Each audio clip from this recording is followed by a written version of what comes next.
Nigerian inland waterways, which controls both travels and the Nigerian waterway travels in Nigeria. It called for action.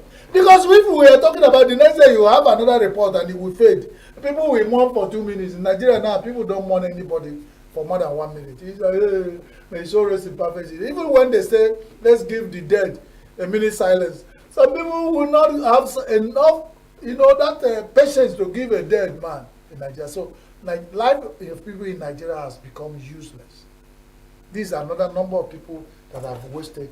And probably those Nigerian leaders who are comfortable in Abuja, traveling with escorts, flying everywhere, lunch in London, breakfast in Paris, and they come back to Abuja to sit in the assembly with allowances paid. They can never be in this kind of situation. So when you are talking, it's another person's corpse that's being carried. It will always sound like news, like log of wood. These are farmers. These are people who are dependent, the wretched of the earth.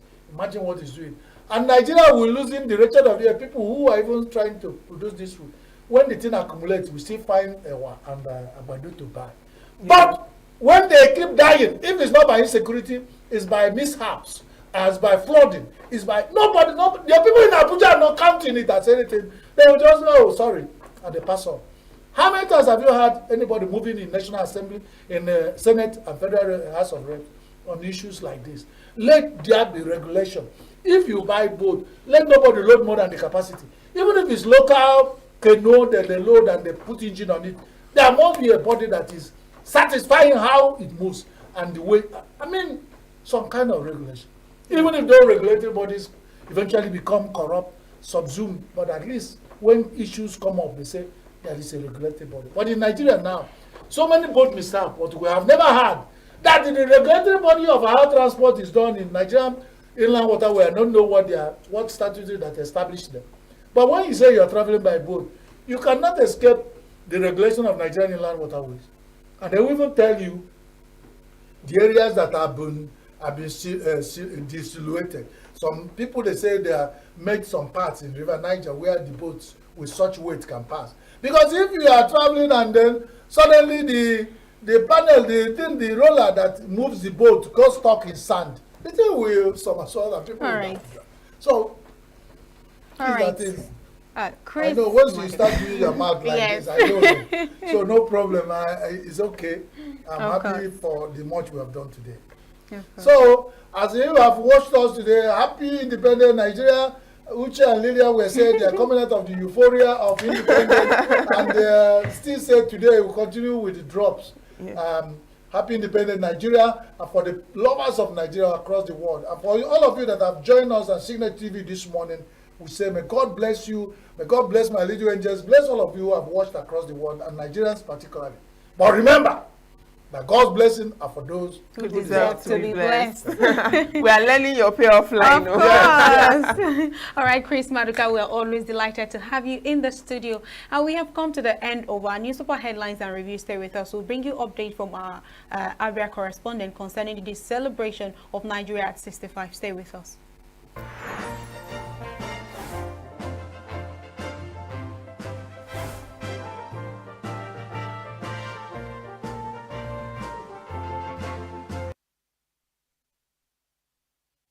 Every second, every minute, every day, news is breaking, events occur, and there are new developments. At Signature TV, we follow these stories objectively, bringing all sides without bias, explaining the complex issues, breaking down the numbers, and investigating the issues behind the news.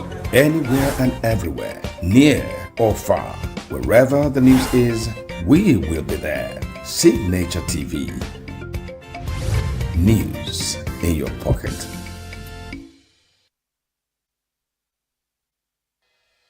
Health is more than a diagnosis. It's your lifestyle, your choices, and your future. Join us on Inside Health, your weekly deep dive into the stories, science, and solutions shaping your well-being. From expert interviews to real-life journeys of healing and hope, we cover it all. One of the complications of cancer management or treatment is some of them At one point in time, you see them having anemia. Okay, so you see them at times being transfused. But at the same time, you come in with the diet. Nutrition, mental health, innovations in medicine, fitness, and everyday wellness. Whether you're managing a condition, staying informed, or just living your best life, Inside Health is your trusted guide. I'm Tigiti Agorum, and I'll be with you every week on Inside Health, only on Signature TV.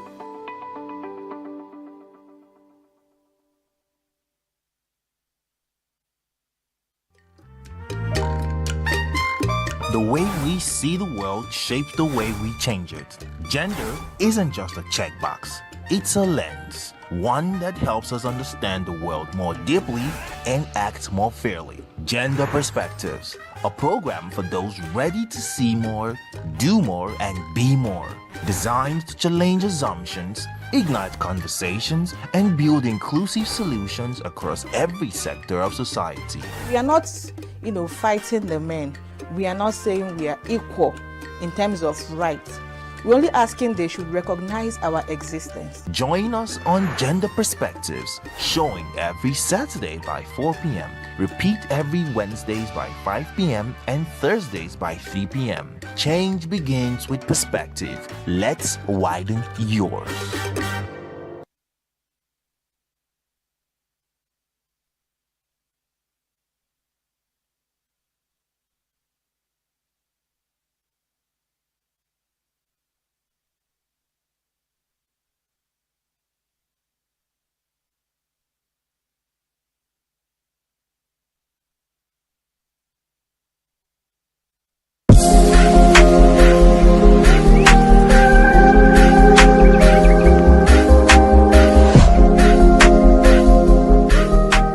Nigerians are always praying to God, and prayer to God is never useless.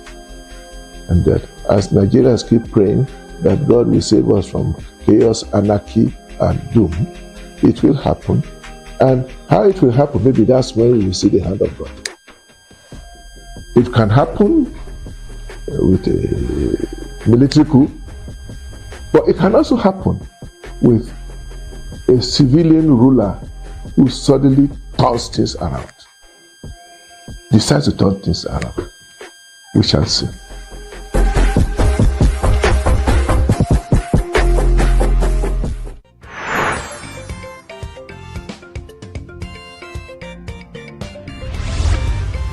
Signature TV, news in your pocket.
Before one is made a Chief Justice of the Federation, the appointment has to be sanctioned by the National Judicial Council.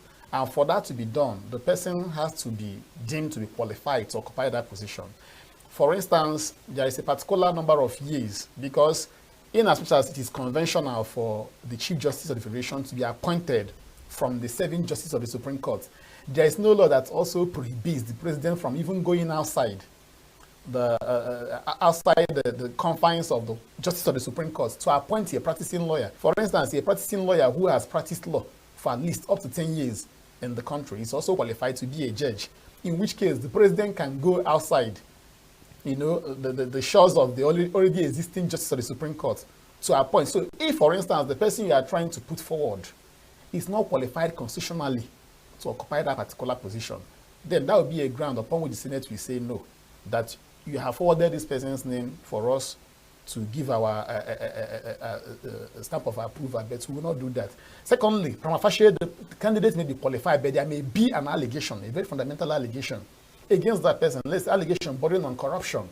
If prima facie the allegation is weighty, then the Senate may say that based on public policy, that if you have the right to, to put forward the name or names of candidates, as the case may be, who you want to occupy this particular position, that this particular individual whose name you have forwarded to us, that there are fundamental challenges that has bedeviled his candidacy based on so and so reports, let's say security reports, if there is a very, not just flimsy, there is a very cogent security report against the person sought to be made the Chief Justice of the Federation, based on that security report, the Senate can say, based on national interest, that we will not be given our approval, in as much as the president is giving that powers to appoint whoever he wants to, subject to the fact that that appointment must be done in line with the Constitution. So it's not an open-ended power. And that's why the National Judicial Council is there to ensure that whoever may be put forward to occupy that position should be someone who is constitutionally qualified to occupy that position.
With a population of about 36 million people, the Southeast is awash with stories.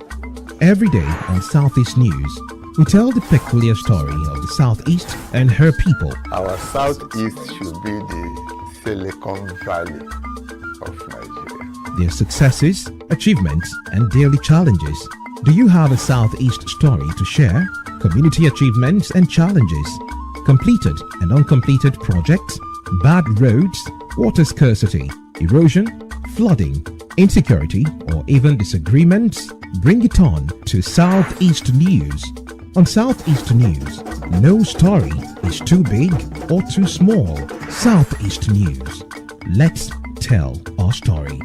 Showing on Signature TV every weekday at 4 p.m. WAT, 1600 hours GMT. Welcome to Sports News on Signature TV. In tennis, Coco Gauff of the United States battled past Belinda Bencic as she continued her title defense on September 30th at the China Open in Beijing. The number 2 Gauff defeated 15th-seed Bencic of Switzerland 4-6, 7-6, 4-6-2 in a match lasting just over 2.5 hours to go through to the quarterfinals. In the next round, she faces Eva Lies of Germany for a chance to advance to the semi-finals.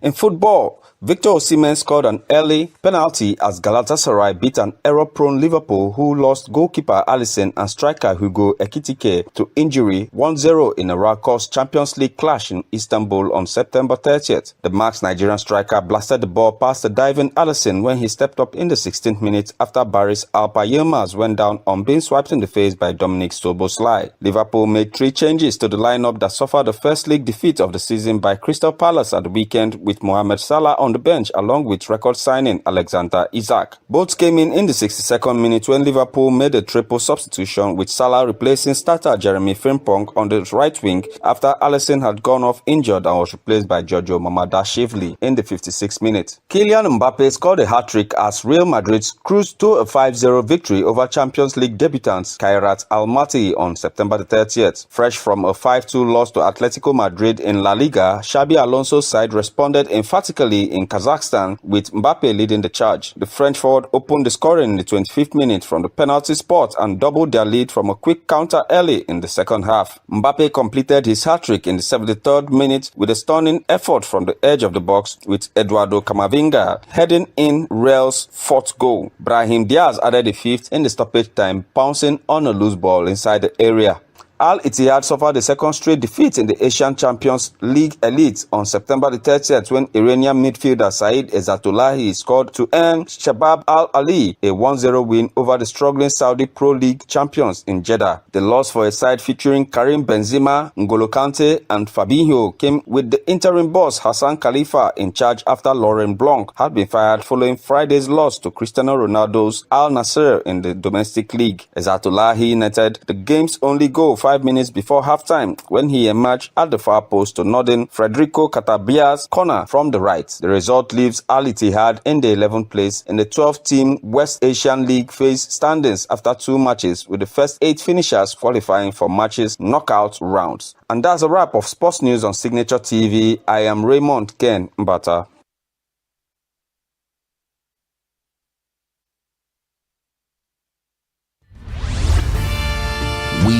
Are local.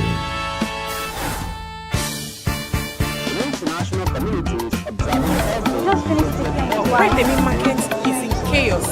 People We are national. Those in support of this motion as amended, say aye. Aye. We have taken this by before. We are international. Israeli airstrikes. Donald Trump left us the worst unemployment.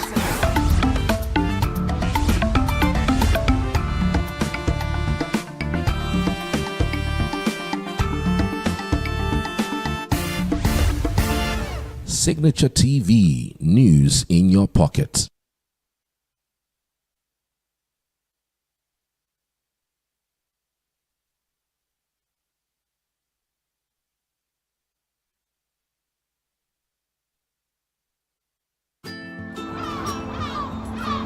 Bright and early as the day breaks, as the newspaper headlines trail the stories that shape the day. We at Signature TV trail the headlines that trail the day. We interrogate the headlines. We analyze the stories that make the headlines. Wayek is overrated, and they even overrated themselves, and when people see it, they are insensitive of some Nigerian children who have never had what it was CBT. With passion and emotion, we drive the conversation to change a narrative.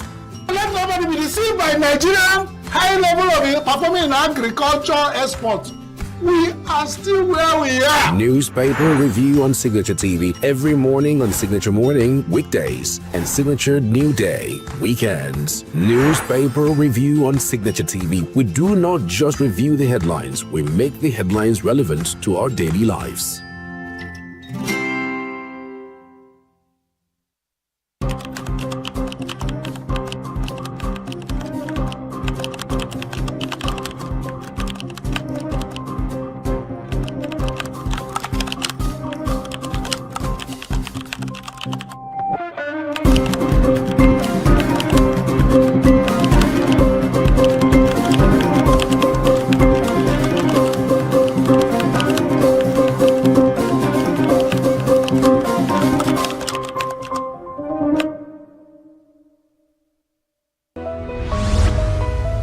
Signature TV, news in your pocket.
Still in the celebratory mood of Nigeria at 65, and we're going to be connecting to our correspondent in Abia State, Tony Ademodi, to give us an update on what yesterday was like and also today, and how the people of Abia State are taking the Independence Day celebration.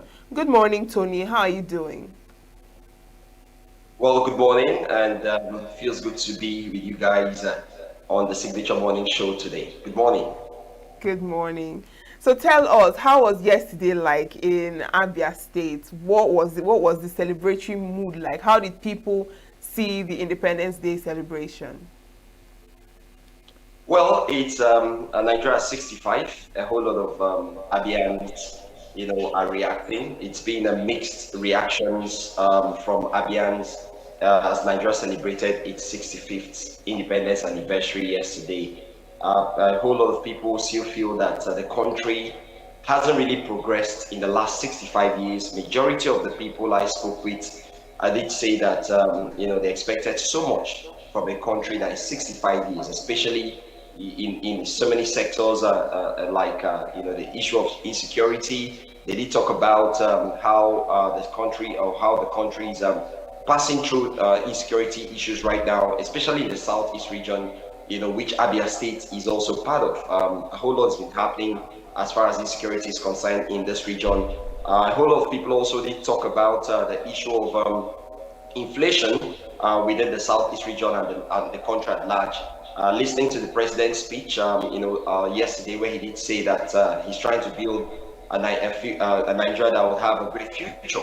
But a whole lot of people, Abians especially, are really not, agreeing to what the president said. Most of the things he did say, yesterday in his speech. Abians have also spoken about the issue of negligence to most of the people in the southeast by this current administration in terms of appointments and all that. And a whole lot was said. People in this region, are not too satisfied with what the president has done ever since he came on board. And according to them, there is no need of celebrating Nigeria at 65 because they say that they've actually not seen any tangible, reason to celebrate Nigeria at 65. In fact, some of them did say that going forward, they can only hope and pray for a better Nigeria. But for them to celebrate Nigeria at 65, majority of them say they had no reason of celebrating Nigeria at 65 because some of the people I spoke with, the elderly ones I spoke with, did recount, some years back, in the 80s, 70s, and 60s, when Nigeria got its independence, they actually said a whole lot, saying that things were not the way they are right now, and that Nigeria has really, not progressed. Rather, it's been retrogressing, especially now that we're 65 years. All right, Mr. Tony, since you mentioned the president's speech, you know, part of what the president said about his building block is grassroots development, and under his local government, you know, autonomy that he has implemented. So he said that he had empowered 1,000 persons, you know, in each of the 8,809 wards under the Renewed Hope Ward Development Program. So in your local government, what is the testimony of the Abia people? Well, like I said, a bulk of them, actually just a few persons, you know, benefited from that, you know, empowerment scheme. If you go around the Southeast region, let's talk about the numbers. Out of the 1,000 that the president said that they empowered, how many are from the Southeast region? I think that's what we should look at. And when I mean the Southeast region, we look at the 5 states in the Southeast: Abia, Imo, Enugu, Anambra, and Ebonyi State. How many of the people from this region were empowered? I think that's the problem, you know, most Southeasterners, Abians, have been talking about. So they want to see people of this region to be carried along more. It's like a 70-30 ratio sharing, whereby the Southeast region gets just a little fraction of what happens from the presidency. So I think going forward, we can only hope and pray that it gets better.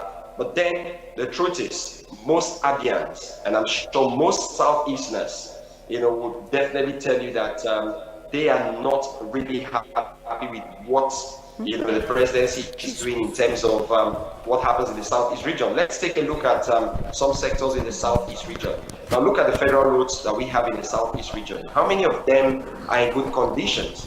You know, the other day I was traveling, you know, from the Umahia to Ikotekpene, Ikotekpene Federal Highway, and that road is a dead trap. People are passing through difficulties flying most of the federal roads, especially in the Southeast region. Aba, for instance, is a commercial nerve center of Abia State, where you have a whole lot of people trooping in every day for various, you know, economic activities. And most of the federal roads, that the entry point and the exit point are really nothing to write home about. So you can understand why people are complaining about this present administration, especially in the Southeast region. If you look at the major roads, the federal roads within this area, it is really in deplorable conditions. Take a look at the Owerri Aba Expressway. If you're going to Owerri, from Aba, you will see that the roads there are really not good. Yes, little construction work, community work being done right now, but then I think we can do better. So I think the presidency would have to, or the president himself, Bola Ahmed Tinubu, GCFR, will have to, you know, do more in the Southeast region, just like what is applicable in other regions in the country. All right, so what about you, Tony? How do you see the Independence Day celebration? Did you feel like there is something that is worth celebrating in Nigeria? What are your thoughts? Well, for me as a journalist, I'll just say the only thing that we should celebrate is the fact that we are alive to see yet again another independence. But then, you know, I really don't think I would celebrate Nigeria 65 personally, because a whole lot of things are really not, you know, I would think in this country. Various sectors, look at the issue of, the fuel price, the issue of subsidy. Nigerians are passing through a whole lot of difficulties. The education sector, is it really good enough? The truth is, we have not gotten to that level yet. You look at the issue of insecurity all around the country.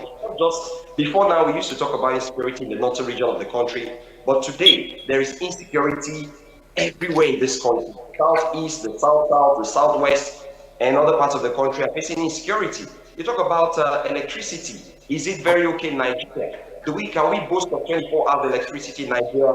The answer is no. Every other time we hear of policies, we hear of monies being bossed, we hear of a whole lot of things. But at the end of the day, these things are not feasible. So for me as a journalist, I really don't think there's any reason for me to say Nigeria 65. You know, while growing up, we're told that the youths are the future of the country, but today the youths are nowhere to be found. How many youths are occupying political offices? Just a few. So you still see the same name, the same people who have been in office for donkey years. They are still the ones controlling the funds of the country. So for me, I really don't think there's any reason to celebrate Nigeria at 65. Maybe going forward, maybe if things get better, we can celebrate. But for now, as an individual, Nigeria is really retrogressing. For me, I don't think that we are progressing. All right, Mr. Tony, how did the Abia State government celebrate yesterday? Was there some kind of parade, decorations as usual, palliative? Was there plans for gala nights? And when you compare yesterday's celebration and the years before now, what would you have to say? Yeah, yesterday, Mahia, the executive governor of Abia State, Dr. Alex Chomoti, did, celebrate with Abians in a speech to Abians. He did promise Abians that they should look forward to a better Abia State, in the coming years as well. He did, highlight his scorecard. In the last, few years, he's been in charge as governor of the state. There was a parade held at the Umuahia Township Stadium yesterday where, a whole lot of government officials were there.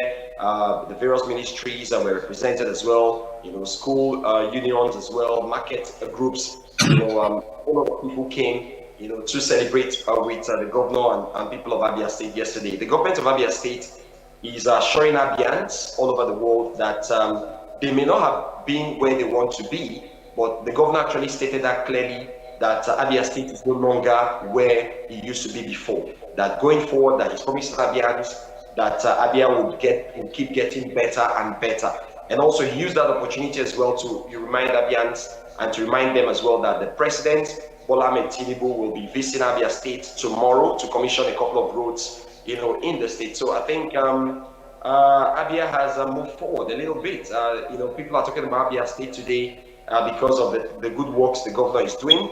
Abians have also, requested that they need more, especially in terms of their welfare packages. It shouldn't just be infrastructure. Other communities and other local government areas have also, said that it's going to get better as well. So that's exactly how it is. All right, Tony Ademodi, thank you very much for joining us in our ENUGU studio. Thank you. Thank you.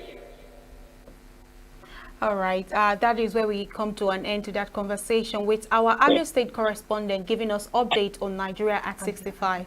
Do stay with us. Abuja, stand up, because Shalimar's coming to town. We are Shalimar.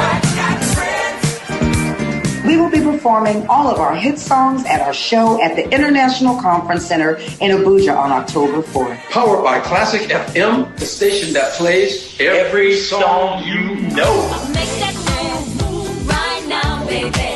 Tickets are also available online at www.tix.africa/Shalimar. So make that move and celebrate this year's Independence Day like never before. 4th of October at the International Conference Center with Shalimar, because we'll be jamming over and over again.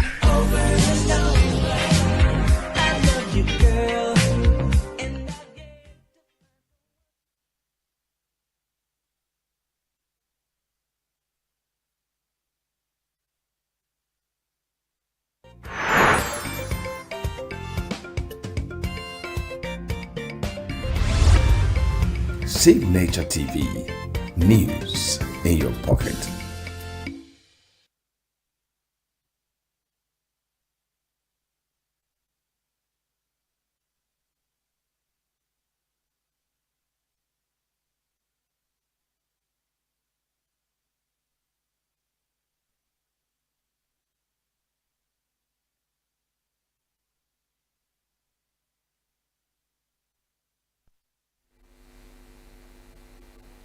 And now we turn our attention to one of the most powerful but less told stories of resistance in African and African American history, which is the Igbo landing of 1803.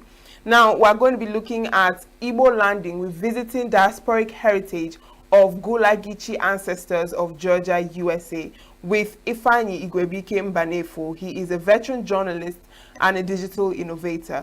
Good morning, and thank you so much for joining us today. Good morning, my dear. Can you hear me? Good morning. I can hear you clearly. Thank you. Thank you very much. Now, talking on the Igbo landing, it's one of, the most powerful stories in the African history. And there are different records or different versions of this story. So for those who may not know, could you give us a general overview of exactly what happened at the Igbo landing in 1803? Okay, thank you very much. And yes, I think, let me give a background. It is generally, there are, a bit of, controversy around it because of the origin of the story and the key parts of the story. But the story happened in 1803. Between 1600 and 1600, that's when 400 years of slavery, cross-Atlantic slavery. And towards the end, this was 1803. By that time, slavery had become almost illegal and all that, and there were stories about why when they sent this ship to Nigeria, precisely Igbo land, the ship is called the Wanderer. And there's a confusion about whether they were really sold or whether they were promised to work in the United States. So, but what happened were there were 75 Igbo people in that ship, and they went across. Well, one story says they were seized midship in the middle of Atlantic. The other one said they were sold. So that's a bit of a confusion. But 75 arrived. Because of it's illegal, it was not documented. 75 of them arrived in Savannah, and they were transloaded from the Wanderer to a smaller vessel called the York. And 2 people bought them, all of them. And then the Cooper and the Spalding. These are 2 men, slave owners, who bought them. And as they were sailing towards to St. Simon's Island, where they have plantation, these men rose and they seized the ship, and then there was mutiny. There's also a confusion whether the crew jumped, ship and drowned, or whether these men killed them. But what happened is that they ran that ship aground in a place called the Dunbar Creek, and they know that this slavery had been going on.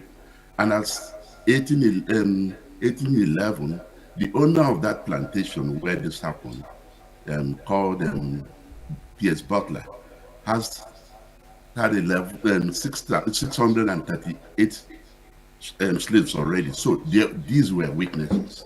So when these people arrived and they came with arms to take them in, the people refused slavery and turned, rather than submit to slavery, they walked right back into the sea, singing to Omambala and the river, and saying that the river brought us here, the river will take us back.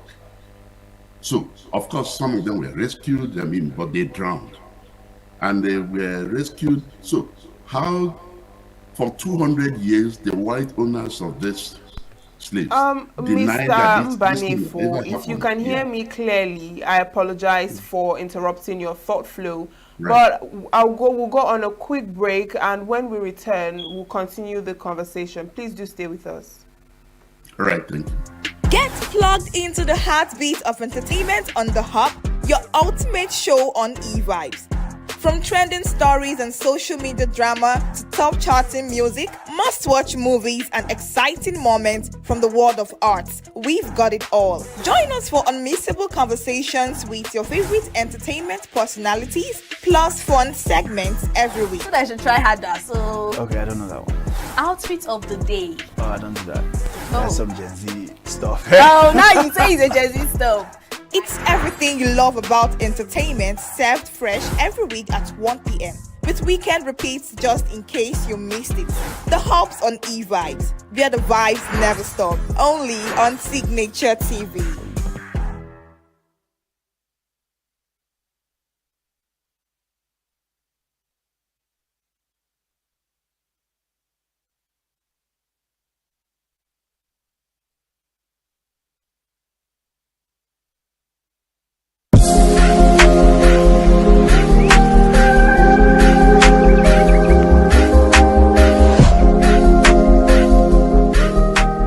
Nigerians are always praying to God.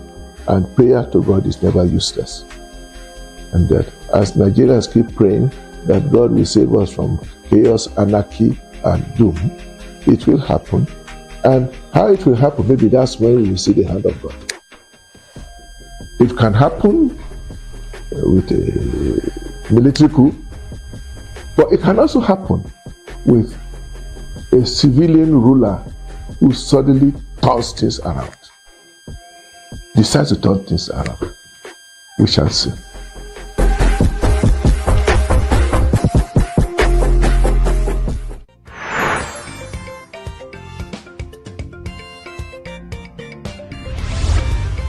Signature TV, news in your pocket.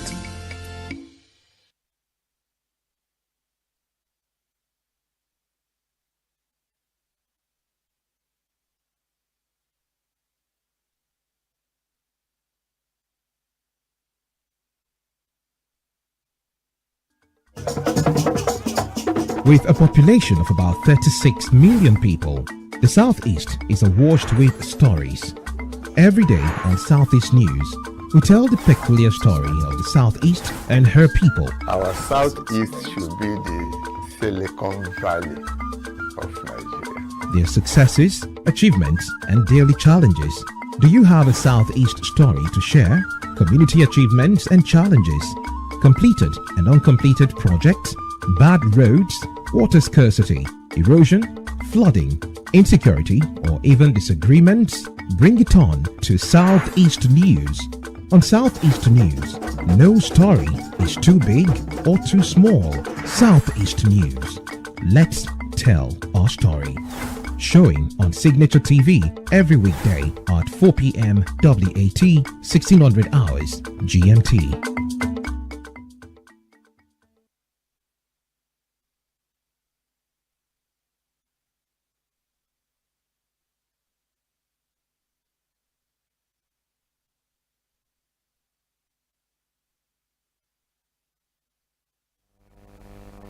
Thank you for staying with us. We're still discussing the Igbo landing with Ifeanyi Igwebike Mbanefo. If you can hear me, Mr. Mbanefo, please do continue from what you were saying earlier. Well, I was trying to give you a brief of what really happened. And so 75 of them were bought from Igbo land or tricked into this business. Some records say they were promised work in the plantation. The others say they were sold. But whatever it is, 75 of them left Igbo land in 1803, and they were on a ship called the Wanderer. When the Wanderer got to the savannah, they were transloaded, moved into a smaller vessel called the York. The people who bought this cargo, human cargo, these 75 of them, are John Cooper and Thomas Spalding. And as they were moving them to St. Simon's Island, where you have cotton and rice fields where they are going to work, these people rose and refused slavery, caused mutiny on the ship. And then that's two accounts. Maybe one says the crew got frightened and jumped into the sea and drowned. The other one said they were killed, whatever it is. But these people could not really steer the ship, so they ran it aground in the marshes where they call the Dunbar Creek today. So when they got to the Dunbar Creek, they came out and they were now surrounded by armed people, because that's how slavery and all that. All of them in chains and all that. So they made a decision that rather than go walk, join the others, because they can see all black slaves there. Where they landed, it's owned by Pierce Butler. Pierce Butler is one of the original signatories of the United States Constitution. As at that time, he had about 623 slaves already on his plantation watching what was going on. So it wasn't, it's not fiction. So these people refused, the Igbo people refused, turned and started singing to Omambala, the river Omambala, that the river brought us here, the river will take us home. And they walked right into the sea and drowned. Well, so how for 200 years, that story is 223 years this year. For 200 years, the whites denied it ever happened. The blacks who witnessed it, because some of them were saved, there were 13 bodies, and then, some records now said, that it cost the people $10 to rescue those they could rescue, and they considered it too expensive, so they allowed some of them to drown, because when you have made that decision. But it's a powerful decision of rejecting evil and saying, no, we cannot do this. So that story lasted for over 200 years. The Gulaguchi, the people you call the Gulaguchi, is a tribe that was formed by slaves taken from West Africa and Central Africa. So they got there, they don't have one voice. There are Igbos, Yoruba, Akan, Ibibio, Ijaw, all kinds of people there, down to Central Africa, Congo, and all that. So they can't speak one language. So they formed what they call the Gulaguchi. That's their language. And you find these people predominantly in South Carolina, North Carolina, Florida, and Georgia. Those 4 low-lying states where you had these plantations. So for 200 years, these people the Gulaguchi were passing that story down their kindred, their children. From one generation to another, this is what happened to our forefathers. Because among the Gulaguchis, there are Igbos. And they preserve that story as Igbo story. And that is, something that encouraged them. But that story spread around the US, and you began to see more people trying to resist slavery. That was, precursor to civil rights. There were other things. And notice that the Igbos had this defiant spirit. It has happened in the Haiti. The Igbo man rose, Igbo groups also rose, and they were at the heart of the Haitian uprising that overthrew the French slave owners and formed the first Haitian Republic. In fact, the first president and king of Haiti was an Igbo man named Henry Christophe. He ruled from, Henry Christophe. He was there, the first person who ruled Haiti. So there's this defiant spirit, this unwillingness to accept evil. That's what the hallmark of this story is. So they were hiding it, then eventually the Georgian Historical Society. The Georgian Historical Society is 200 years this year. Went in there and found the records. What records? There was, letters and reports written to Pierce Butler by his plant manager. All the records they found. His plant manager is called Roswell King. He actually later founded a town called Roswell Town. It's still in Georgia there. All these records were there. There's also letters written to him by William Mann, who also reported to him what happened. All these accounts were there, including the stories that were told. And they investigated it by the Georgian Historical Society and found everything to be true. But the numbers were, not accurate because nobody knows that for sure how many. But that thing became a myth, so that it's referenced constantly. If you go to African American Museum in Washington, D.C., it has a section. It's also memorialized by the Martin Luther King Center in Atlanta. And in stories, for instance, the Nobel laureate, Toni Morrison, wrote about it in her story, Song of Solomon, the Flying Africans. People, because they believed that the Gulaguchi believed that these people went into the water and left and surfaced in Anambra or Igbo land. And they traveled, and so that's the story. So it's authenticated, and because it was authenticated, the Georgian Historical Society went to put a marker on that spot. So the spot had fallen into private hands. So they resisted it. So they went to the public park and put up a marker. You will see the marker. So they are saying it's between 12 and 13, whatever number they chose, even if it's one. How many lions do you kill before you are called a lion killer? So there were 75 of them, not accounted for. Somewhere there are still descendants of some of the survivors there, But this is the story of a group of people, 75 of them, rejecting evil of slavery and marching right into the water and drowning. That is the highest honor of human spirit that you can find anywhere in the world. That's why it is celebrated. That is why we ought to connect back to it. Thank you. All right. I think you're very correct. That is the highest honor for a human being to do. But then we'd like to know, what is the significance of that act, choosing to die over slavery? What's the moral value and the, importance to Africans? Wow. I think it's not Africans, it is the world. It signifies unbreakable human spirit. It's the highest honor you could pay a human soul.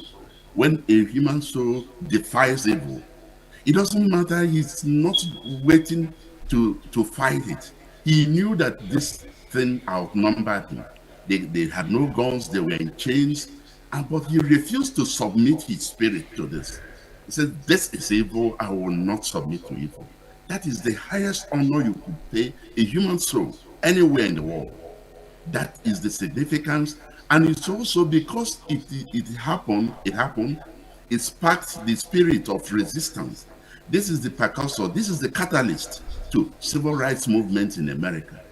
Notice that also that same defiance what brought revolution and independence in Haiti, where they overthrew the French slave owners and became an independent country. So it is, it's not about convenience, it's not about anything, it is about when you say no to evil, that you will not submit. Let the evil eat you, but you will not submit to evil. That is the biggest blow you can strike against evil anywhere in the world. All right. Now, I understand that you are conducting a research on this Igbo landing. What ignited this interest in you to want to go into this, less told story about the Igbo landing, and what exactly does this research aim to achieve? What unique perspective or angle are you bringing into this conversation about the Igbo landing? Oh, I mean, I think any person who is of Igbo origin should be interested on this. But beyond that, anybody who is a human being should be interested in this story, because it is the story of good over evil. Now, what happened, I have read about it and all kinds of things. And so this year, I was invited to the United States. I was by the Igbo group to give them a lecture. Present a paper on artificial intelligence, which is something I'm doing, how it affects history and how you preserve history with that, and also teach history with artificial intelligence. So it was in Brunswick. And so Brunswick, it's in Georgia, and this place is in Georgia. So I took a trip there to go and see what really happened. To my own biggest disappointment, I got there, it's bare, it's unremarked, nothing has happened. So I began to ask questions. I met with all kinds of people, the Gulaguchi, the whites, in fact, the commissioners on the island, the museum, the library, everybody who could tell me the story. I even went on a tour bus, and the driver of the tour bus got to Igbo landing and talked about it. A white man. This is where 75 people gave their lives, and this is the highest honor. He honored it. So I was like, what exactly, why is this not known to us? Why is this not honored to us? So I took a deep dive. I went back to the public library in Brunswick, checked the microfilms to know what really happened. went into took a dive at the Georgia Historical Society things, talked to all manners of people, including the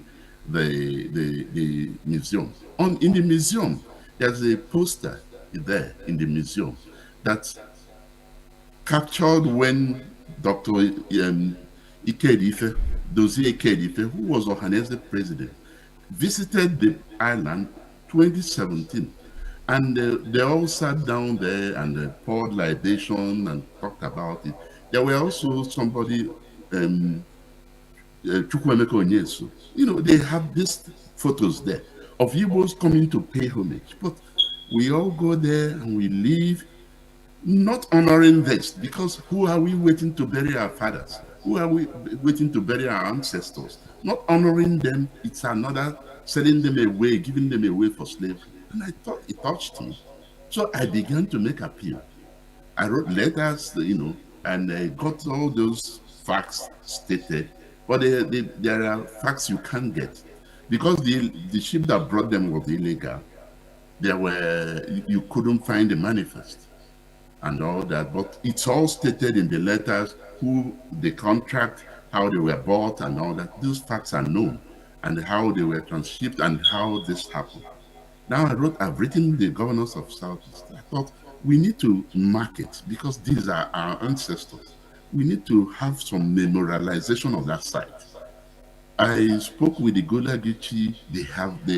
There are at least 6 or 7 groups today working on how to do that, and we cannot be absent. It was the Georgia Historical Society told me something that pained me. He said the day they went to put the marker on the ground, they were looking for one single Igbo person to stand in for the Igbos. There were Gulaguchi, but they wanted a full-blooded person from Igbo land, and they couldn't find anywhere. So this marker you're looking at was planted without one single Igbo person there. These are white people honoring our ancestors. It is time we wake up, because we have been looking, treating our history without respect. We need to reconnect with who we are. We have heroic ancestors. We have all kinds of, and I've written and called and reached out to all kinds of Igbo people I know. I've written to all the governors, and I started reaching out, because these people need to be honored. The world has honored them. Beyonce had even sang about them. If you look at our video, Lemonade, she sampled it. If you have ever watched the Panthers, the Black Panther movie, you'll see where they reference the line and say, my ancestors chose death in the river over evil. So it's been captured around the world. When do we need to plug into these people? They are generous souls. They are heroic people. They are the best of us. And we need to, in Igbo land, people come together and mourn the dead and give them a befitting burial. And we are looking at, okay, fine. And we reached out to everybody. Professor Wole Soyinka joined and said, look, whatever it takes. He had put very powerful voices. He had spoken to anywhere you need to go. And he's an honorary citizen of Georgia State. We have used him to open doors. We are having very serious conversation about memorializing this place. And what it is that the land is privately held, but it's also a bit in the market, because some people are advertising to sell it. Why don't we buy it, build something in their honor, where all blacks and Igbos and anybody, a multicultural center, put a yoke, in that river, so that people can go and honor these people, because they did the highest, they deserve the highest form of honor. That's what took us there. Our organization is called Museums and Monuments. And if you get there, we have created avatars. So our avatars, you can log into that and have a conversation, immersive and interactive conversation with any of the characters who were in Nigerian history. Zik, Awo, Ojuku, Nzogu. You can ask them any question. Why did you do what you did? What is your own part of history? And they will tell you it's interactive. We wanted to make it like that because young people these days are in all kinds of devices. So you take history to where they are. Thank you. That's what the interest is. All right. Some stories would actually describe this act as an act of defiance, while some would say it's an act of suicide, but others believe that it's more like a form of freedom. But then I would like to understand, how do different communities, say African communities, African American, even academic historians, how do they interpret this symbolism? Oh, I think anybody who describes somebody who is outgunned, outnumbered in his strange land as committing suicide rather than submitting to that is acquiescing to evil. It is not a suicide. A suicide is that you willingly did something. This is an uncertain fate and you rejected it. That is an act of defiance. The campaign we are doing is called Unbreakable Spirit. We are celebrating unbreakable human spirit. It's no longer an Igbo story. It is a world story. So show me in other parts of where people were ready to put their life at stake against evil. That is the highest form of it.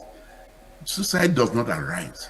Suicide is something that you decide to do and you think you are hopeless and your situation has gone bad and you could have managed it, because anybody who committed suicide could have managed something else. But what kind of life are you going to face where people can put you on the block and chop off your hands and legs, and when they don't like you, they sacrifice you? What kind of existence is that? There's a famous musician in Igbo land that sang, that is not going to be part of it, to be a living dead. That is the highest form of honor. Suicide does not arise in every culture, and that is why Black Panther was a mega buster, because it referenced this. That is why Toni Morrison will celebrate it in her novel Songs of Solomon. That's why Beyonce will sing about it. That's why it's been performed everywhere. There are people, and there are even Nigerians, people like Ramsey Noah is making a film about it, and then somebody, Zuchukwu Ojuku, is also making a movie about it. That's nothing to be ashamed of, ever about this. This is the highest form of human resistance against evil.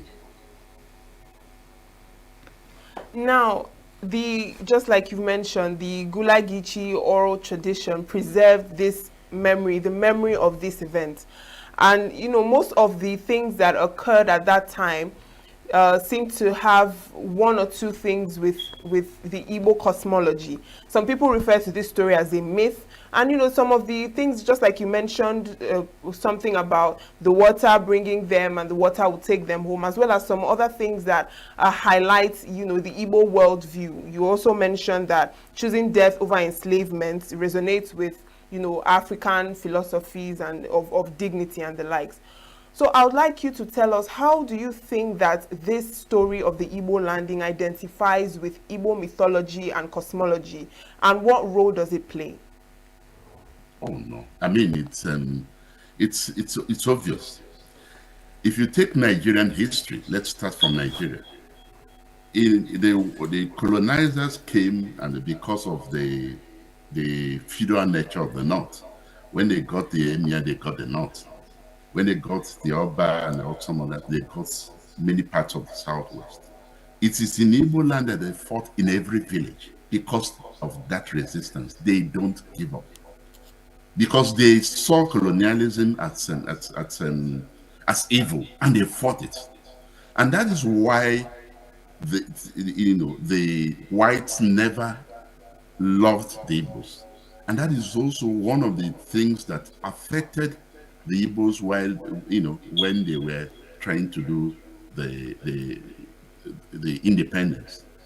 Notice that the Yorubas and the Igbos were the fiercest resistors of colonialism.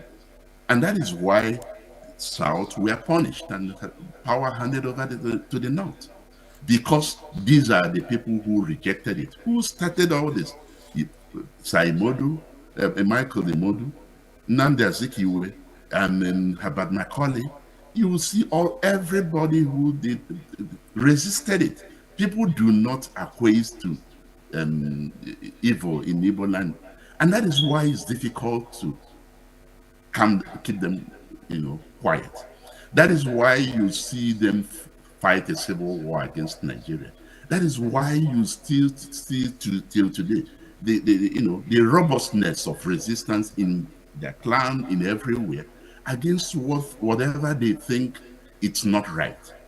That is why you see a Henry Christophe lead a revolution in Haiti to overthrow the white and the French and white slave owners and form the independence. It has always been, look, this is who we are. That defiance, that's why they say, you can't subjugate them to anywhere. You can't lead them. But those are the two things. One, these are their greatest strengths. And like they say, your greatest strengths are sometimes your greatest weaknesses. It depends on how you manage it. But this fits in right in there with who we are as Igbo people, everywhere in the world. This resistance, this looking evil in the face, this lack of respect for that kind of earthly authority, they do not acquiesce to those kind of things. That's who we are, and that's what makes the difference there. All right. Now, I want you to, be much more elaborate on why that particular event was, actually tagged the Flying African Legend. Because some of them cannot be accounted for; were not found, and notice that story was also what kept the Guliguchi going, because these have become their ancestors. They believe that some of them, as they said, we are going back to Africa, that they actually returned to Africa. And that is how the Flying Africans came about. That they went into the water and returned to Africa because they couldn't be accounted for anymore. That's where the myth came from, that the Igbos can disappear. In Haiti, they have a saying that Igbos commit suicide, which means in the farm or wherever they were captured, there are things you will do and the man will outrightly rather hang themselves than submit to what you have put on the table. So it is there. So the myth came from, they flew back to Omambala. The river brought us, they were singing to Omambala because every water to them was Omambala. They have never seen an ocean or anything before. So they said, water brought us Omambala. And Omambala, is Anambra State today is a corruption of Omambala. It came from the word Omambala River. So it is Anambra is actually a corruption of Omambala.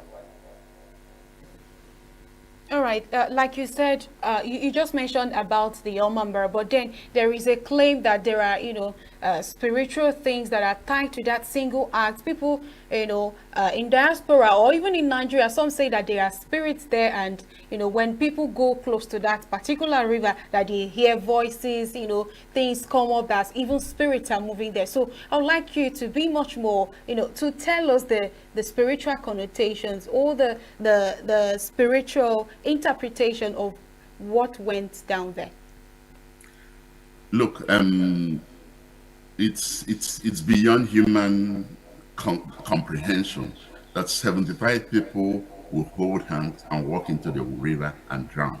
So there are things attributed to it. I have been on that land several times, within that, walked around it, and a lot of it is privately owned. So you have to take permission from the owners of the land. Things like that are not really true. But those are the stories. You create myth to instruct, to give hope. And those myths were created around it by the Gulaguchi to give themselves hope. Imagine you were yanked up from Africa and you have lived there for like 4 centuries and you have no hope and all that. It is your story that carries you forward. It is your story, the strength of your story, that gives you courage. It is their story that gave everybody courage, that some things can happen. And it is their story that gave people courage that one day they will be reconnected back to Africa. This is what we are trying to offer now. This reconnection, this bringing back a broken bond of brotherhood. Listen, that the fact that we are, some of us, in Nigeria and all that, just count ourselves as lucky. We could have been in that time. We could have been part of these slaves. We could have been transported. Achebe used to say that, wrote that those whose palm kernels were cracked by benevolent spirits must not forget to be humble. That you're not part of this. I am not part of this. It's only by God's providence. Nothing those people did. They were either sold or deceived. Any of this can happen to all of us. But we also need to take a very serious pause. If they were deceived, that means more than 200 years ago, there was an allure, there was a better, hope of better life in the United States than in Igbo land where they took off from. And that is why they went to work in that plantation.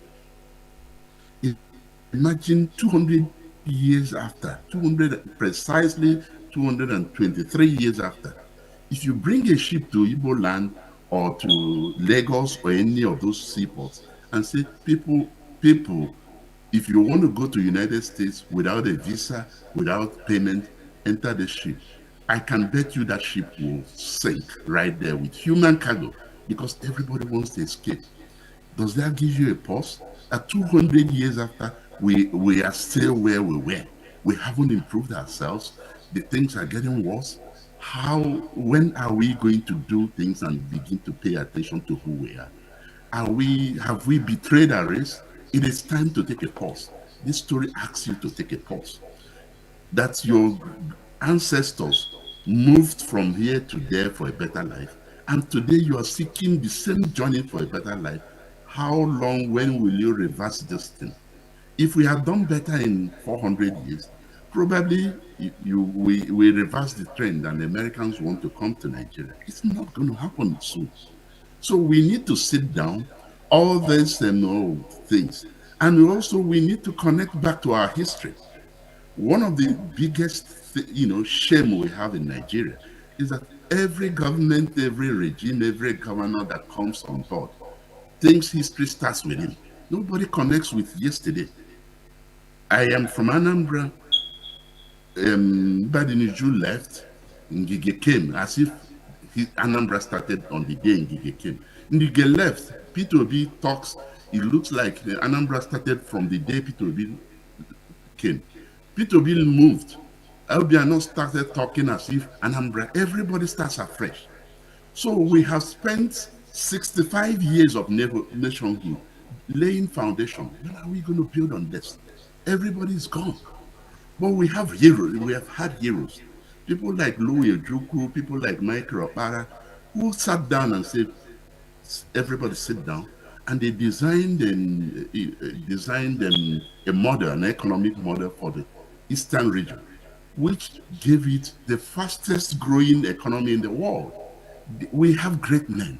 It's time we reflect on ourselves and do some introspection. What is holding us down? And connect back. Because if you don't know your history, if you don't know your connections, you're not going to go anywhere. So it is important to tell the person coming, you are not the first governor of Anambra State or Imo State or Abia State or Ebonyi State. Build on what your ancestors have, your predecessors have done, so that we can have a continuous cumulative growth. Don't start afresh. Don't abandon project they did yesterday because you have no sense of history. Either repeat it or start another one.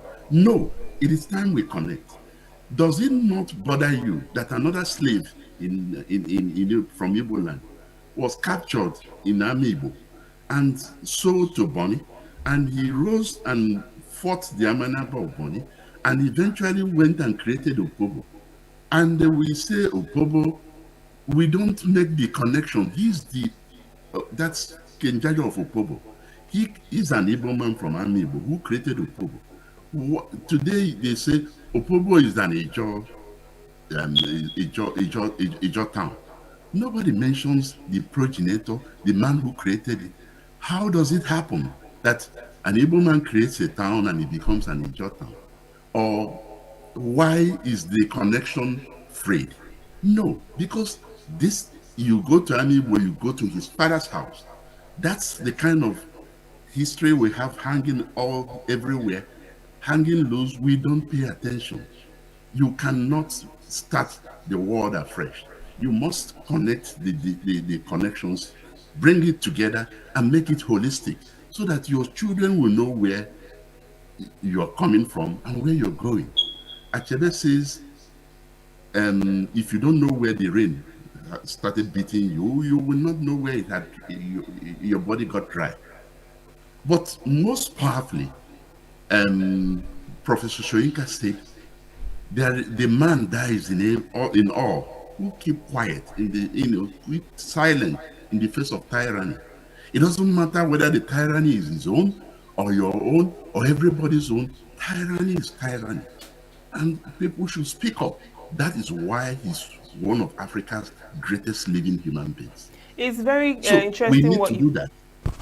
It's very interesting what you've said about, remembering your roots, remembering your history, and building on the history of the forefathers to continue in the future.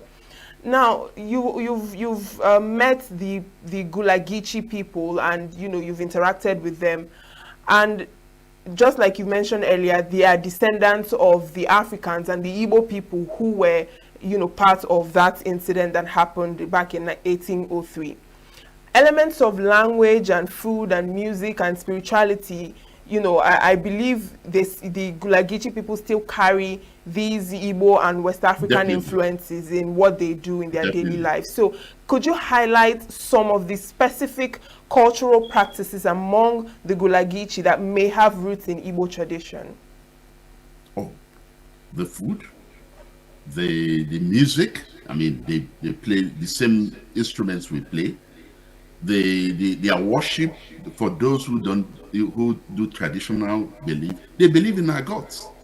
They might call them slightly different names because the transition of time. In fact, the voodoo thing in that Haiti is known for came from the belief that of the Igbo, Afa, and the stuff like this. I tell you, majority of the Jamaicans are Igbo people of Igbo origin. If you go into the Gulagichi, the biggest thing is that everybody is doing a DNA and telling you, I am 40% Igbo, I am 80% Igbo, I am 30% Igbo. That heritage is something they are proud of today. They are telling you the percentage of Igbo in them. And they are proud to wear it. That's the first thing they tell me when we sit in a meeting. I am 40% Igbo, I am 50% Igbo, this is my DNA. And I am undiluted 200% Igbo. My father, my generations and everything, it's Igbo.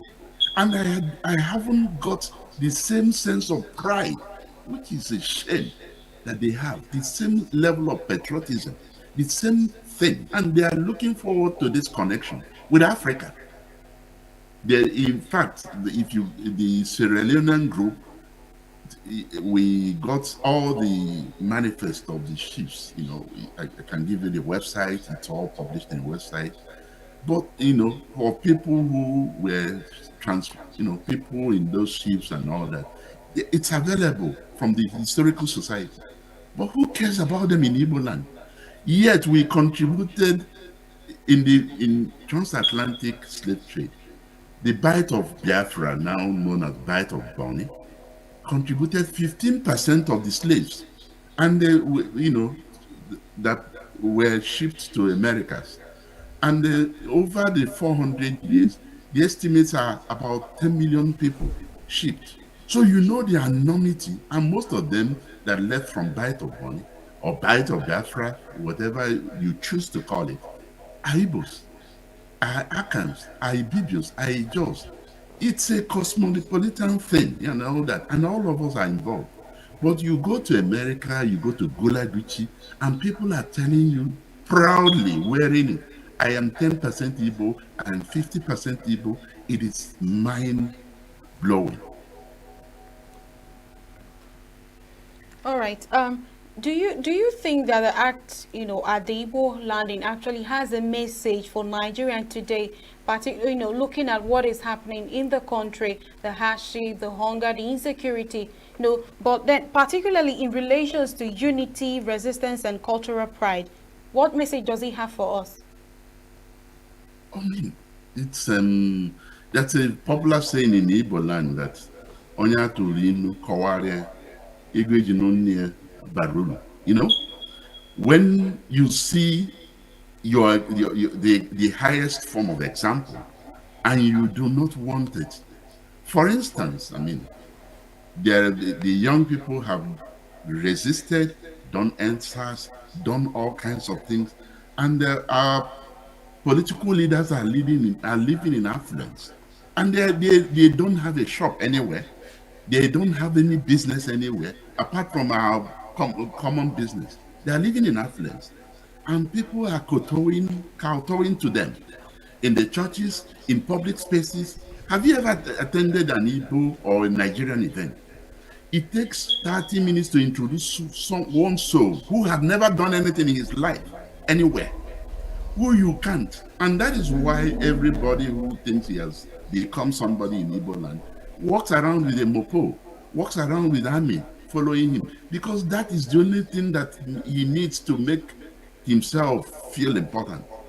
If you are a big man, if you're a great person, you just need your art, you just need who you are to project yourself. You didn't hear people like Salou Ojukwu, Salou Mbanefo, Zik of Africa, and Akane Ibiam, or those great men, that when they're traveling, their convoys don't end. That's not what greatness is all about. Greatness is that when they hear your name, greatness is integrity. Greatness is doing. Greatness is engaging on causes bigger than yourself. Nnamdi Azikiwe, when he returned, was one of the first graduates. He could have got a government job and had a damn good life. But he dived right into activism, he dived into colonialism, independence fight, and then he was bruised. And somebody like Ojukwu did not need to look at Igbo land.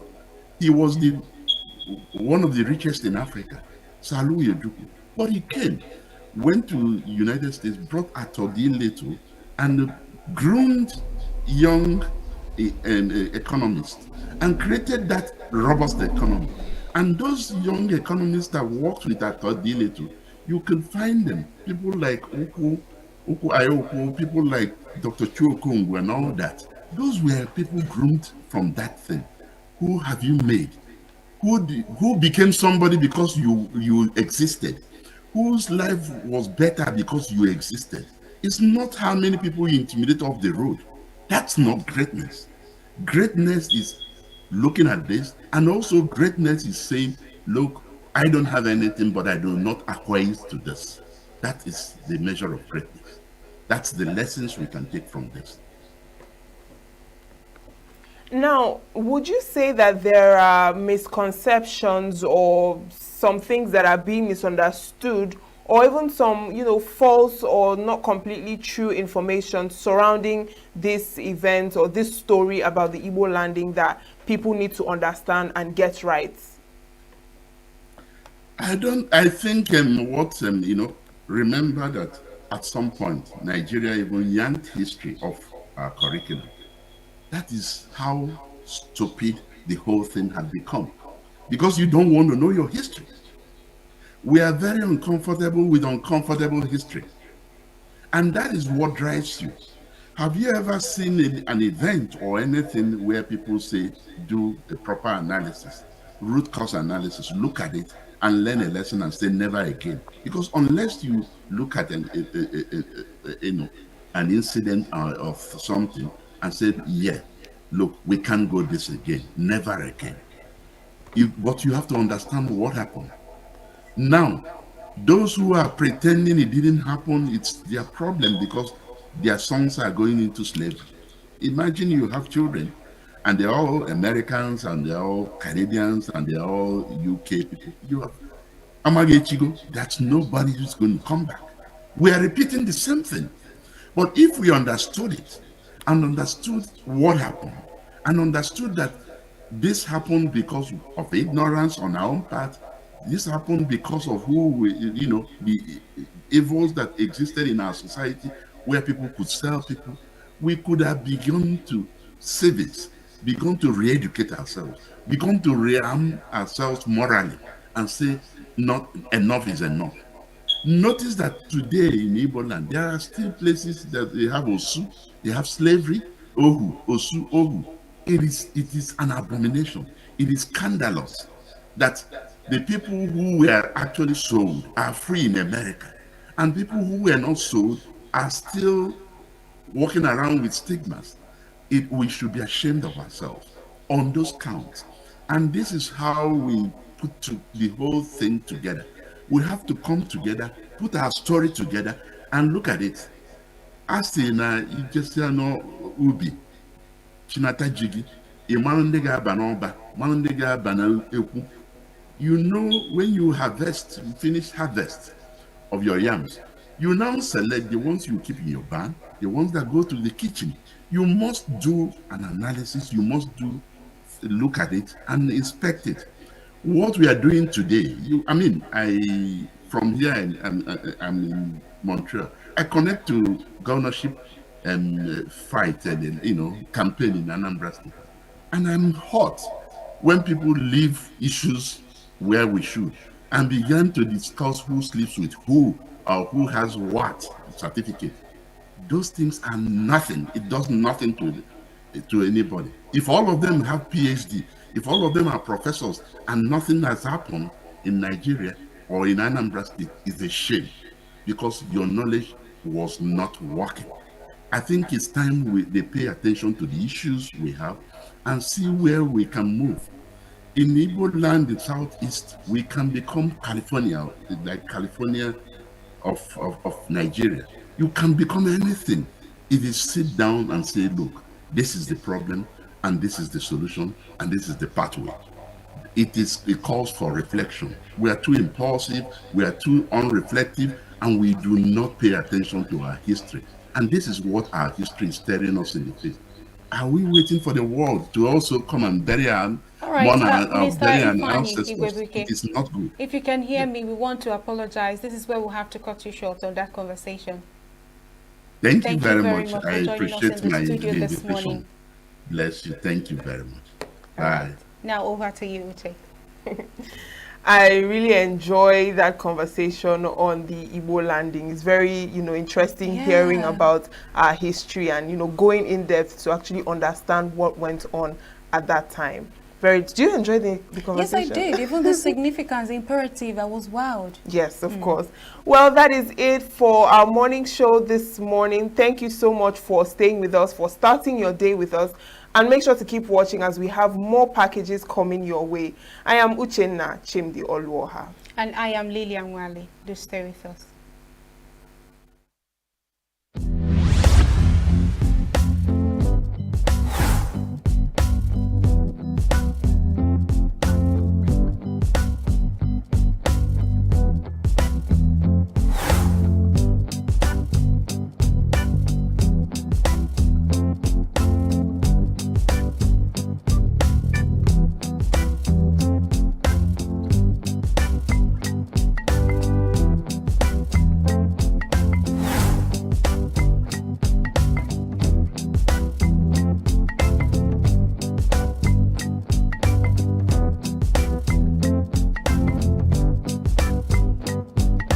Nigeria is celebrating 65 years anniversary.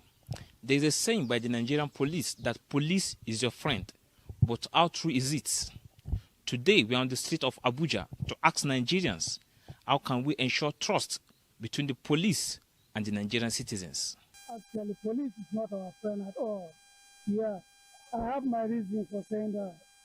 One, if police catch you, you explain something to him that this is what, instead of him to go to investigate or to follow up what you told him. If your pocket, there's nothing in your pocket, then you have yourself to be blamed. Why not supposed to? When police say, I'm your friend, anything that happens, you rush to him. He will solve the problem. He will resolve it. Not by saying that so far you don't have this, you will be locked up or till you bail yourself. Which means there's no friendship there. The police in itself should learn to see the citizen as fellow Nigerians, because many times we understand that the economy and the state of the nation is frustrating for a lot of persons, and we understand that the police, most Nigerian police are not paid as at when due, and certain benefits they should enjoy, they don't enjoy it, and so it's a transfer of aggression and anger on the average Nigerian on the street. I think that the police should remember that they are as much victims of the state of the nation as every regular person, and as such they should be kinder to Nigerians and be very responsible, and be very particular about their jobs. They should act as policemen and not as angry Nigerians. That is what distinguishes them, because they are wearing uniforms, and those uniforms stand for something. The police uniform is an identity, and they should remember that as long as they wear that, they should act, as policemen. When the public knows that the police will be accountable for their actions, there is that trust that, okay, whatever it is they do, they will be accountable. So the police know the repercussions of their actions. So in other words, they will not do such acts that would violate rights of people. And at the same time, they will try their best to know that they are acting within their capacity and their powers that have been given to them. So they will restrict themselves to their powers and will work based on people's interests. One of the great things that needs to be done to ensure trust between the public and the police is a regular interaction between the police and the citizens themselves. More often than not, citizens have no means of feedback to the police on the work police is doing. And the feedback is actually supposed to be two-way, but police being an authority and the face of government need to engage more with citizens at regular intervals, at different levels. For instance, a divisional police officer needs to have a system of meeting his or her immediate community to discuss the work they do, how the citizens can help them, how they can help the citizens, and how they can pass information. People are beginning to either specialize in vigilante policing or taking the laws into their hands when they have problems because they don't trust that the police do the right thing. And sometimes the public do not know the challenges the police faces in their work. So if the police ensure more interaction with the public, then it is possible that citizens begin to understand more their difficulties, appreciate them, and be able to cooperate with them. This man is our friend, because if you get a problem now, you are the first. You are the first person. You are the first people that you are going to call them. That's how we call them as our police as our friend. So how should we call them? In fact, I didn't know any person name. I don't know person mind, but we call them as which is police is our friend. Because none of them. I don't know any person mind. It can be true. It can be bad person. It can be good person. And sometimes they're not making it easy for us, because if you go out today and you have something to tell them or something, the first starts with asking you, oh, how much do you have? And being harsh to you, they actually harsh to normal civilians. So I feel like if they're less harsh to the civilians and if they make us feel safe, because they don't actually make us feel safe in Nigeria sometimes. So I feel like if they make us feel more safer, we're going to have more trust in them, because you only trust people when you're safe with them. And majority of the times it has been openly said, and we have seen them harassing our young youth and all that. Even when we need help, they just try to harass you and all that. So I feel like if they harass us less, or they give us more opinion on how we can trust them, or they bring out maybe more good people outside that we could trust. I feel like that way we can walk up to them and trust them and make them our friends, because they're as good as every other human being. They're just wearing a uniform, but I feel like they're using that uniform to oppress us sometimes. There's a mixed feelings among Nigerians on ensuring public trust between the Nigerian police and the citizens. From the nation's capital, Abuja, I am Nasiru Usman, reporting for Signature TV.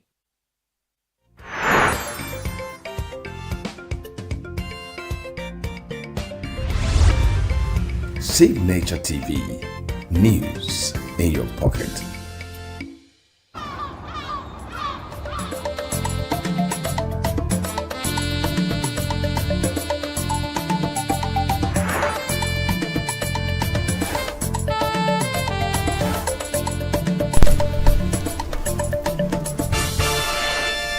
Well, let me welcome you to another in our 65th Independence Anniversary special interviews.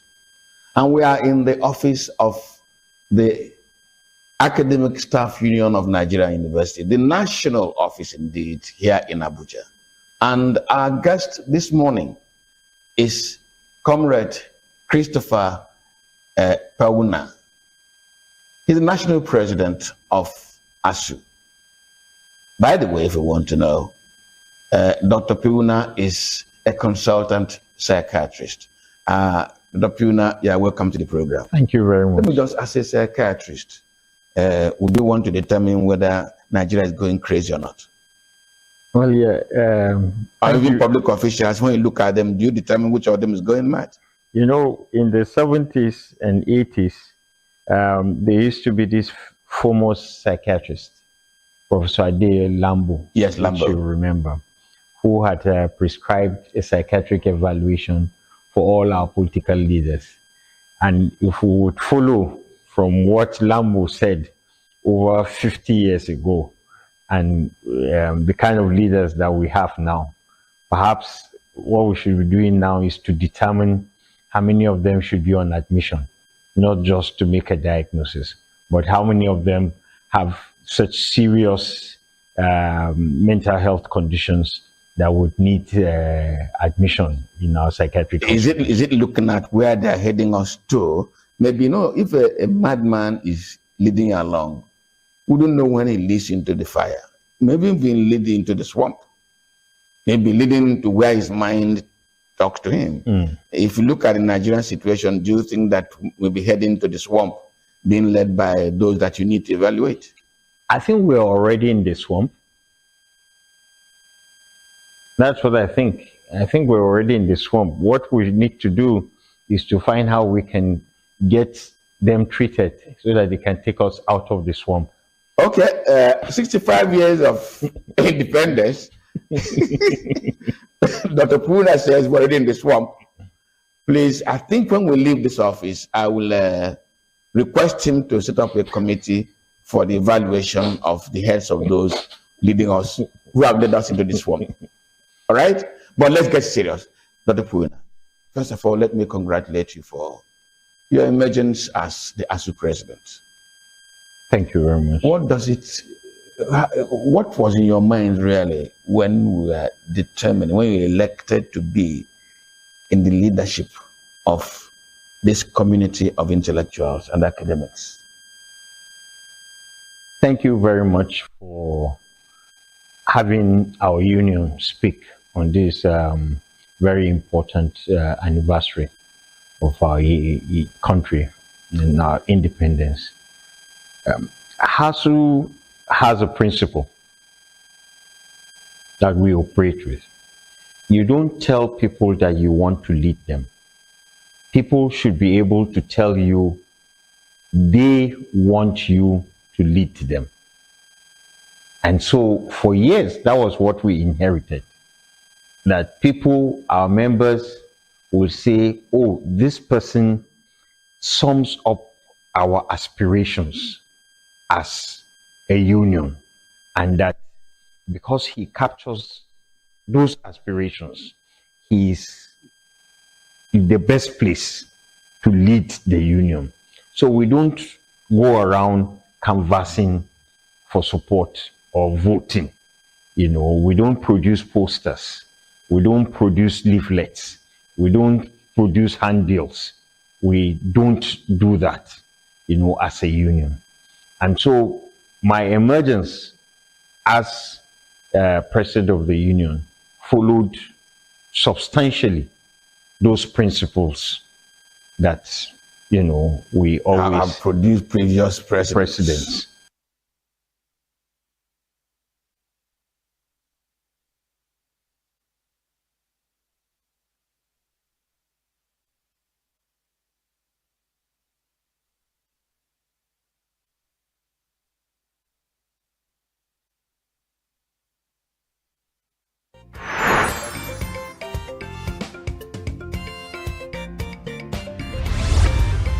Signature TV, news in your pocket.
And so when you are in a leadership position of ASU, you should be ready for anything once you are a committed member of the union.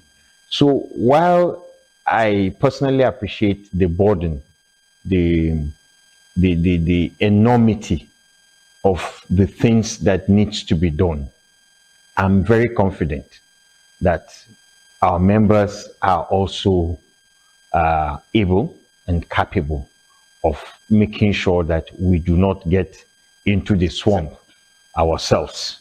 And that is possible because the union operates from bottom up. So our leaders, our members at the branch levels will decide what they want the union to do. They bring it up to their branch chairpersons. It goes to the zonal leadership. It comes to the National Executive Committee, which is NEC. And so once you go through that process, it's difficult to go wrong. In fact, there is hardly any decision that leadership on its own decides on what to do. We have principles within which we're expected to work with.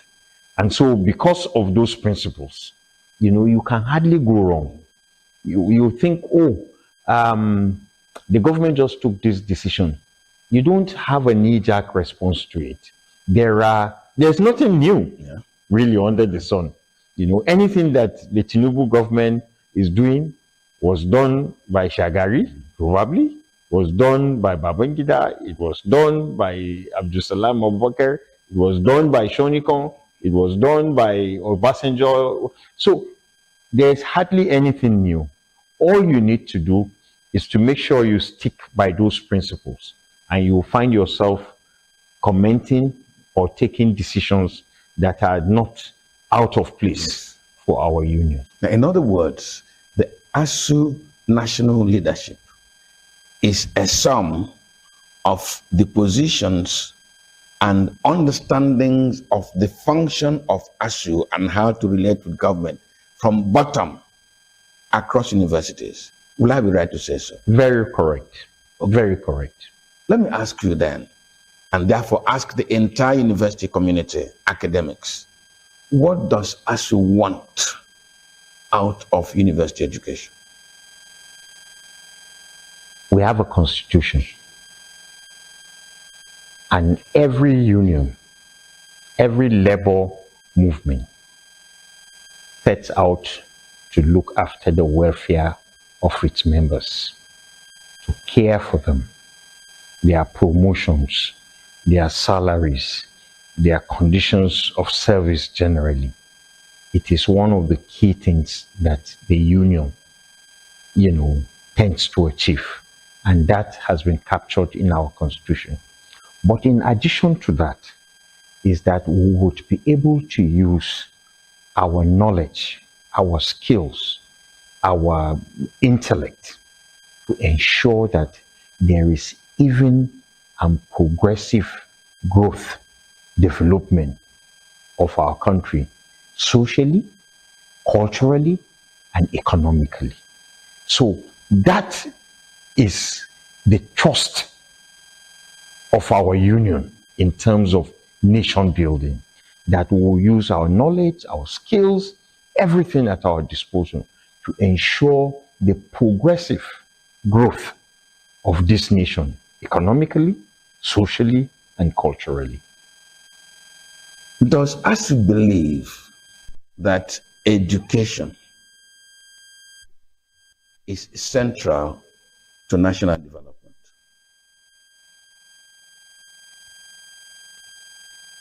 That is what we breathe as a union, as academics, as intellectuals. That is our breath.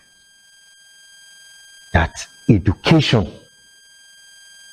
is at the center of any nation's growth, development. Growing up, they told us about palm oil plantations in the eastern part of Nigeria, and that Malaysia, Singapore came and they took the seeds of palm oil, and they are where they are today. As children growing up, we were told that there were countries that were like us, that they were developing countries. They were third world countries. When you look back at those countries, where they were and where they are now, you ask yourself why we are where we are and why they got to where they are and we have not got that, there. And the answer, sir, is education. How they turned education, how they viewed education, how they prioritized education to make it an investment. They invested in education. And because of the investment they made in education, they are where they are. And because of our lack of investment in education, we are where we are. So education is the real track, is the pathway to any meaningful growth for any nation. And any nation that ignores education ignores its future. You know that I said I will ask you the question what ASU wanted. And when I asked the question, you said that ASU breathes education driving development. That is what ASU stands for. How do you stand for it? How do you stand for it? Is it by going on strike? Is strike your only means, the only means available to you to cause education to begin driving development in Nigeria? No. In fact, strike is the last of our tools. So why do strikes come on so often? In 2007, our union engaged government. This is just an example I'm giving. Yes. You said, how come it's always strike? We engaged government for 2 years to get the 2009 agreement. Before the 2009 agreement was signed, there was a strike. But nobody recalls our efforts at meetings, at writings, at public engagements to ensure that that agreement was signed. Implemented. The letters we wrote, the meetings that were held, the public engagements, all that failed. It was when we embarked on a strike that government took action and signed that agreement. That agreement was to be renegotiated in 2012. Today is 2025. That agreement has not been effectively or conclusively renegotiated from 2011 that is supposed to have been renegotiated to 2025. 14 years. But 13, 14 years we have been at it. It took us another round of meetings, letters, threats, press releases, press conferences before government heeded and set up the renegotiation committee in 2017. And this was government after government. So we cannot say that one particular government is complicit. It's an establishment behavior. Thank you very much. It is a system that we're dealing with. So in 2017, after a strike, they decided to set up the 2017 committee led by Babalakin SAN. From 2017 to now that we're threatening another strike. We have been writing, we have been talking, we have been meeting with them, and that agreement that was supposed to have been concluded, the renegotiation in 2011, is still not concluded. So when people talk about strike, they do not see the efforts, the engagements, the things we do. So it is only when there is a strike that attention is drawn to our problems.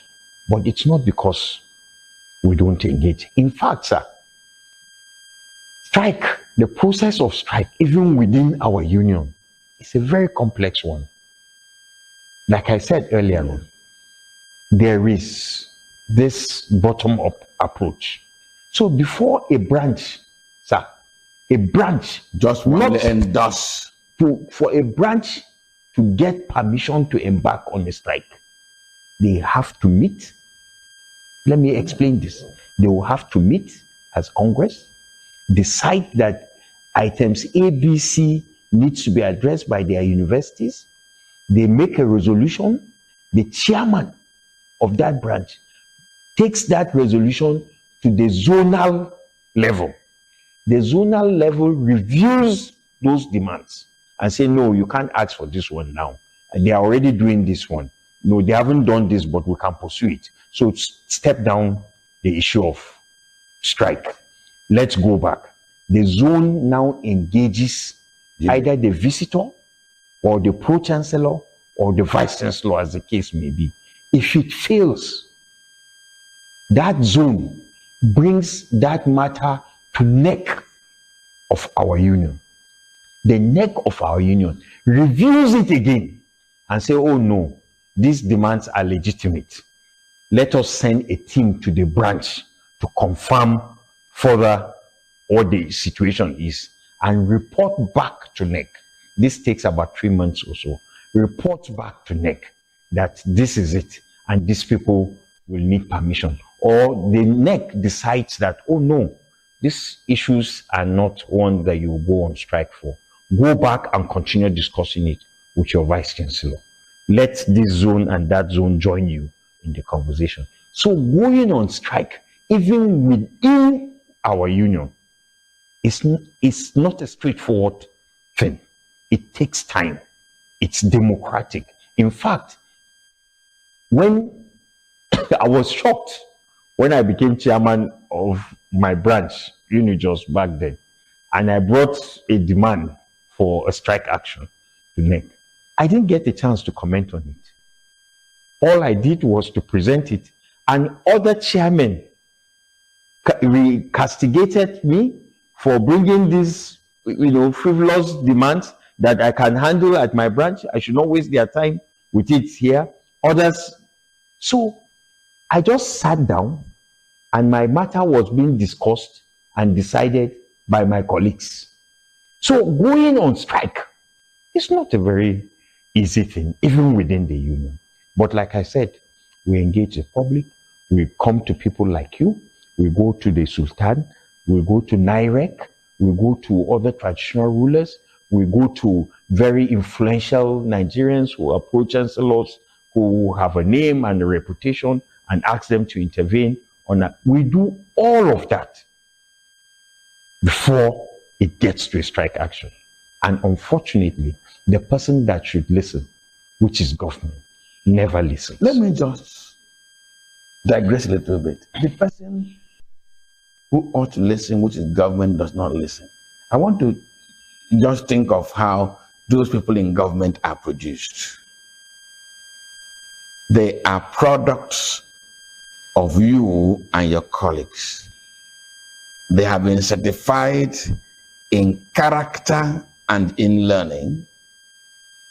They ought to understand, having gone through the process, the critical role education plays, and therefore universities play, in the very thing they want to achieve, national development. How come that the universities seem to be at odds with the very same people they produced who are now in the establishment. Can you just imagine what has gone wrong? It's about what has gone wrong. It's about leadership, how leaders emerge. It's about how we select our leaders, how we produce them. So we claim we're in a democracy, right? And so there would have to be elections. There will be primaries, there will be the main election, there will be court cases, and these are all processes. And democracy cannot thrive unless it has strong institutions. So we talked about the courts, that election includes going to court. Including lawyers produced by University of Jos in learning and character? Very well. Very well. You understand what I'm saying? I do. Including an INEC chairman I produced do. by you in character and in learning. I understand. And at variance. And I know where you're going to. So we have to have strong institutions that are manned by people that we have certified. So we have that institution. We have another one that calls itself the electoral body. We have political parties and all of that. At the end of the day, the sum total of what we produce is how each of these institutions carry out how they are diligent and how committed, honest they carry out their duties. Yes, we train them in character and in learning. Yes, we certify them. Yes, we know them. But the society in which they live also influences them. The character and learning that you get in the university is not adequate to make you a complete human being. So you have a home that you came from. You have the church you attend. You have the mosques you attend. You have the community development associations that you attend. All these come together to make you who you are. And so the kind of leaders that we produce in our society is, to say the least, like we're just not able to get this selection process correctly. And those who should be there, because we don't give you money in the university. No. But we tell you the value of money. Okay? And you go out and people tell you, you see something else in the society and you decide to copy what the society does. It's entirely different. I mean, I've seen students who never miss church service at home, who come to the university and never spend the weekend in the hostel. They are always partying and all of that. I've seen students who dress so decently at home. When you see them in the university, they are something else. And parents would not even allow you discipline their children. I've seen students laugh at lecturers, female lecturers that are old enough to be their mothers. I've seen students laugh at them because they talk to them about how they should dress. So it's a combination of all these things. But back to your question, yes, our society, the leadership that we produce in the society is also a product of that society that comes up. And if you ask Wole Soyinka, for instance, with all his academic laurels, the intellectual prowess, and everything that he has, he may not win a local government election in his place. They won't vote for him. A miscreant, someone who has no history whatsoever in terms of... Except Togri, will defeat Soyinka at a local government election. So we have a system that has been corrupted and we are ignoring it. And the society no longer places value on traits such as integrity, credibility, transparency, that we used to be told that what is in a name, and we try to study and ask ourselves what is really in a name. Well, the name doesn't mean anything anymore. And young people are seeing a society today that belongs to the children of the high and mighty. And so if your father is a past this, ex this, or is serving this or serving that, you are have a smooth road to success. Completely. And you are giving advantage over those that merited those positions and all of that. So, Dr. Yuna, let me just interject a bit, because this conversation really, we want to draw from the academic community. I also discuss ASU in relation to national development. I asked the question earlier, what does ASU want? I want to change that question. Before we came in here on this conversation, ASU was threatening to go on strike. What is ASU asking for in this current threat?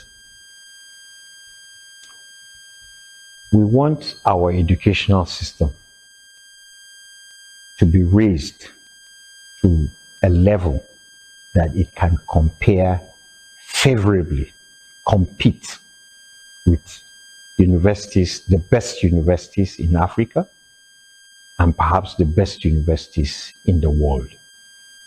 That is our goal. In specifics? In specifics. Funding of our universities.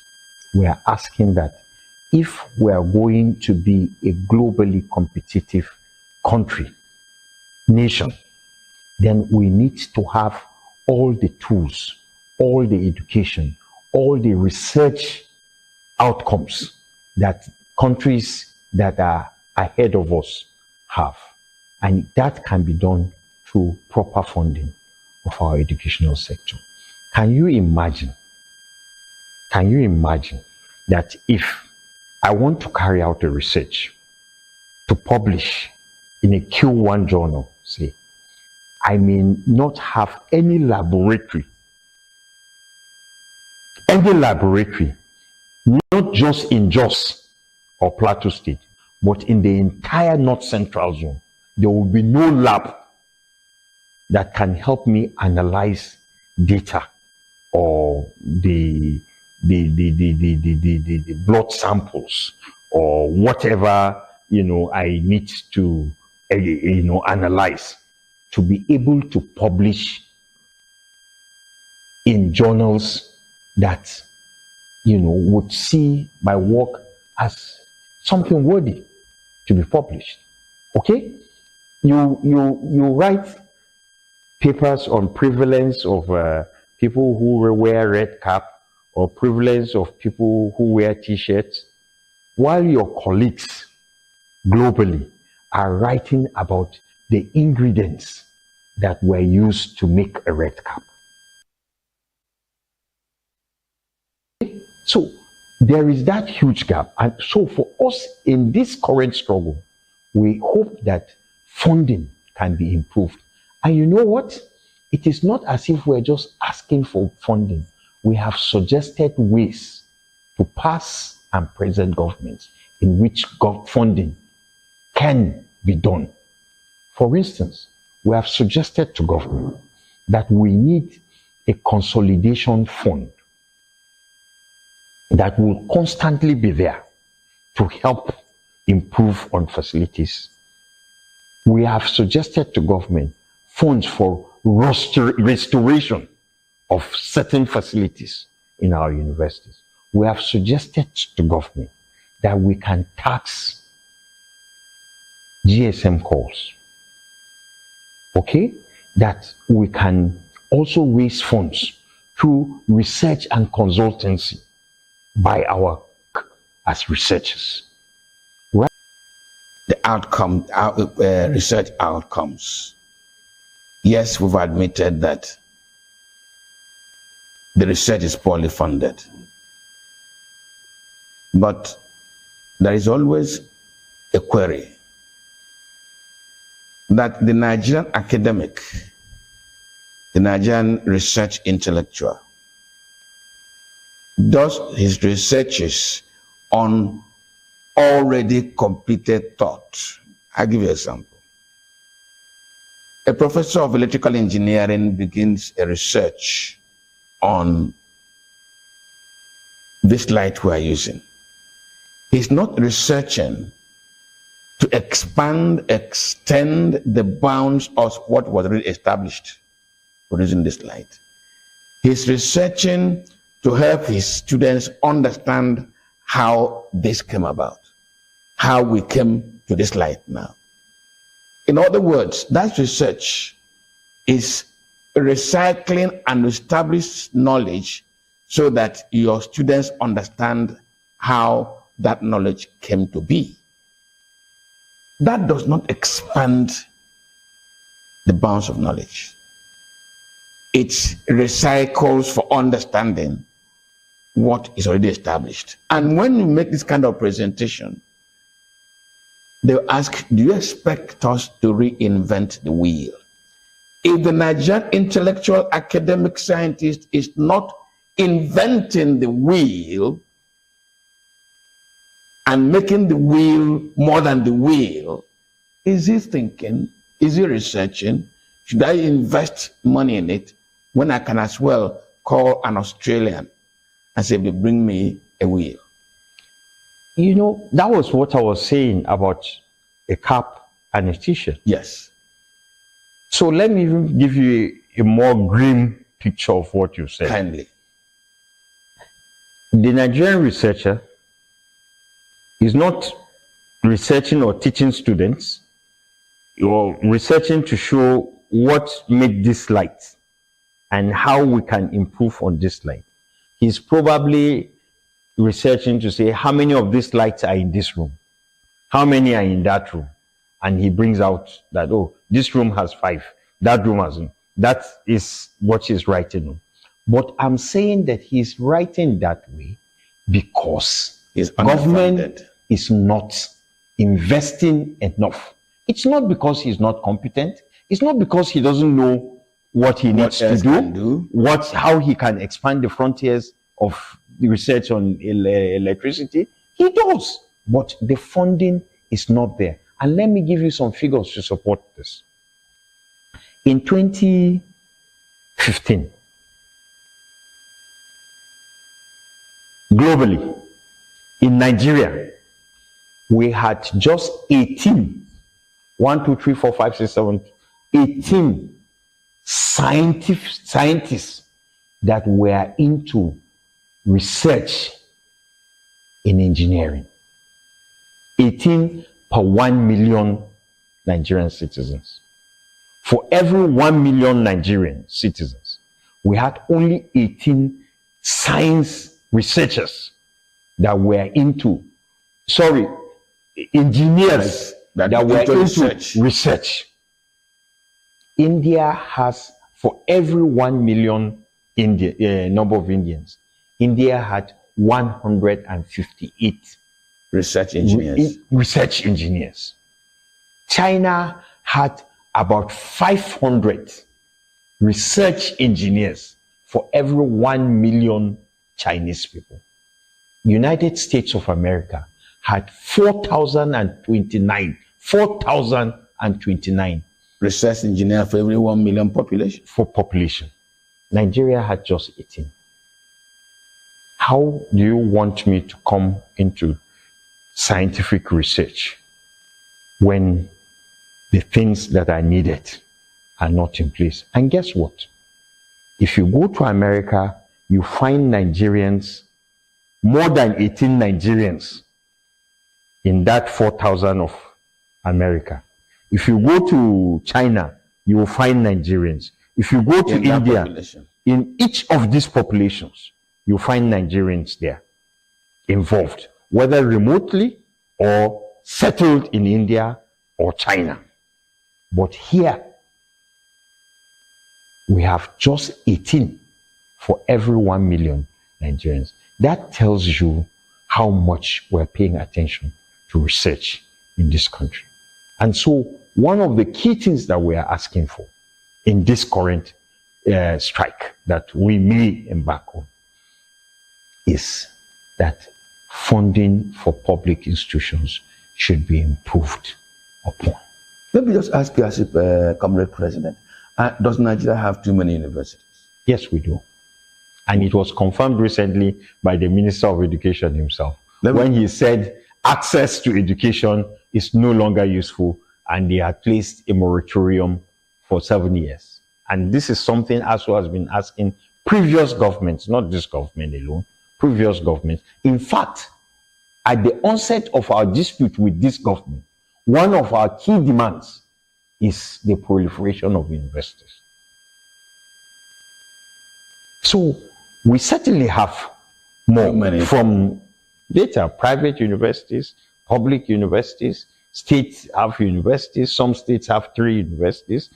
You know, again, it's good that we're talking about this at our 65th anniversary. Yes. I wasn't there, but I was told that the first National Development Plan, the second National Development Plan, factored university education in the planning.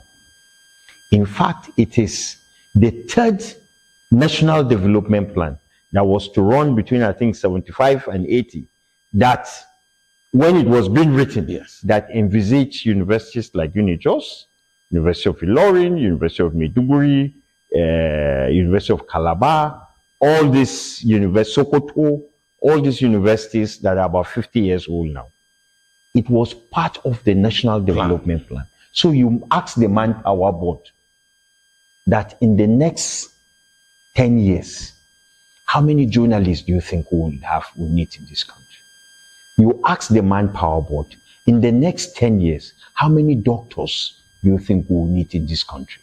In the next 5 years, how many engineers do you think we'll need? So that would inform decision in establishing universities. But of course, we know how universities are now being established. Everybody, if you're a very powerful senator, you have to have a university. If you're a very powerful governor, you influence university into your village. We've heard of universities that the federal government gave money for a state university to be improved on, and the governor took the money to go and establish a university and named it after himself. So, yes, I think we believe in the union that we do have more than enough universities, and in fact, that is part of why our resources are drained. Can I lead you into temptation? Would you accept reducing the number of universities we have? It would be a very tough decision. But is it necessary? It is necessary. And let me tell you why. When Buhari came to office in '83, he merged some universities. He merged universities that were established by Shagari. He merged universities. Most of this, I knew that at that time, the current University of Agri Makurdi was a campus of the University of Jos. Okay? I think ATBU was campus of ABU, Zaria. I don't know what Futo Owerri, whether it was in Nsukka or where, but he merged certain universities. And we have made that argument in ASU, that having more universities spreads thin the very meager resources and limited manpower that is available. So you say, oh, lecturers are not even staying to work in one place. They are here, they are there, they are here, they are there, they are here, they are there, because you have established universities that you didn't plan for it. If you had planned for it, the manpower would have been available. So it is this same lecturer that is running that institution and running his own programs in his parent university. So yes, I think government should look at the possibility of restructuring what our universities are without losing the staff strength that we have right now. Using the number, but we can prioritize some of these things and get certain universities to specialize, in certain areas, and then push the manpower that we have into those areas. Let me ask you. So it's not a very tough temptation after all. Thank you very much. Let me ask you, when a society, and I'll cite one or two examples, wants a particular problem solved, they go to their people, their men and women of knowledge. Can the Nigerian government, targeting specific national challenges,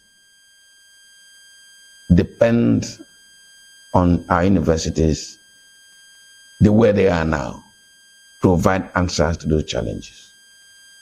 Yes. Let me give you one specific one. Nigeria has the challenge of coordinated road networks in this country. Coordinated, aligned road networks.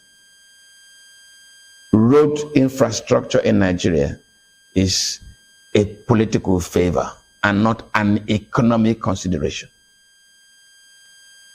If President Tinubu wakes up this morning as we're talking on this program and says, I need to align for real national development in a modern society, Nigeria needs to align its road network to begin to be an economic activity, an economic enabler in an ordered manner. He is not an engineer. He's not an urban planner. But he needs that thing done. Can he depend on the Nigerian University today to give him an answer? Extrapolate to other aspects of national life. Here in this secretariat, in this ASU secretariat, one of our staff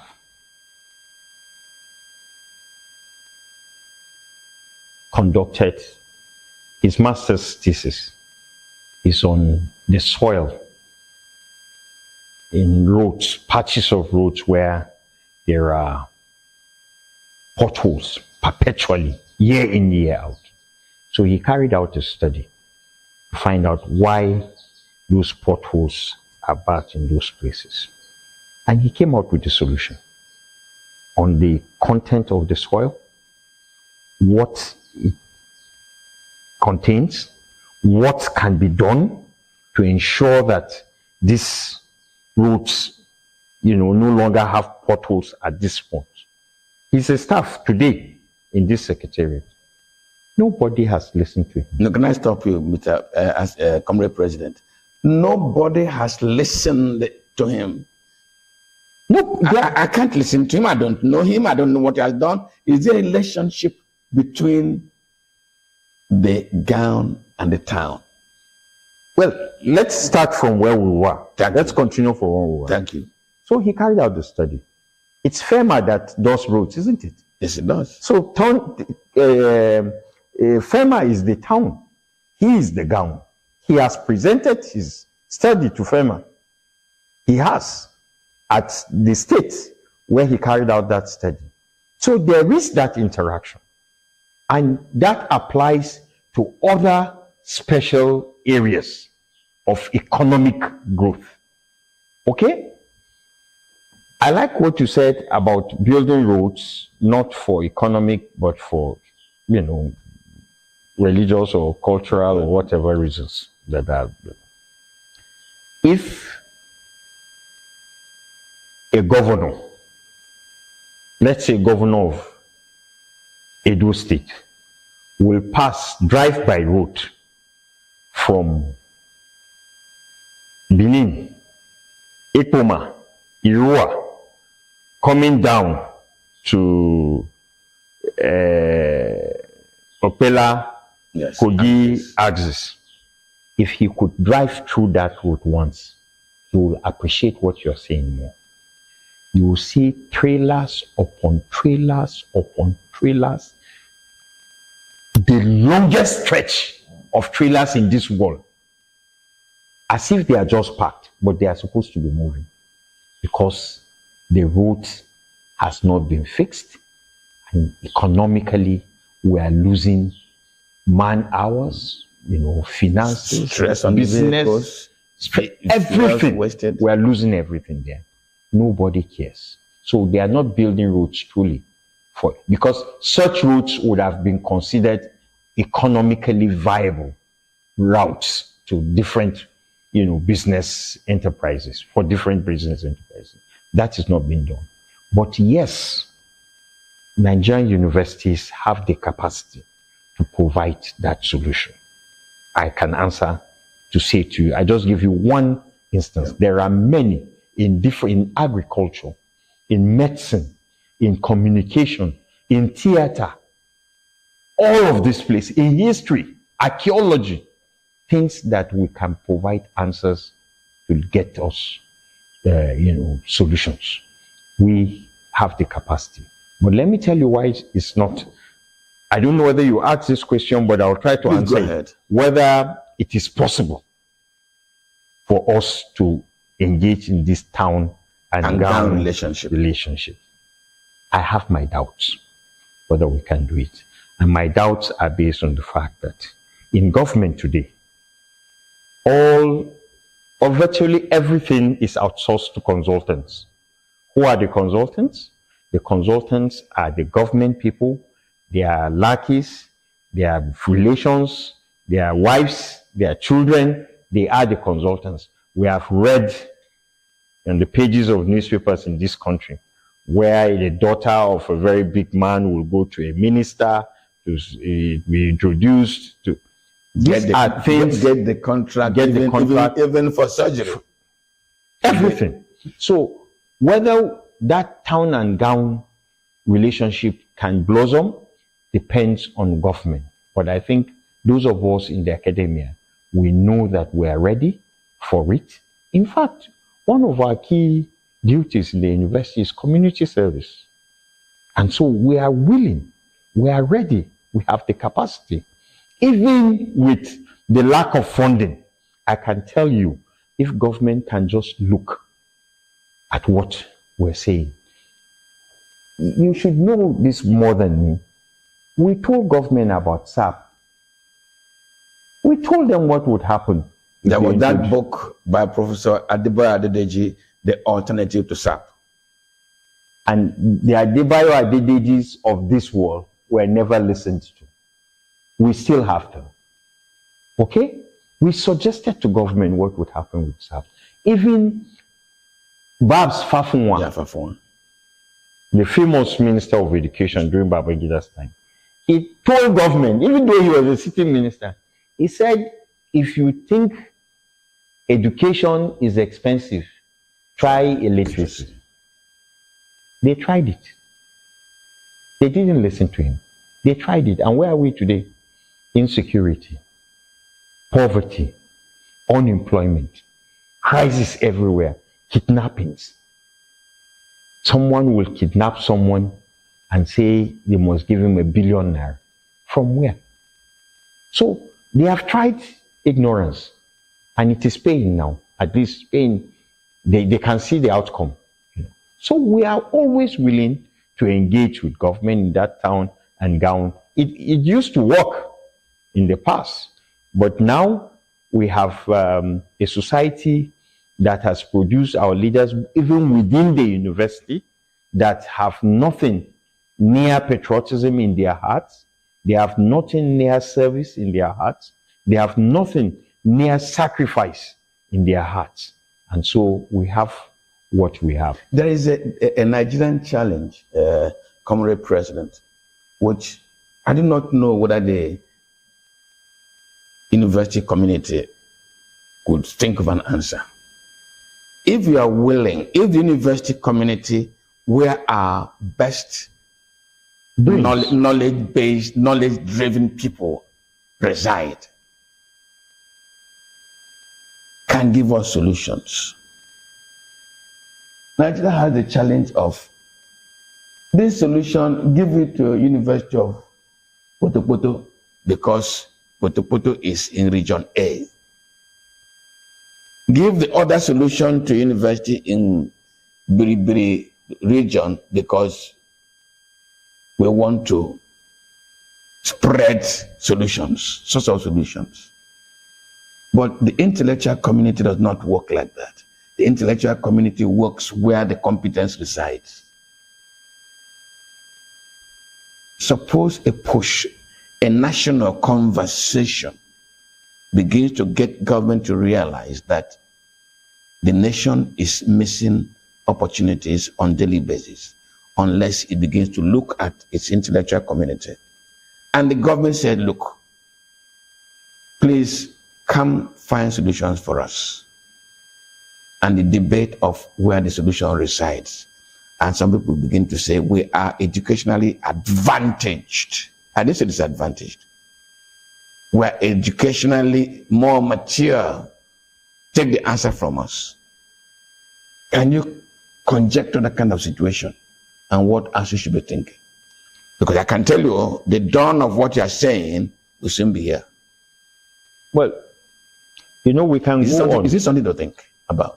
We can go on criticizing government and blaming the society. But this question that you've asked is part of our problems, even within the academia. So you have a university that is situated, located in a particular place. And we, even we, the academics, say it's our turn to produce a vice chancellor. I mean, I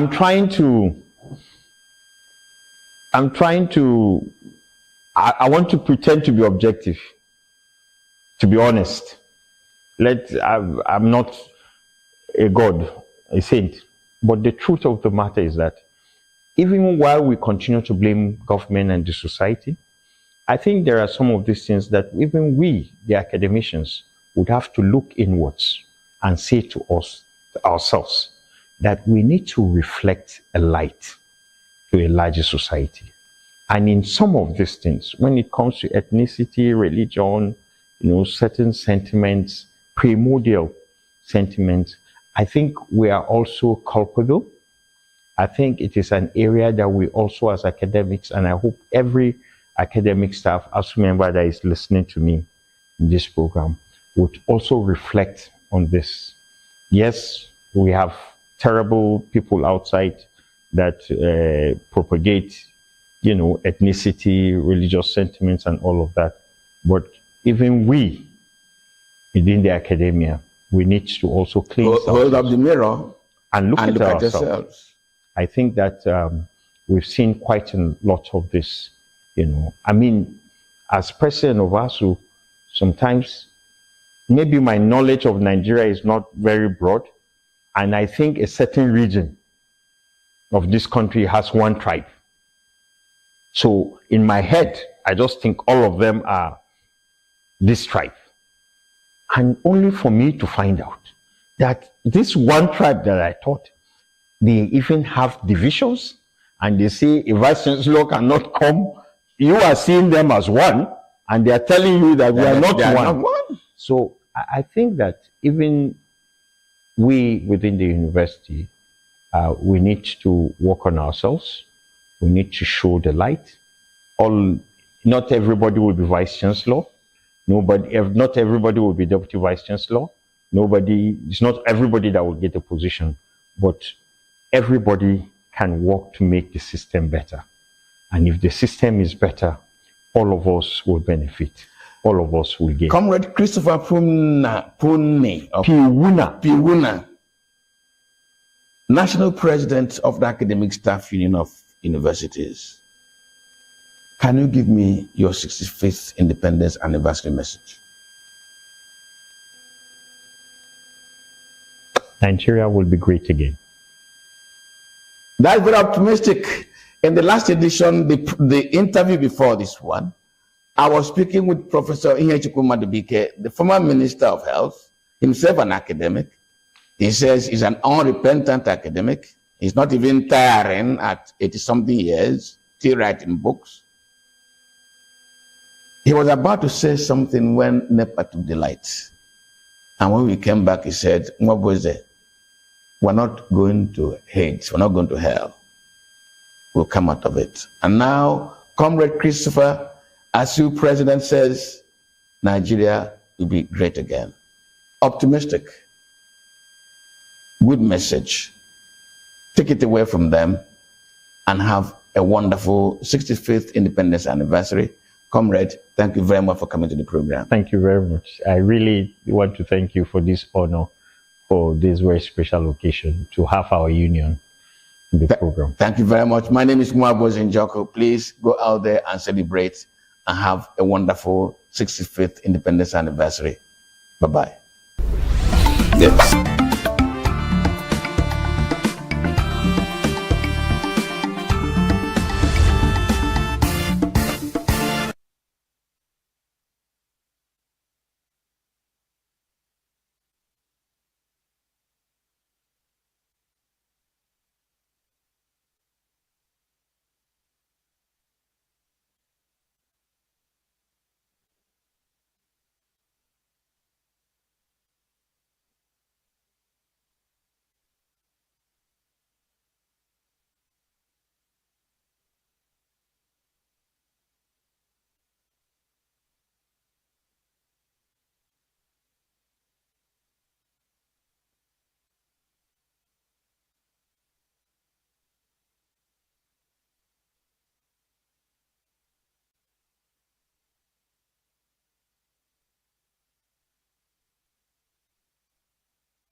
Nigerians are always praying to God, and prayer to God is never useless. And that as Nigerians keep praying that God will save us from chaos, anarchy, and doom, it will happen. And how it will happen, maybe that's when we will see the hand of God. It can happen with a military coup, but it can also happen with a civilian ruler who suddenly turns things around, decides to turn things around. We shall see.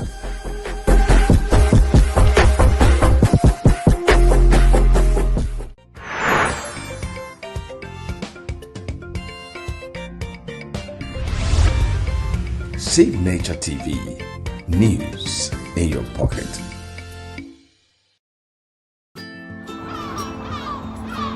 Bright and early as the day breaks, as the newspaper headlines trail the stories that shape the day, we at Signature TV trail the headlines that trail the day. We interrogate the headlines. We analyze the stories that make the headlines. Wayek is overrated, and they even overrated themselves and went into CBT. They are insensitive of some Nigerian children who have never had what they call CBT. With passion and emotion, we drive the conversation to change the narrative.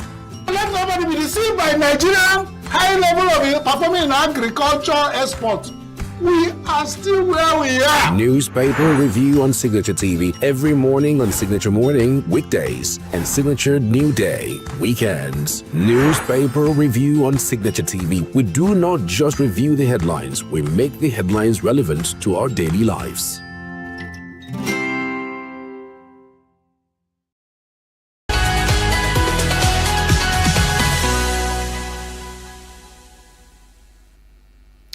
Welcome to another exciting and insightful episode of Gender Perspectives on Signature TV. And as always, we look at all gender-related issues in our society as it affects men and women.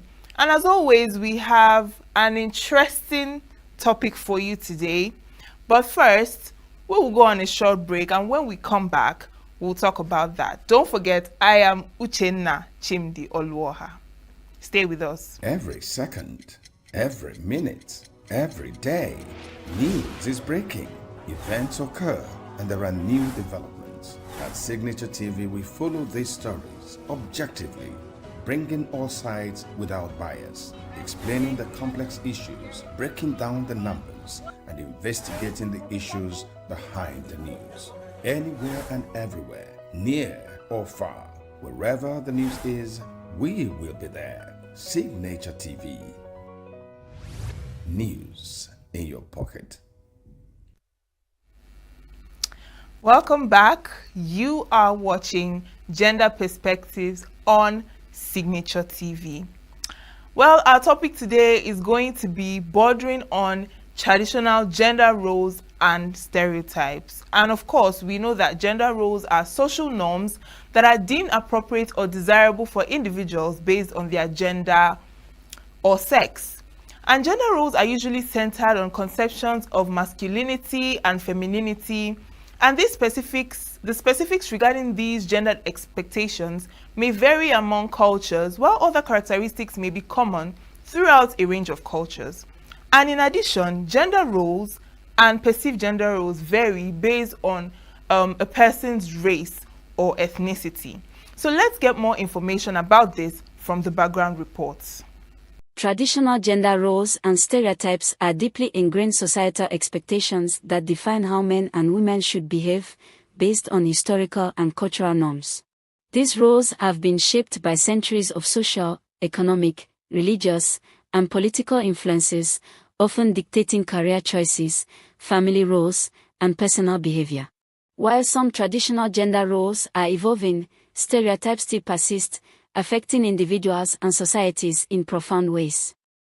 Traditional gender roles emerged from early human societies where survival depended on distinct labor divisions, where men typically hunted and protected the group and women gathered food, cared for children, and managed domestic responsibilities. Different religious and cultural traditions such as Christianity, Islam, Hinduism, and others have shaped gender expectations. Many of these traditions continue to influence gender norms today, though interpretations have evolved over time. Men have historically been expected to be providers, protectors, decision makers, and emotionally resilient. Women, on the other hand, have traditionally been seen as caretakers, nurturers, submissive partners, modest and reserved. These stereotypes have influenced education, employment, and social expectations for generations. These gender roles have highly impacted individuals in various ways. Men may struggle with emotional suppression, leading to higher rates of depression and suicide. Women may experience anxiety due to societal pressure to meet unrealistic beauty or caregiving standards. Women often face barriers in male-dominated industries, while men in caregiving roles face stigma. People who do not conform to traditional gender roles may experience social rejection or discrimination. Rigid gender roles contribute to gender-based violence, harassment, and unequal treatment in legal systems.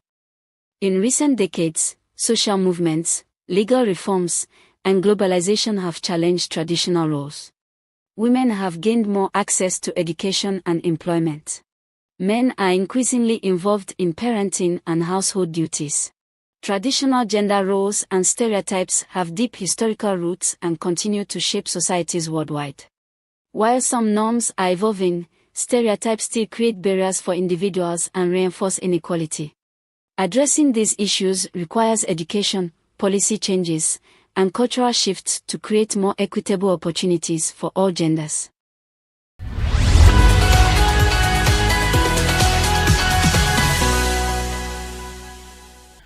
Traditional gender roles and stereotypes refer to the expectations society places on individuals based on their perceived gender. And these roles are often deeply ingrained in culture, history, and social structures. Well, men are typically expected to be providers, protectors, and decision makers. They are often associated with strength, assertiveness, and leadership, while women are traditionally seen as caregivers, nurturers, and homemakers. They are expected to be gentle, emotional, and supportive. Well, to throw more light on this discussion, we have an interview with Lady Jane Ndukwe. She is a mentor, an educator, and an advocate of respect and true humanity and kindness worldwide ambassador. So we're going to take a listen to this interview and hear what she has to say about traditional gender roles and stereotypes. Enjoy. Welcome, Lady Jane. Thank you so much for joining us on our program today. Thank you. You look so lovely. Thank you. It's always a pleasure seeing you, really. Thank you. So, well, you know, today we are looking at traditional gender roles and stereotypes in our society. And I know you have a lot to say about that, so let's just get right into the gist of the day.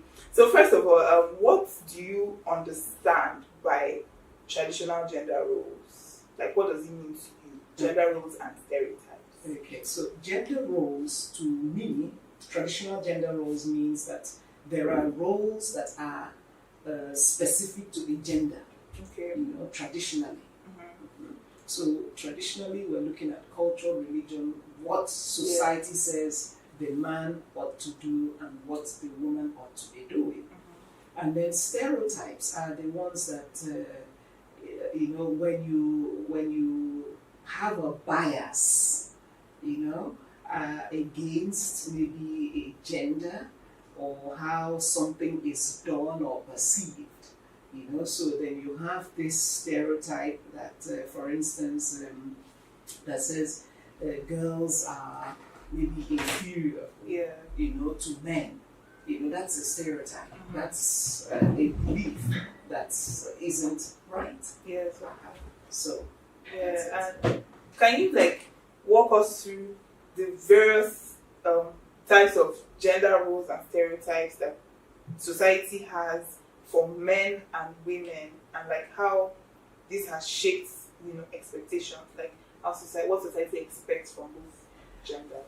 Well, society expects that the woman belongs to the home front, you know, and so she is groomed from birth, you know, to cook, clean, man the home. Yes, take care of the children, take care of the children and everything, you know. So then you would find that in the traditional setting, the male child is just not allowed. Well, no, I won't use the word allowed, but is not supposed to be in the kitchen. It's not supposed to cook and clean. It's the woman's. It's for the woman. It's for the girl child. So that's a gender role and stereotype, you know, a traditional one. So, and then another one is that the woman does not inherit, you know, properties. Yes. And then going back on the first one that I mentioned, you know, the girl child is already groomed for marriage. Yes. You know, so if she doesn't get married early enough, at a certain age, it's as if what has gone wrong with her, you know. So people begin to talk and, you know, pass some very unwholesome comments, you know, to the family.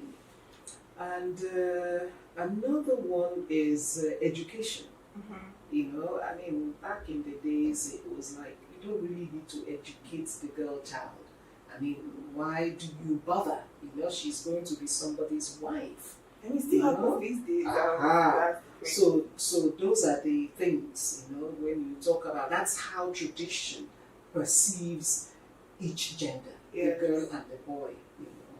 You've spoken, society. You've spoken, much on the female, their roles and stereotypes. So what about what they? Yeah. The So boys? the society expects that the boy child grows up into a man that provides. He takes up headship of the home. So he's already being groomed, in that way, to head, to lead, and he is the ultimate provider and the protector. And it's like his word is law. Yes. Final. It's final. So and then if he's unable to do that, it becomes a problem. Yes. His masculinity is questioned. Yes. So these are the traditional roles, that we attribute to gender. Yes. There is one that's quite striking, particularly when it comes to boys. Okay. When they say they shouldn't show emotion. I forgot that one. So, Yes. So they shouldn't show. A boy doesn't cry. Yes. So that has actually led to too many mental health issues among our boy children. Because they face a lot of trauma, stress, but in quotes, boys don't cry. So they bottle it up, yes. And then you now begin to hear. In fact, there's a higher from research, a higher suicide rate in boys than girls. I read it somewhere. I can't quite remember where I saw that. So and it could stem from this stereotype. This belief that says boys shouldn't cry. But we now know better that that really isn't so. That doesn't work. Yeah, that's actually true. And the opposite of that is that women are also weak and over emotional. Yes. So when a woman freaks out, she's being emotional. So if she complains, don't mind her. That's the woman thing. She's being emotional. And even when some men show emotions, why are you acting like a woman? That's the society we find ourselves in, unfortunately. Do you have any personal or observed experience where these roles and stereotypes have influenced, life choices or people in one way or another? Yeah. For instance, in the choice of courses, that our children study, at the university. I mean, then it used to be that only men could do engineering courses. And, there were certain courses that were predominantly male. Yes. I think it was yesterday on television that I heard a woman, she was saying she studied engineering and then she found herself in a male-dominated field, and I think either she was the only woman or something like that. So yes, it does affect our choices, and then it also affects our perception, on marriage, for instance, what is acceptable, So for the fact that we feel that the man's word is law, so the wife, is not expected to speak. She just toes the husband's whatever thing that he has set up, that must be done, must be observed in the house. I mean, just before I came in, I was listening to the radio when somebody was mentioning or referring back to our past president, when he referred to his wife as belonging to the other room, when she was trying to advise, or make a suggestion or something to him, So you find a lot of cases like that, where the woman is not really expected to speak. So whatever the husband says and does, whether they're right or wrong, everybody just chooses that line. And do you think that the idea the younger generation have concerning gender roles and stereotypes, do you think it is what it is supposed to be? Do you have any?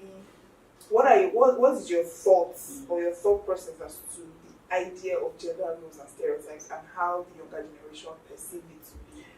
Well, as one who mentors young people, I have heard, like some young ladies, some young girls speak about, in fact, they don't even see gender roles, because it's as though what the man can do, the woman can do, So if he wants to be a leader, I want to be a leader. If he's chasing his career, I want to chase my career, So they see that. So some don't also see, in quotes, the man is head in the home. I've heard some younger girls speak about, well, what's in a marriage? They don't even want to get married. They don't want all this. I'm not cut out for this. And I've also heard on what the younger generation, see. So, for instance, I've heard some say something like, we're working. Don't expect me to cook. There was a young lady, she was sharing with me. A guy invited her out and was waiting for her to come and cook. And then she said, no, what happened to ordering something? That's not what I'm coming to do. So there's a shift, there's a change in the way the younger generation, perceive this issue of gender role. So you personally, what do you think about this shift? And do you think the younger people are misunderstanding it, or are misrepresenting it, or being too extreme with their thought process and the way they are seeing this idea of? I want to look at it in this dimension. If what we project as gender roles, and how it should be practiced was maybe better understood, if we understood the essence of gender roles, because I believe in gender roles. Okay. Let's start from that. I believe in gender roles, and I believe in the beauty of balance and complementarity. Okay? So now, if we had those thoughts of complementarity and balance, as well as mutual respect, three things, then perhaps the younger generation would not have this misunderstanding that seems to persist on gender roles. So, I'll give you an example. Now, when a woman is seen as inferior to the man, the younger generation is saying, well, I'm not inferior to any man, because we've gone to school. Perhaps she was even the brightest one in the class. Yes. So she's now asking herself, why are you telling me that I'm inferior to the man? So she can't see what you're saying.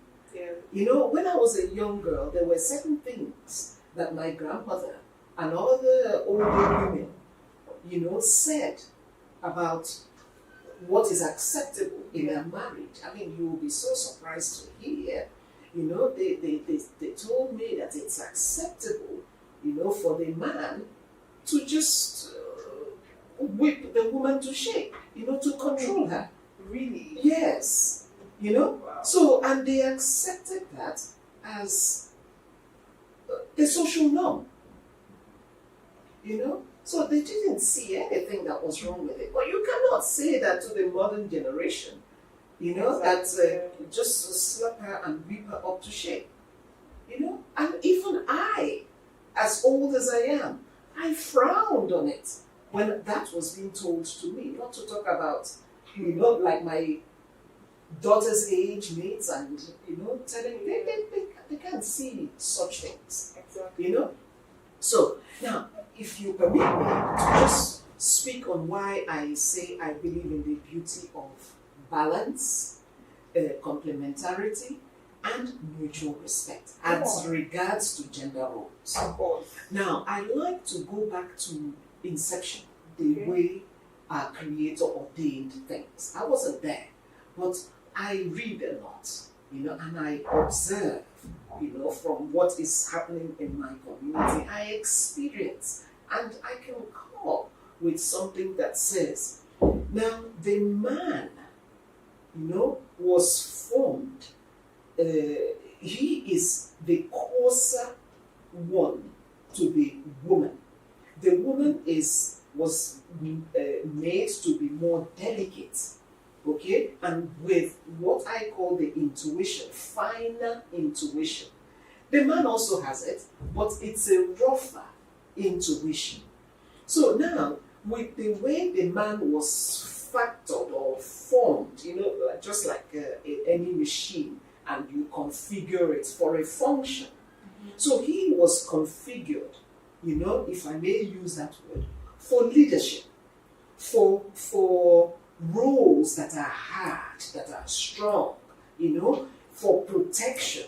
If there's anything, that's the man's role. Now, in each human being, there's a bit of a feminine and masculine part. Now, the man developed the masculine, side of him and pushed away all the, which was now put into the woman that was developed after the man was developed. If we go back to story of evolution and all that, okay. So now the woman was configured for nurturing, for caring, okay. Now she has all these features: intuition, collaboration, creativity, and these are very beautiful features. Yes. Okay, when we talk about 21st century skills, I mean, these things that I mentioned are the things that we're calling for in today's world. So you can imagine the woman bringing all that into leadership. Then there'll be forward looking. There's a broader perspective. Okay, now the man on his own has all the aggressive, not in a wrong way, he's built for that which is strong and hard. He can rough it out, he can, he has the stamina. Now, picture where two of them understand their roles. And again, I want to also throw this out, that no gender is superior to the other, and no role is better than the other. So now this is where, yes, I have to bring to say that. So now you can imagine where the man understands his role, the woman understands her role, and then they come together. They come together to balance each other. Because there are things that the man is unable to do, is unable to perceive as a woman would. So when he lacks in those areas, because that's not the way he was configured. So if he understands his role and understands the woman's role, so where he is lacking, the woman supplements or complements. Now, where she is lacking, the man complements. So there is a balance. They balance each other. There's unity, there's mutual respect, and there's a harmony. That's really how it's meant to be. But when you step out of the roles and then you, I don't want to do this anymore. You can imagine a car, that has been designed to drive on a smooth road, and then you now decide, no, I'm not going to drive it on any smooth road. I'm just going to go through gullies, I'm going to go through water, I'm going to go by air with this car that was not configured for that. Then there'll be trouble, which is what we're facing today. The trouble we're facing today. So now you have men and women stepping out of their roles. You know? So are you saying that a man cannot nurture, cannot care, and do all of that? And are you saying that a woman cannot step into that leadership role and, you know, take on some of those features that okay. Now, a man cannot nurture. He can do the bit he can, but he wasn't wired for that. That's why you see in a home front, you know, the woman is the one who is teaching values to her children. She's the one who is making sure that the home front is sound in health, sound in thinking, you know, and then there's stability and there's peace. That is the woman's role, because she has this intuition which guides. It's like a moral compass, you know, the inner voice that guides her in the choices that she's making, you know. And whether we acknowledge it or not, you know, when a home, I'll paint two pictures of a home front now. Now let us paint picture home number one. Now there's a man and then the wife and children. So the man understands, okay, yes, I am head of the home. He's not lording it over the wife. You know, he's not saying I'm more superior, but I'm the head of the home, as the way it's been ordained. But she is the neck that carries the head. So if she doesn't move the neck, the head doesn't move. That's really the way it's meant to be. You know, because of that intuition, that guidance that she offers, that ability to see beyond what is just merely physical or whatever, I don't know how else to paint it. But because she is being guided from her inside, you know, so she has foresight, yes, you know, and she's able to direct, if I may use that word, direct, you know. She inspires, you know, she's able to say, okay, this is what I perceive, this is how I'm seeing something, you know. The man who appreciates what she's bringing will not say, go and shut up, don't tell me anything. He would think about it, you know. And then once he sees, I never imagined this, you know, and then he acts on it because he is the one that executes what she is directing. And then things work out. The children are well grounded, you know. So now in that kind of home setting, children coming out of that type of home become useful to society. Now let's paint another picture of another home. Two leaders, two heads. You know, one refuses to bow to the other one. I'm just as good as you. You know, you cannot come and tell me to do this. I'm heading, you know, a powerful unit in my office where men and women bow to me. You know? So both of them now come back with their very powerful jobs. They have everything in their house, big house, gadgets, money, the whole lot. But one thing they do not have, sound children. Because those children, by the time they come back from their very powerful work, the children have gone to sleep, or, you know, children are just left to more or less raise themselves. Yes. You know, and then there's a problem, because if there's no support, if there's no guidance, just like a computer, if you don't garbage in, garbage out. So if you don't put in any values, if you don't put it, because everybody is, I will not agree. You know, there's this thing, I can't remember what it was. Check. I can't remember. There was a word that was being used last year about I won't grieve for you or something okay, like that. Is it no grief for anybody? No grief for anybody, but there was another thing. Okay. You know, pochili or something okay, like that. Pochili, yes. So everybody is doing pochili, you know? Yeah. And then the whole home front is ruined. I like I keep mentioning, I work with young people, you know, as a mentor. And I have heard, them come to me, can I confide in you, man? And then they've said some things. I also studied counseling. Okay. So they've said some things that, in counseling, you're not supposed to show surprise, so that they're able to speak up. Yeah. But when I now ask, have you shared this with your parents? They're not there. They're not there. They don't listen. They're too busy. And we've had cases where children have gone into drugs, gone into all sorts, because they're listening to their peers, they're using the drugs, they're using all those things to mask the pain or whatever it is that they're passing through. And when you check, much of it is coming from their home. So yes. I have painted two different homes, yes. And you look at it, and then that's why I keep calling for balance.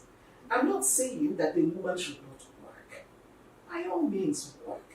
But your primary assignment is your home. That's your constitution. That's where it starts. If you're able to raise well-mannered and well-grounded children, you will reap the benefits.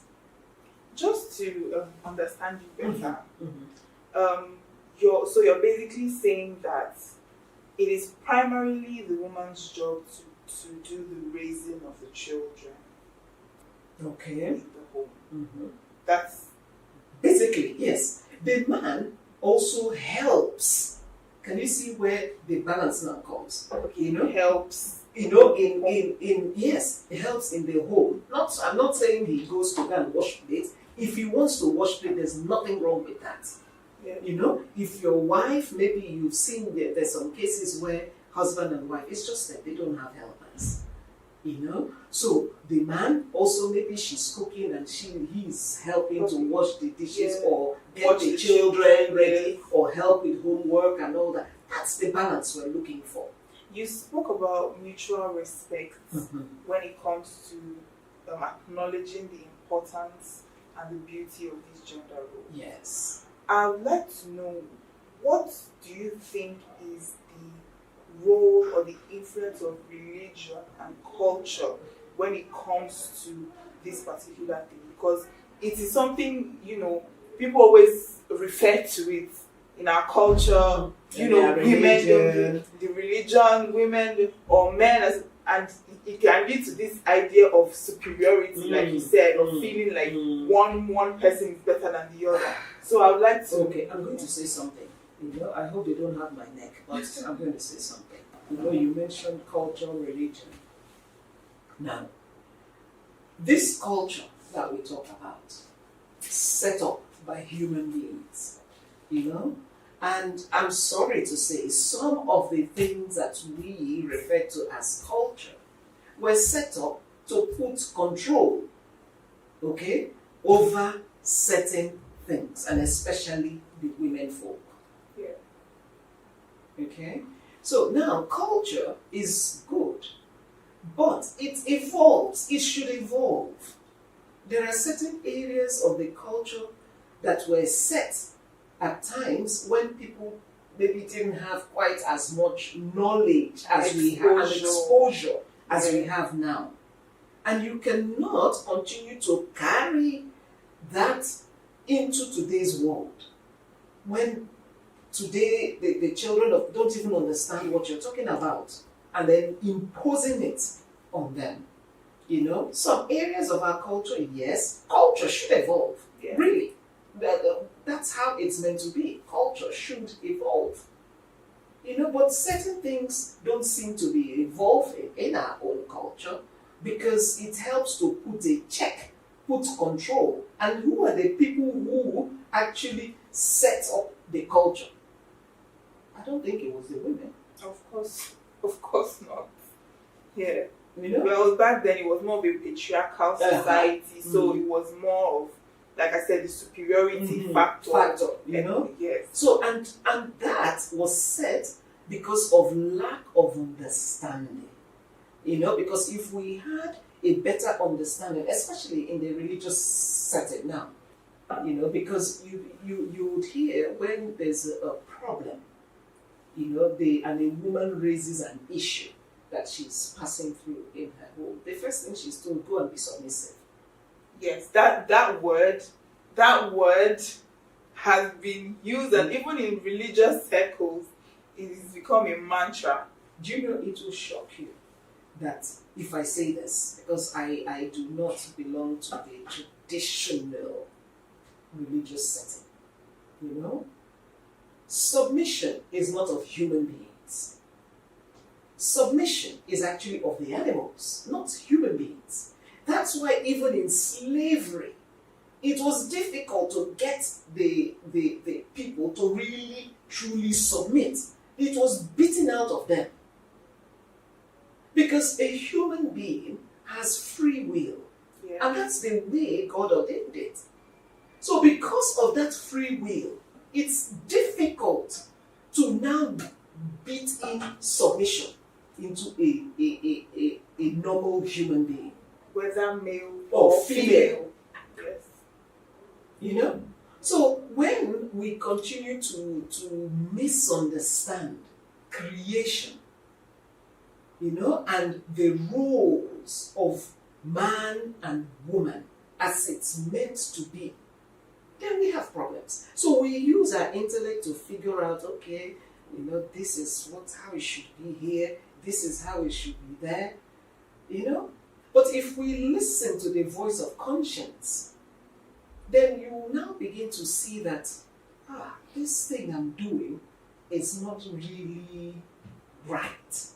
Because you forget, if you can do that to another woman, another person's child that you call your wife, remember, you have a sister, you have a daughter, you have nieces. I mean, I want to bring it closer to your daughter. You know, if a man treats your daughter the way you treat your wife, would you as a man take it? That should be a point of reflection. Yes. Except if you're saying you don't love your daughter. You know? Yeah. But if it's a man who loves his daughter and he knows that he mistreats or he totally disregards and disrespects his wife, you know, then he would ask himself, I wouldn't want to see that being done to my daughter. This whole thing of respect, I'm very keen on respect. I teach it. Yeah. I give it. I live it. Yes. And before we go, how do you think these roles contribute to gender violence and discrimination in society? Let me, before I answer that question, the roles themselves, the genuine roles of the man and the woman are not where the problem, that's not where the problem is. It's the problem is not the role assigned to the man and to the woman. Whether we acknowledge it or not, that's how it is. You know, just like when you have a glass of water, you as far as you're concerned, it's clean, it's pure, because that's all you're seeing. But somebody who brings a gold begins to see some living organisms and all sorts in that same water that you call pure.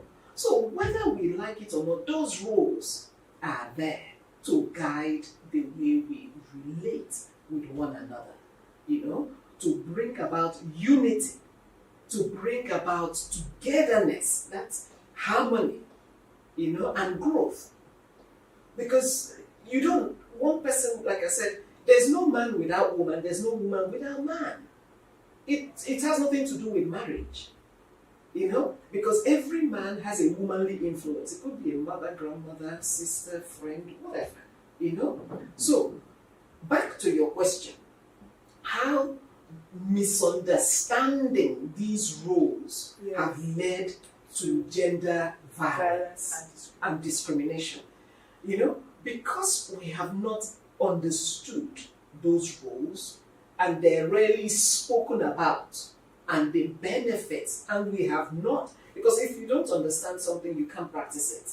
Yeah. So because we've not understood, we've not been able to practice it, because if we practice it aright, then the younger generation looking at us will we'll be happy to also toe the same line.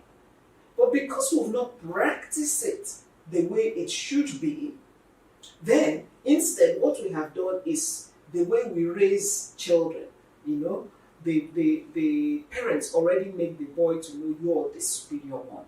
No, you don't go to the kitchen. Send your sister to go and bring whatever. If he comes back, where's my food? Where's my this? And she just goes along doing that. And the parents accept that because that's the way they were also raised, So because of that misconception, and what we have now done is propagated competition instead of collaboration. Yes. So now we have where the other one feels I'm more superior. I'm speaking, you don't speak. So any little thing triggers off, and then there's gender violence.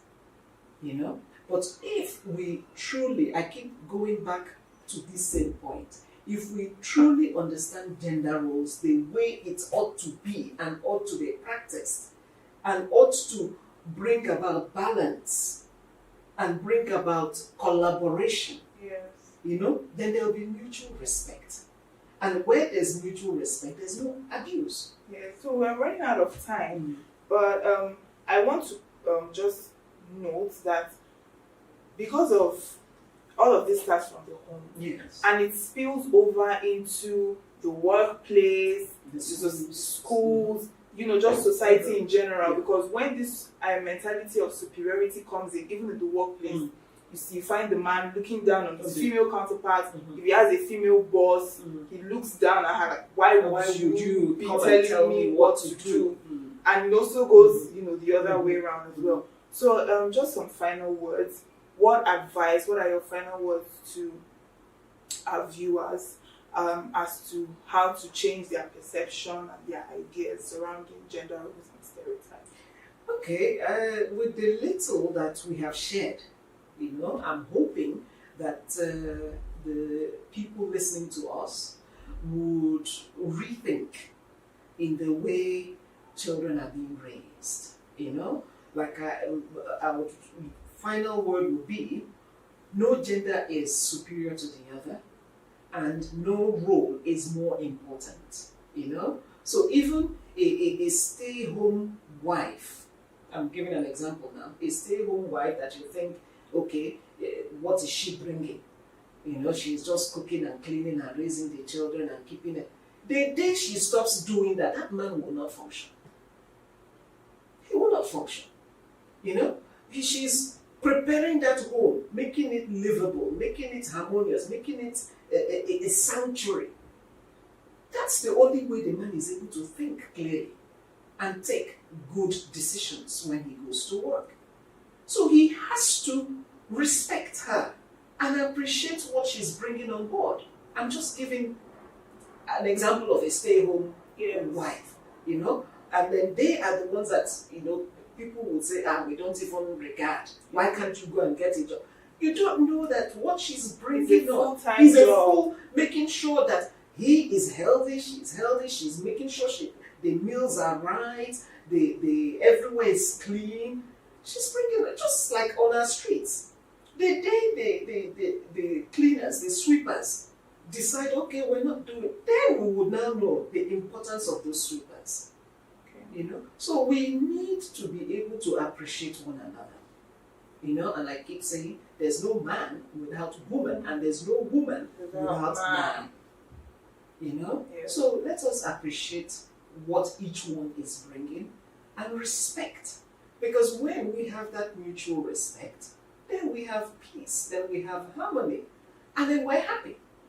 And we can progress. That doesn't mean the woman cannot work, but go and work. But remember, your primary assignment is your home. Don't relegate it to the background, expecting house help to do something for you. The house help will not raise your children. And it also goes... It goes the other way, yes. Yes, wow. This conversation is... I don't want it to end, but sadly, we have to call it a day for this discussion. Thank you so much for your insights. I learned a lot, and I'm sure our viewers have a lot to take home from this? Thank you so much once again. Thank you so much. Thank you. All right, we'll be going on a short break right now, and Gender Perspective continues. Stay with us.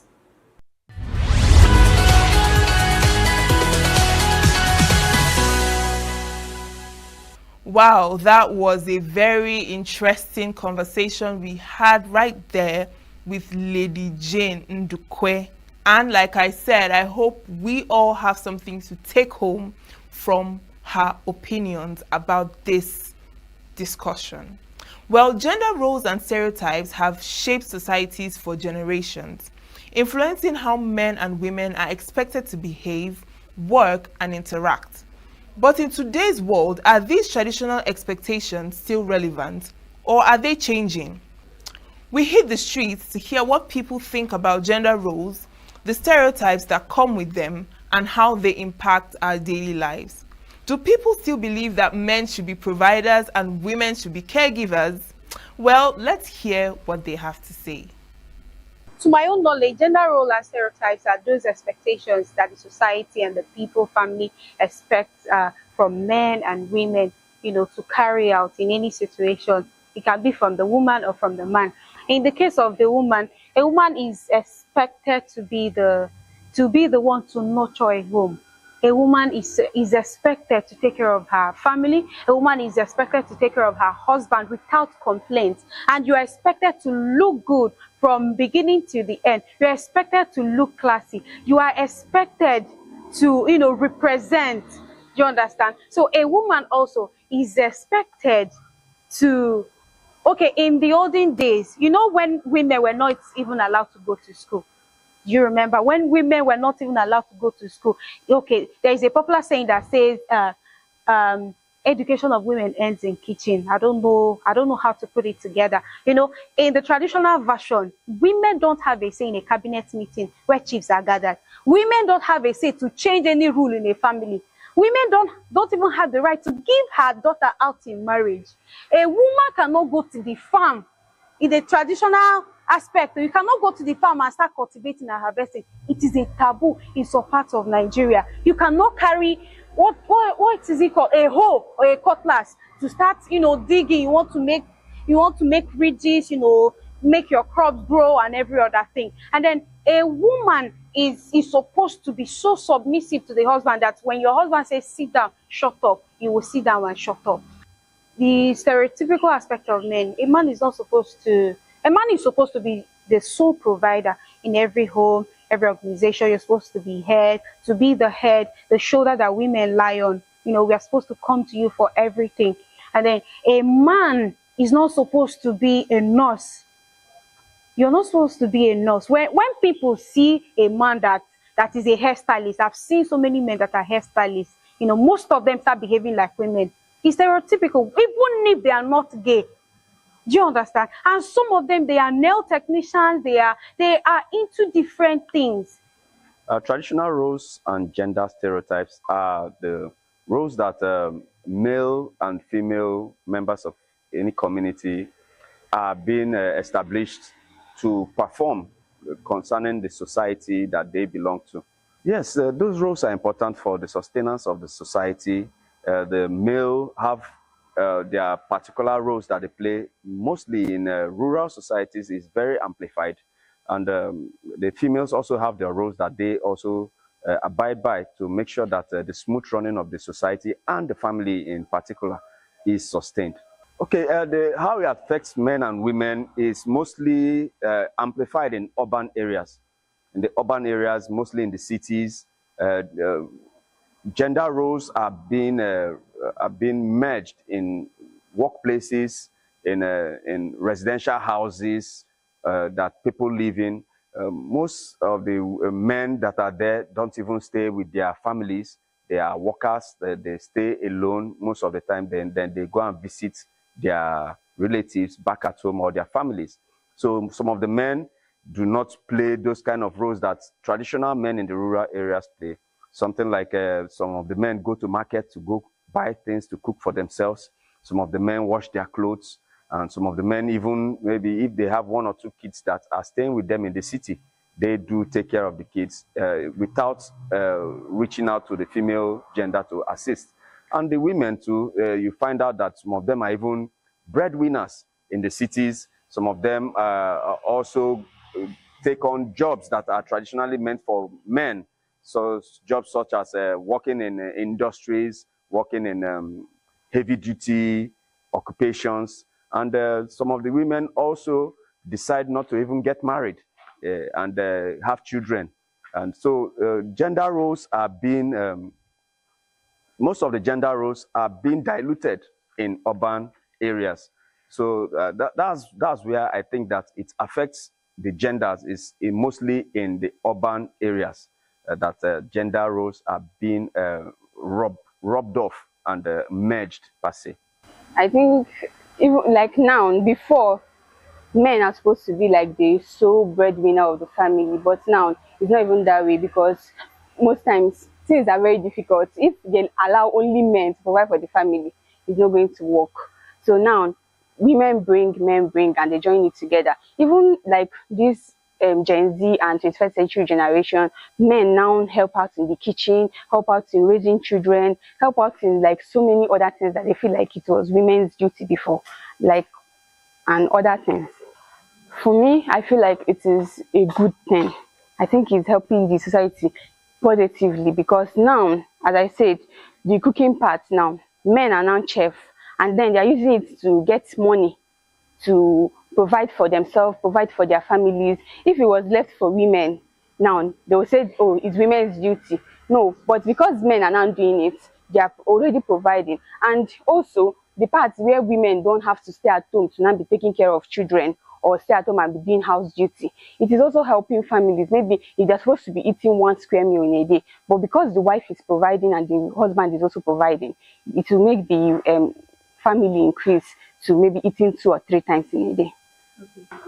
Gender roles and stereotypes supposed to be an old kind of topic. We shouldn't be discussing it in this present times, because actually it's not relevant in the times and seasons we are now. Men are supposed to be doing this, or women are supposed to be doing this. It's just not quite relevant to me. I don't know about somebody else's opinion, because in my own family, I don't look towards those directions. Maybe a woman should do this. If you are married to a lady, and maybe in the world we are today, she's doing a lot to care for the family, you being a man supposed to help her, unless you have enough money for burial.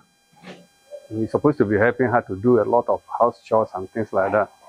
If you're not doing your own work, then even if you're doing your own work, when you come back house and the woman is not around, it doesn't take much from a man like me to warm the soup before the woman comes back. So those are the ways I see the issue of the topic of gender roles and stereotypes. Because if my own opinion, when I echo my opinion, maybe towards young people nowadays, they will say, this is an old man, or this is an old school something. Wow. Our conversations today have shown that while traditional gender roles and stereotypes still exist, perspectives are shifting. Many people recognize the importance of breaking free from outdated expectations to create a more inclusive and equal society. Whether at home, in the workplace, or in relationships, challenging these stereotypes allows individuals to pursue their passions and potential without limitations. Well, I mean, today has been quite packed with a lot of informative things to take home, and that's the much we can take today for our episode on gender perspectives. Now, don't forget to follow us on all our social media platforms showing right now on your screen. And as always, I am Uchenna Chimdi Oluoha. See you next week.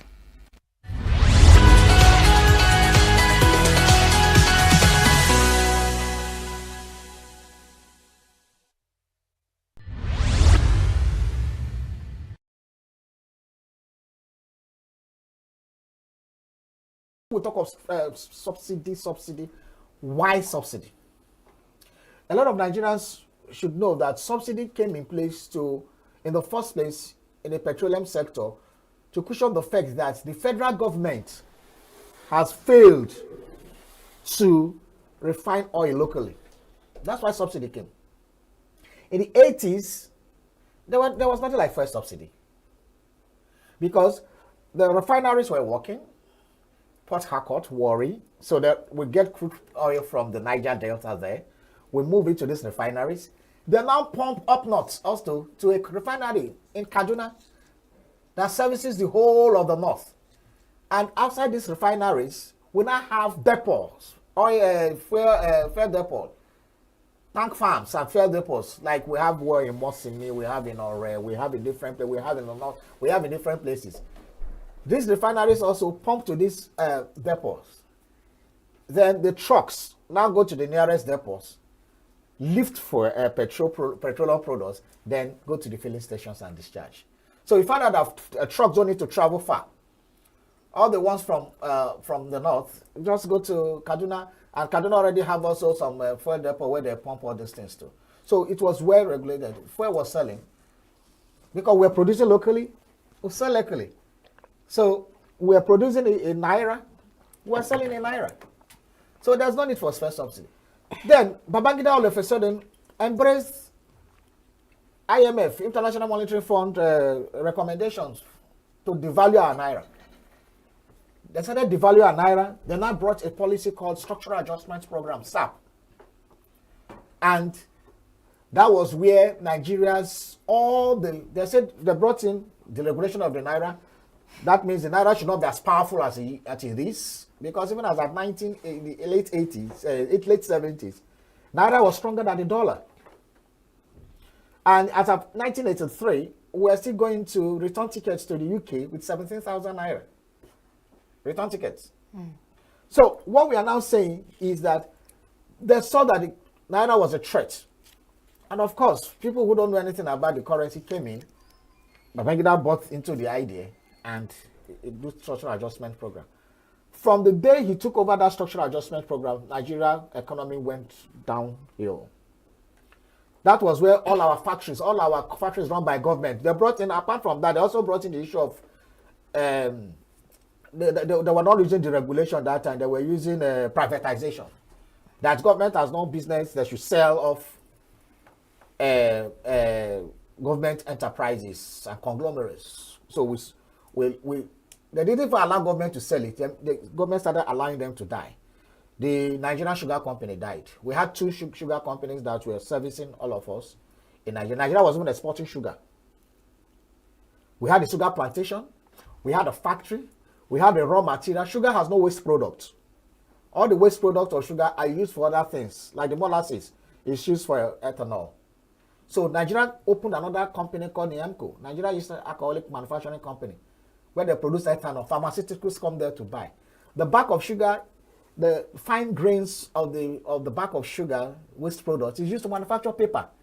So Nigeria opened a company called Jeba Paper Mills, where they produce receipts, tissue paper, and all those things. So we had 3 sugar factories. Do you know that it was the sugar factory in Bashita, which was the biggest one, was being expanded into 4 times its original size when it totally closed in the mid-90s. The same time, we killed Nigeria Airways. We killed the Nigeria NNS, the Nigeria Shipping Line. We killed the textile factories in Kaduna. We killed the Delta Glass, really. We killed all the rubber factories. Ajokuta became moribund. Delta Steel Company, a company that one of the first fully automated steel plants in the world. New every morning on Signature TV, we open the day for you with needed energy, information, and required vibes to shape your day. From sizzling snippets of stories in various areas of life to intriguing conversations with net worth guests. When you have people who have no track record becoming your leaders, you have a problem. There's no outstanding gratuity when Obi took over from me. I left in all the accounts of our numbers 13.8 billion for him. Your day cannot be complete without Signature Morning on weekdays and Signature New Day on weekends. There is no better way to start your day except Signature Morning and Signature New Day every day on Signature TV.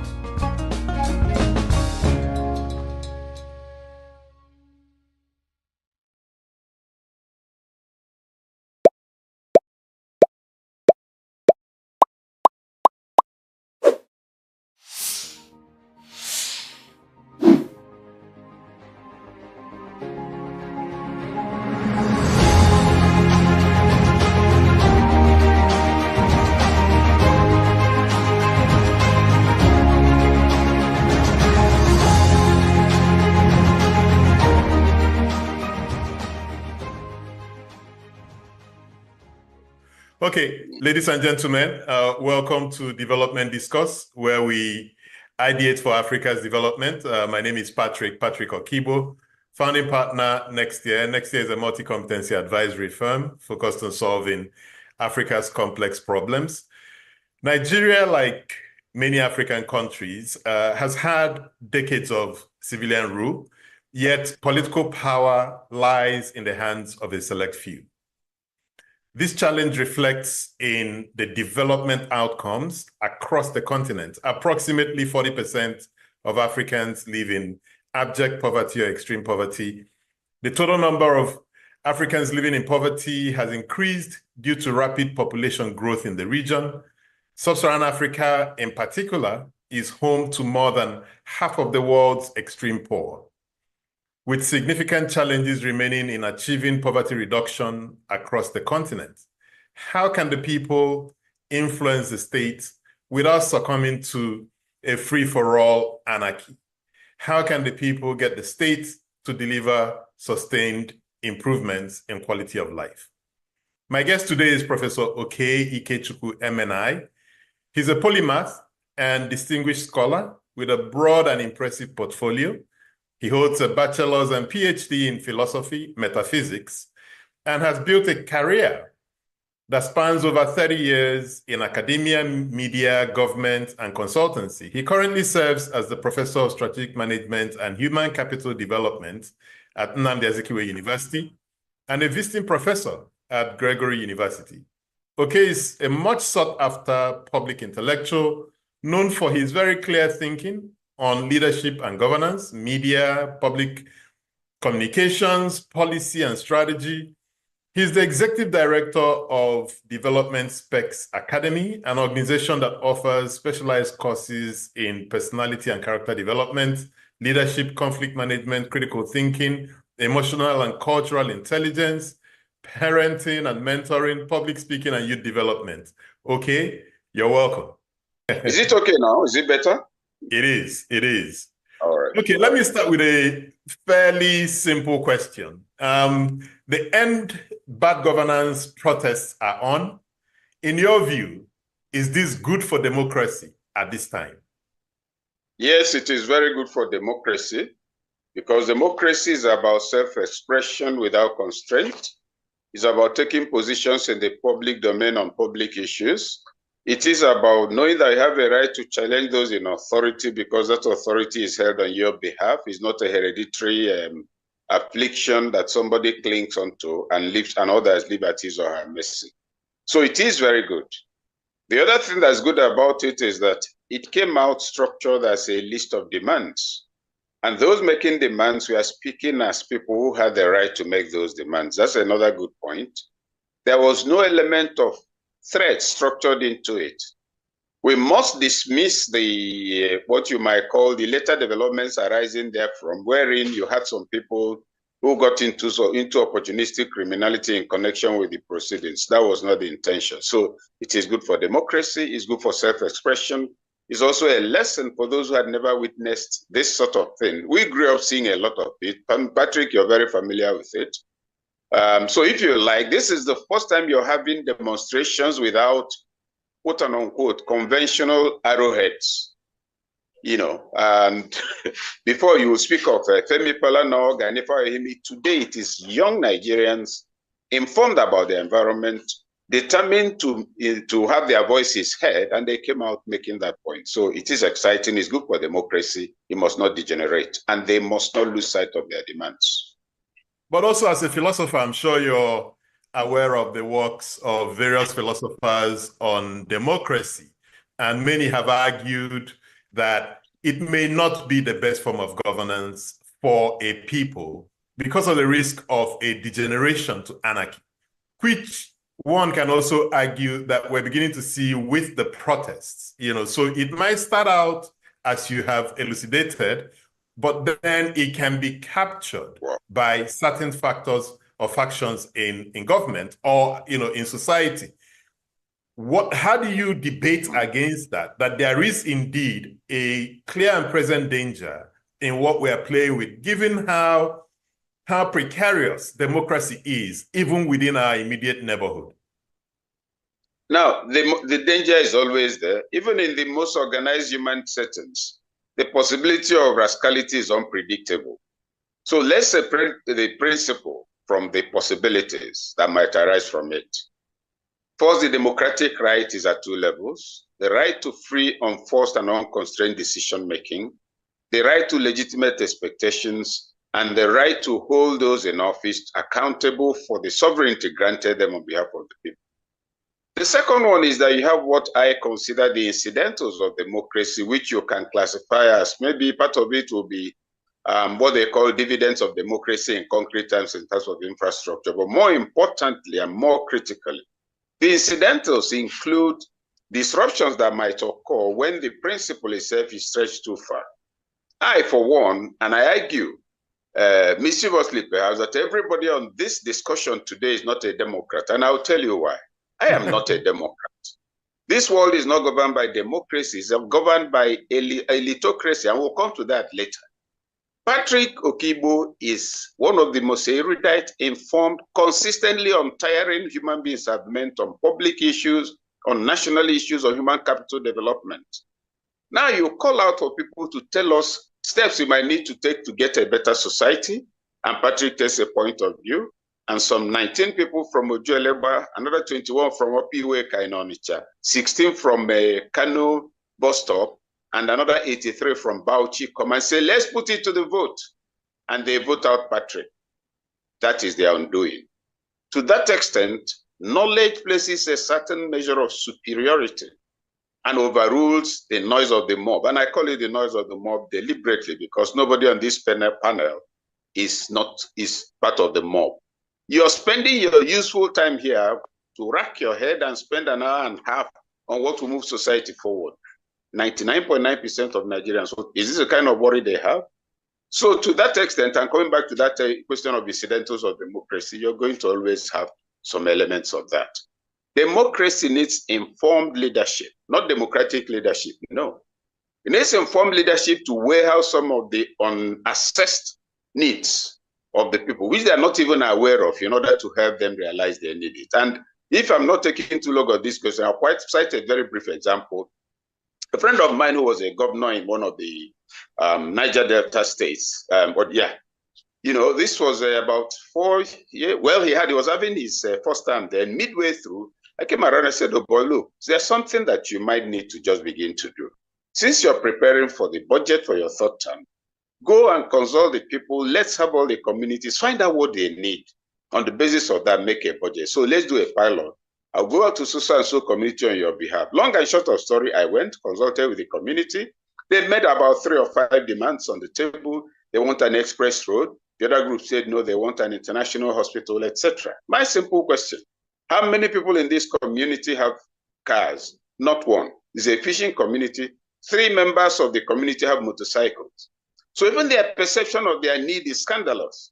Then, okay, if the governor comes, because he's my friend, and builds this international hospital, 20-story, you say for you, how many of you will work here? Any doctors? No. Any nurses? No. But you can be cleaners. They say, yes. I say, listen, but that's the money spent in your name. You're a fishing community. Are you aware that there's something the governor can build here that the size of up to 30 football fields where you can fish? An artificial pond, reticulated water. If it happens again, your fishing will resume because your land won't be polluted. They said, yes, tell him that's what we want. So you see that It did not take the masses to determine their need. It took informed intervention. And that's the element that must continue to come to the fore to some degree. But on the substantive issue on the table, we cannot afford to endanger this democracy because of the antics of the presumed elite, who are in fact, their real credentials are open to argument and open to question, if you ask me. And we'll come to those arguments about their credentials, but let's dig a bit deeper into this democratic experiment. It appears to me that the argument you're making is for elitocracy, but it also sounds like tongue-in-cheek. So can you really express for me where you stand on this matter? Where I stand on this matter is simple. The people are capable of taking important decisions for themselves, but that must not be taken wholesale as if everything the people want is right. Our situation is that you have enough social maturity for the people to make justified demands. If, for instance, you look at the demands of those who are protesting against bad governance today, that's an informed protest. The issues are clear, they are well itemized, and there's absolutely unassailable justification for the demands. So to that extent, I'm on the side of those who are saying, listen, this is what we want. That's what we are getting.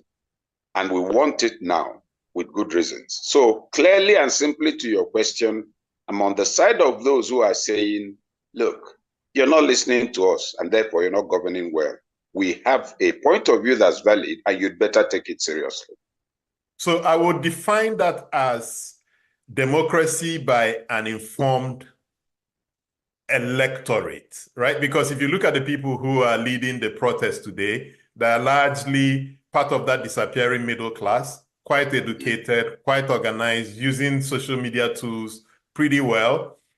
How can this group of people, let me, for the purposes of this debate, group them up as the masses, right?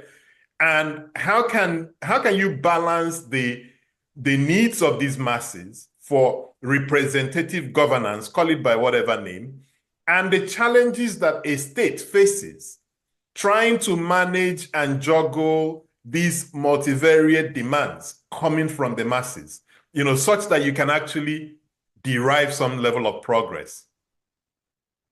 No, the first thing is that the first question I will ask is, has the government properly and correctly prioritized the needs of the people? My answer to that question is no. We must make a distinction between your perception and my perception of public good and what actually is public good. We can come to your place, for instance, now, and if you like, build you a big town hall and say it's a contribution, it's evidence of what you're getting from democracy. You don't need a town hall. What you need in that town is a device, a motorized device with which people can climb palm trees easily because the place is dominated by palm trees and palm wine tappers. Now, what I'm leading up to is simple. The demands of the people are justified. Call them the electorate, call them informed electorate. The issue on the table is that we are not dealing with a rabble that came out on the street just making trouble for the fun of it. We are dealing with an informed group capable of rational and independent judgment, able to assess the situation and take a position on it, and finally convinced that, look, this is not working. And then they came out en masse. The bulk of the people, not as informed as those protesting, will benefit from it. So my take is that, yes, how do you create that balance? Those who claim to be representing those people, there are issues to raise. If, for instance, Ikechukwu is representing community X, part of what the masses must do now is to begin to take inventory of how many times and how many House of Reps members hold meetings in their constituency offices. Those will become part of the indices of measuring engagement. So it's not enough at the structural level to speak of non-performance, but to evaluate the various structures of delivering genuine democratic participation and to find out that whether they're active. My take is simple on that. They've been deactivated. Those representing the people do not consult them before going to speak in their name. And to that extent, if you're talking about a way around it, it's not just by picketing the presidency. The presidency is not responsible for my ward. It's not responsible for my council, all of which have chairmen. It's not responsible for my local government, is not responsible for my state. So when the demands are cascaded and disaggregated comprehensively across all the layers of state authority, then some level of engagement will begin. You find that those who will, look, Patrick, picture a situation where as a local government, every month I get 150 million in a local government and nothing, absolutely nothing happens. And people are saying their problem is the state governor. Yes, he's part of the problem, certainly. If we take the index of measurement of some of them, they are performing disastrously. But is your ward chairman demanding an explanation? Are you demanding an explanation for your councillor, etc.? So it's in that structured and comprehensive, holistic sense that I will want to speak of the engagement. So far, from the informed, if you like, electorate you mentioned, they are playing their part. Let them structure and break it down so it doesn't remain elitist and media focused only. So can one then argue that what we see is two forms of elitocracy? So there's the elitocracy of the people who have political power today, and then there's this elite, some form of an elite in this middle class that's pushing a different narrative. Isn't it then fair to say that these are conflicting political views? And one can say, if you feel so strongly, then go through the electoral process to push your argument, instead of bringing people out on the street, people who you may not be able to control what they can do one way or another, knowing that we are in a neighborhood that is precarious and that this thing can swing, south very quickly. Well, as for the environment being precarious and the things swinging south, quite frankly, I am totally unperturbed about that. When things swing south and become uncomfortable in the south, it will swing north. We cannot, for fear of a few people running amok, say, no. You see, the society is so immature that a lot of fermentation must still occur. A lot of disagreement, a lot of disaggregation to knock people into shape. But coming to the matter of elitocracy, I'd like to make a slight distinction in looking at the concept of elitism itself. Mm-hmm. When we speak of the elite, etymologically, you're talking about the elect, the best, the special, those who are different from others, etc. And I make a clear distinction across, if you like, three categories or classes. You have the economic elite, those who are materially comfortable, far above others, can afford anything they want, but their character is not developed, they are not refined, they are coarse. They are the kind of people that distant people will look at with disdain, even if controlled. They belong to the economic elite in the sense that when you speak of those who are special in terms of their economic capacity, who can donate a lot of money, who can buy up the Hilton if they want, they are in that special class. Then you have the moral elite, those who are morally upright, focused on their ideals, preaching their ideals, making sure they follow all the best standards when they're in public office and in their private lives. That's the moral elite. Then you have the political elite, those whose engagement in the public domain is on identifying, articulating, proposing, and seeing implemented the best policies and the best implementation strategies to drive development. In that class, you have a lot of people on this platform. Our moderator is an ailment he's suffering from. He can't be cured from it. He's a political elite. Even if he calls police for himself, they won't arrest him. They'll say, sorry, sir, you are charged, go home. You're guilty as accused, go home. So now, look at it. Why do we have trouble? Because in all societies that are truly developing and advancing in the right sense, there is an integration, what you call a telescoping of the three categories of the elite of four. You have people who are very wealthy, who are refined, who are considered their aristocracy in dressing, in character, in behavior, in pedigree, in the sense of personal dignity, not pride or arrogance. They will not settle for anything that's demeaning. Now, that's the true concept of the elite. However, in our environment, people with pronounced economic resources and advantages can now dominate the space by paying others out. So you then see that we have a distorted notion of the elite. Somebody who has money, no idea in his head, simple good manners he doesn't exhibit, no proof he has etiquette or that he was brought up properly. Even with all his political position, think back to the past. If a Sir Ahmadu Bello or an Awolowo, or a Zik, or a Tafawa Balewa, or an Eyeta were to go to his village back in those days, and there's a meeting of his traditional ruler with councilmen, with a titled man, he doesn't just walk in and say, I greet you. No.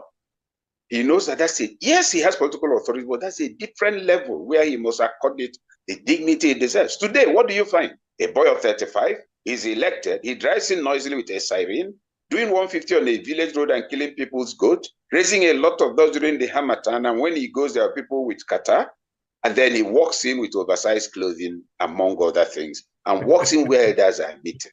And for any decent person, he will be, who brought this boy up? Now, he considers himself a lead because of political access, but he is not. So you see, Patrick, that in trying to define the concept of elite, what the crisis of the Nigerian state today is you have practically 0% of those we call the elite who have this form of, if you like, developmental telescoping of the various aspects. You see somebody you consider the elite.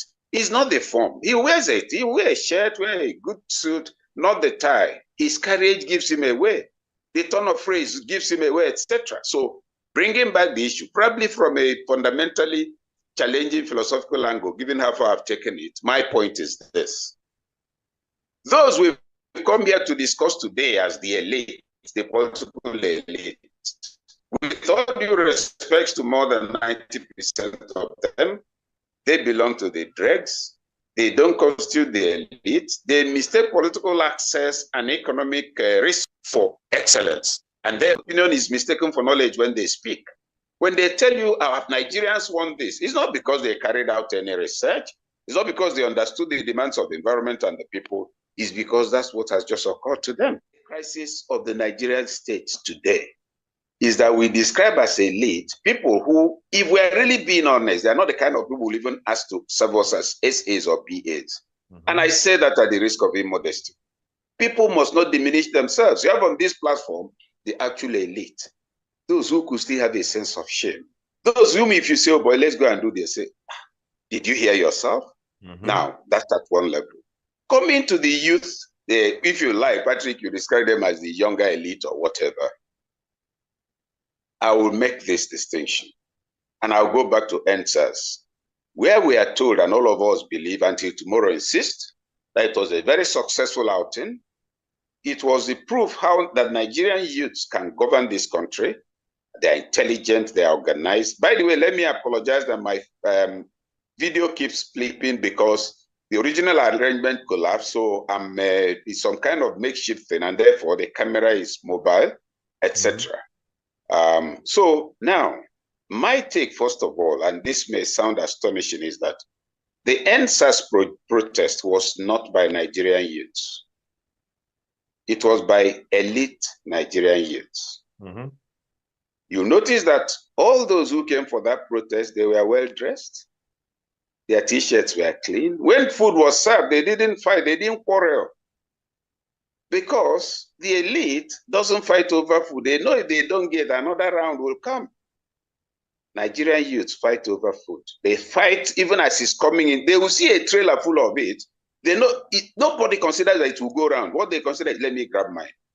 Now, that's the second point. The third point is, among the things served included pizza. One packet of, which at that time was 7,000 naira. Now, 7,000 naira worth of pizza, that's a pot of soup for 4 days for a family in Mushi, Lagos. So the delusion that, oh, Nigerian youths have, if you had said lose 7 area boys, I didn't say 70 or 700, 7 area boys onto that entire NSAS project, that would have been the end of it. People will run for their lives. Look at these mad boys, they will injure somebody. Now, what am I leading up to? You can't govern and transform Nigeria from a toll gate. You must understand the state, and that the state is the platform that has the instruments of coercion. And therefore, you have to think of access to the things that will enable you to exercise authority, and not limit yourself to media visibility. Oh, by the time they keep seeing it, let it go viral. And so when it goes viral, somebody who is trying to maintain his survival without conscience will say, hey, people are seeing it, I'm embarrassed, come and take over. Wake up, it's not going to happen. No, it's not. It's a bad dream. Tell those who send that dream that they should, please, the ancestors should protect you from them. Okay, so you've kind of even painted a worse picture than the title of this discussion, try to convey, which is that we are stuck to an extent.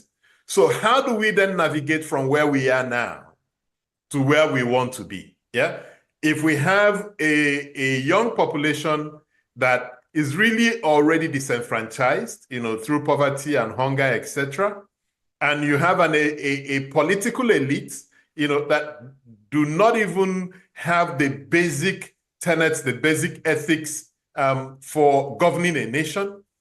How do we get this disappearing middle class, these few people who can still think for themselves, to help navigate the multitude who cannot think for themselves and who are hungry, to a place of really pure form democracy? And by this, I mean where votes count and where what the government does is reflective of what the people want. How do we begin to navigate this, mindful of all the challenges we have with the political system, with the electoral process, and hunger as a weapon? I'll begin with a proposal that will probably sound silly to some people. Seek knowledge, seek character development, and I will explain what I mean by that. Today, if you ask most Nigerians, probably close to 80%, particularly of the young, they will tell you that it was the older generation that ruined Nigeria. That's a regular standard point of view. Now, that is incorrect in my view. Nigeria was ruined by Nigerian youths. I remember the first time I said it in an auditorium in Ekiti State, the day Fayemi was handing over. The only reason why the auditorium wasn't brought down and me captured and roasted as suya was that it would have been difficult to pass through the cordon and come to the high table. It took 5 minutes to quell the commotion. Somewhere really throwing things in that organized setting. But I repeat, it was Nigerian youths that destroyed this country and have brought it where it is today. And I will explain. It is also true that it was Nigerian youth that got Nigeria independence. Fantastic idea. But look at that caliber of youth. How old was Zeke? How old was Awu? How old were all of them? They fall within the age bracket that still till today, and even more so than we are classified as youth. But what's the peculiarity? They had knowledge. They had clear understanding of the needs of their people. They had a clear understanding of development as distinct from fanciful infrastructure. They also understood how to insist on their differences while designing a template for mutual engagement. They understood international issues. Now, that's a class of youths that got us independence. Another class of youths took up the instrument which they were given to serve the country and used it to kill fellow citizens.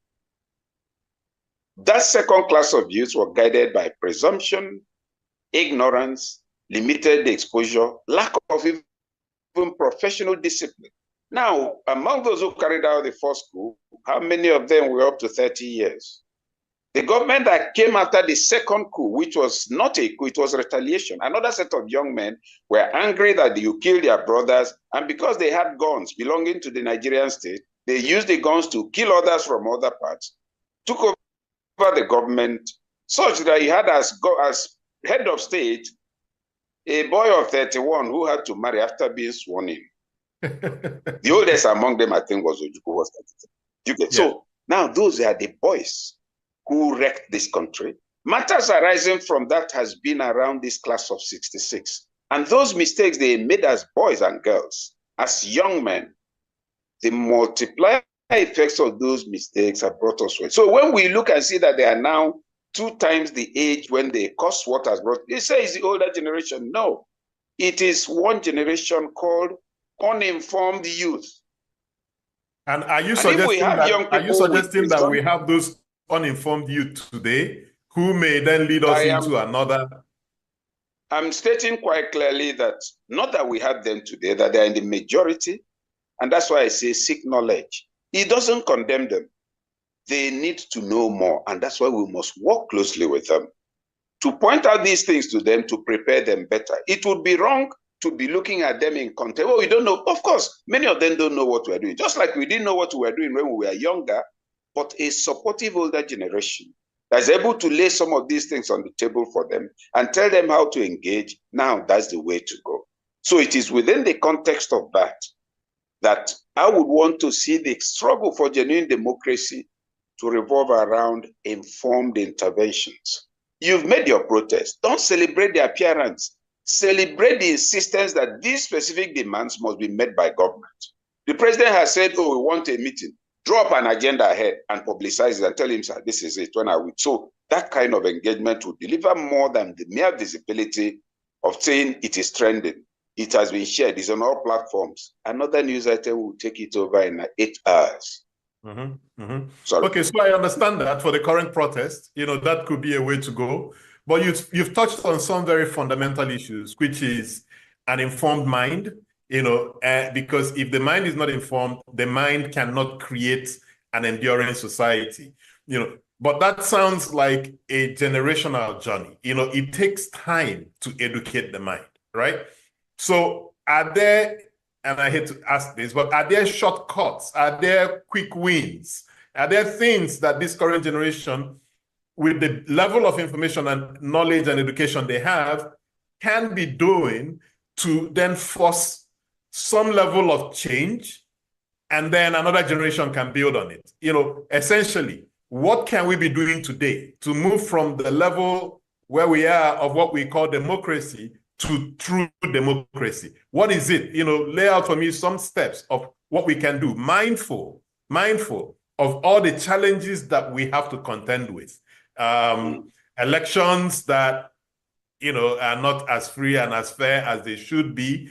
And, the level of poverty that exists, both even amongst the political elite and the masses. What are some of the things that we can do to move from where we are today to a society that is more reflective of the wills of the people? Now, very specific things, particularly beginning with the young. Those of us who no longer belong to that generation should create platforms that will make us reach the drivers of the young viewpoints so that we share experience with them and give them templates. Now, in terms of young, in terms of the organizations, this would be a specific suggestion from me to some of them. Assuming in Abuja, 6 people are driving the protests. Those 6 people are very vocal. Their understanding of the issues is very clear, and they are reported in the media. Could 6 of them meet and hold a meeting to sharpen their submissions, such that the 9 issues I have, the 6 the other guy has, the incoherent one the other guy has, but he has visibility, can we all meet and modify it in such a way that we structure 6 clear demands out of it? 6 of us will come out to address the nation or whatever. 6 of us will agree on who will speak on which issue. 6 of us will agree on co-chairmanship.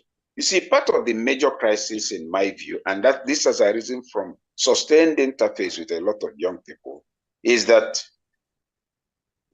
every one of them, in most cases, wants to be the one speaking, wants to be the one who is seen to have the solutions, etc. For me, this end governance protest provides an opportunity. Let them meet. Let them rearticulate all the issues, that even if we are off the streets, this is what it is. And let them agree to a weekly press briefing or 48-hourly press briefing on that. The second thing, and this is very critical, is at the level of realization. I don't know how that's going to happen, but a lot of them need to know that they don't know enough yet. But they know enough to be doing what they are doing. They mustn't stop what they are doing, because sometimes it's a war of shock changing them. Oh, you're still growing. Come on. I started teaching in the university at the age of 27. Patrick, think of your history. Where were you at the age of 30? And you're telling people who are up to 25, 30, 35, you're growing to where? It's a swindle. The way it will be true is that you tell them, this is all these things. See, they will be shocked to see that you actually did all they are doing and more. And then you tell them, see the mistakes I discovered. See how this one will yield result. It will make sense. It will make sense. So one, they must not give up. That is not one of the options on the table. Second, whatever is available, like next year is very active. There are things next year can surreptitiously send across to them. Yes, you've taken a position on this. Say, for instance, the fuel price must come down to 200. What if the president doesn't agree? Do you have a fallback position? Remember, we mustn't lose this fight. Do you get? Yeah. That way, pragmatic engagement becomes part of their mindset instead of absolute and ultimate demands. These are things that can happen in the short term. And I've often asked, has it occurred to anybody that you're talking about all kinds of summits? Has anybody called Youth Leaders Summit in this country? Not a jamboree. Has anybody considered that the platforms for leadership recruitment have been taken over by our generation? National Association of Nigerian Students, in the last 25 years, it's never had a president that's less than 25, 35. It's never also had less than 2 presidents. Each of them uses an SUV, lives like a prince, and they have no means of life. Does that not tell you it's been taken over by politicians? You look at Nigerian youth movement. Well, if you look at the leadership and the age bracket of the major stakeholders, the only way anybody at that age can be a youth is if he's related to Methuselah. So it's also been taken over. And therefore, the actual Nigerian youths are being put further down by what you call by an unfulfilled middle-aged generation. And it goes back to the days of the military, and I've made this point repeatedly. At the time, if the 1966 coup hadn't occurred, Awolowo, Zik, Aminu Kano, Sahmadu, none of them will have come out by 1970. They will have stepped down as elder statesmen. Tafawa Balewa, Makintola, Bola Ige, Opara, they will have been the next wave of leaders, nurtured forward and brought forward. Look, when democracy came back, I was on the Guardian editorial board in 1983, we were saying Uncle Bola, until I found out the man was 70 years old. You know, if you saw Uncle Bola, it sounds nice, maybe 40. I say, wait a minute, this is a super grandfather. Frustrated because they were kept in the cooler for 9 years. By the time the military left after 9 years, democracy came. The leaders they knew who had an unfulfilled calling. That's why Z could come out at 70 and unchallenged, the same for 75 and all of that. So it has also created a series of backlog. And that's why you could find such a really scandalous statement as you would hear, oh, Patrick Okibo, you know, the other young Nigerian, okay, Kechukwu Younger, promising what? At over 60, promising, are you on drugs? You know, but that's because, anyway, let me leave it at that. That's another question. So you've gone back to the 1966 class a couple of times. Yeah. This is their final hurrah. In fact, I think that they've all largely exited the scene. But have we, the people who've taken over from them are no better. In fact, many of them were military apologists, you know, who, switched to become politicians. How do we groom? I'm really focusing on the how. You know, how do we groom this new class of people who will take over political power? It is almost impossible for any Nigerian who's not part of the feeding trough today to run a political campaign and make any dent. You know why? Because the people are too poor to listen to just— They are making the wrong demand. Yeah, you know, so the people who have the kind of values you want to see in public office do not have anything that the electorate really want. So how do we untie all of this? Where do we start? Young people today are desperate to see a Nigeria that works, but they also do not know where to start. The 66 class leaving, yeah. Should we focus on conversations around fixing the constitution, or should we look at where do we start? We'll look at the political economy of the operating environment. The variables are very scary. And so let's begin with honesty. Truth number one. How? This country is not— Okay, you're going to focus on the how. When yes, you it's the how I'm dealing with. The philosophy, you get to the how. No, it's the how that I'm actually trying to hit on. Okay. That's why I say begin with the political economy of the operating environment. You have a space where you cannot win elections without a lot of resources. And so the presumption is that except you have a lot of money and backers and probably godfathers, you can't engage no matter how good you are. I disagree because we have the experience of Shekarau. The man was a teacher. Based on his personal qualities, he eventually ended up becoming a governor because what he represented caught on, swept all the other sentiments under the carpet, and then he emerged. So that is feasible. But look at the core fundamental challenges. The Constitution is structured to exclude the young. It's structured, to exclude the poor, materially poor. Because no matter how your ideas, do you have the money to go and pay 100 million to collect nomination from, not to be sworn in as president, and then look for billions to contest? So what should we do? For the young, for the younger generation, how? If in the next election, I, a known criminal, can still win by giving people 10,000, which means for the next 4 years, each of them has been given 2,005 upfront for his life. Then it will be a failure. Yeah, you've been paid off. You're worth 2,005. If you divide it per day, you know what name you're giving yourself. In 2005, it doesn't even come up to 1 naira in a year, and you walk away. And give the person license to wreck your life for the next 4 years before he comes back. My take is simple. In the place where you are, that's why I say opposition is about creating the image of an alternative government.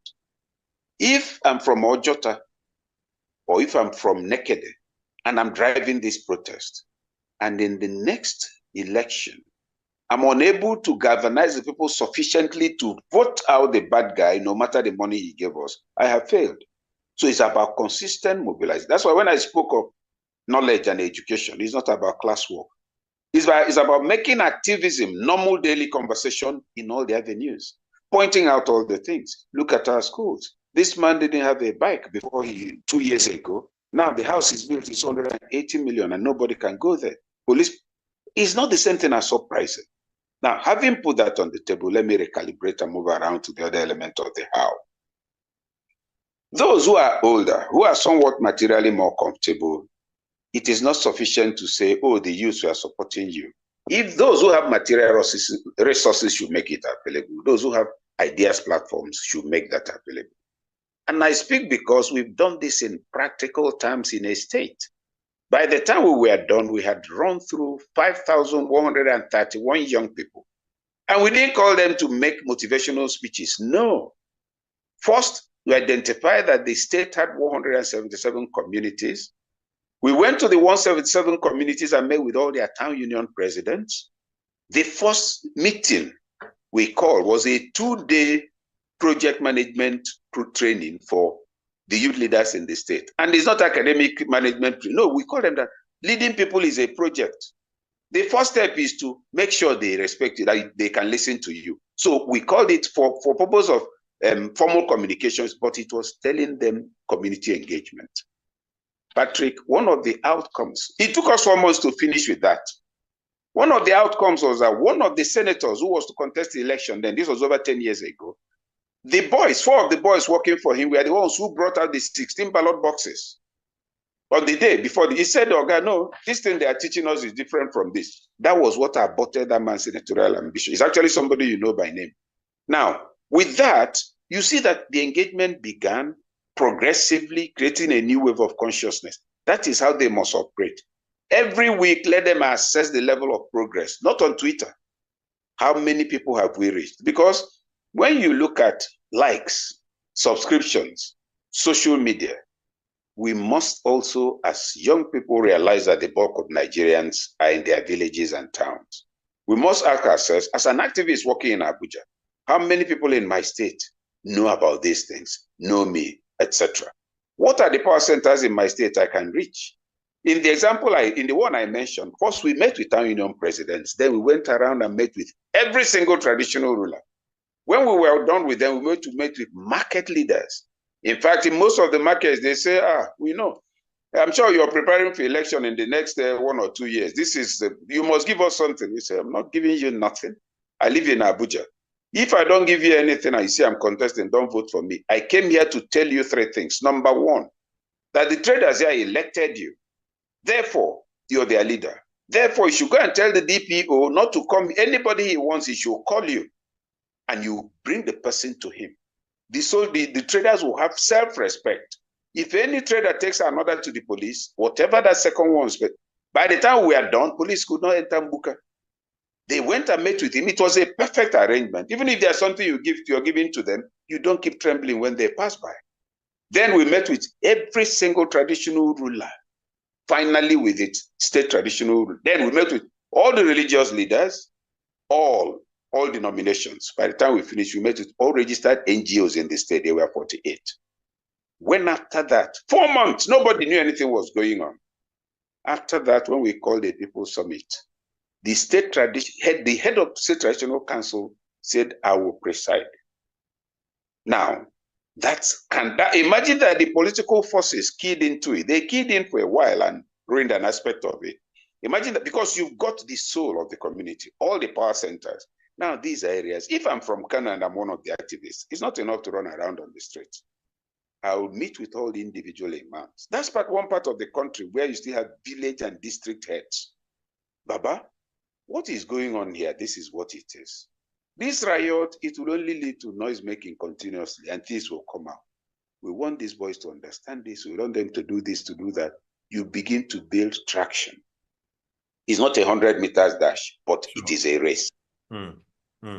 Interesting. One of the challenges we face in the country is ethnicity, where we're divided by tribe, ethnicity, religion, etc. Do you see any great promise in the emergence of a new tribe? With this, let's call them the NSAS generation, the emergence of a new tribe that is centered around more shared experiences, shared relationships, as against the old ethnic lines. And does that hold any promise for better democratic arrangements in Nigeria? Well, for me, I have very limited optimism in that regard for a very simple reason. On Twitter, yes, there's the complaint about bad governance. At the level of individual discussions is so ethnically charged that I fear that too much damage has been done to the younger generation, and many of them are seeing themselves in ethno-religious terms, not even political.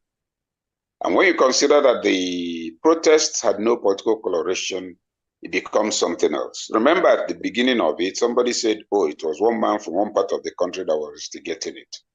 But to come substantively on the matter of ethnicity, there are distinctions we need to make.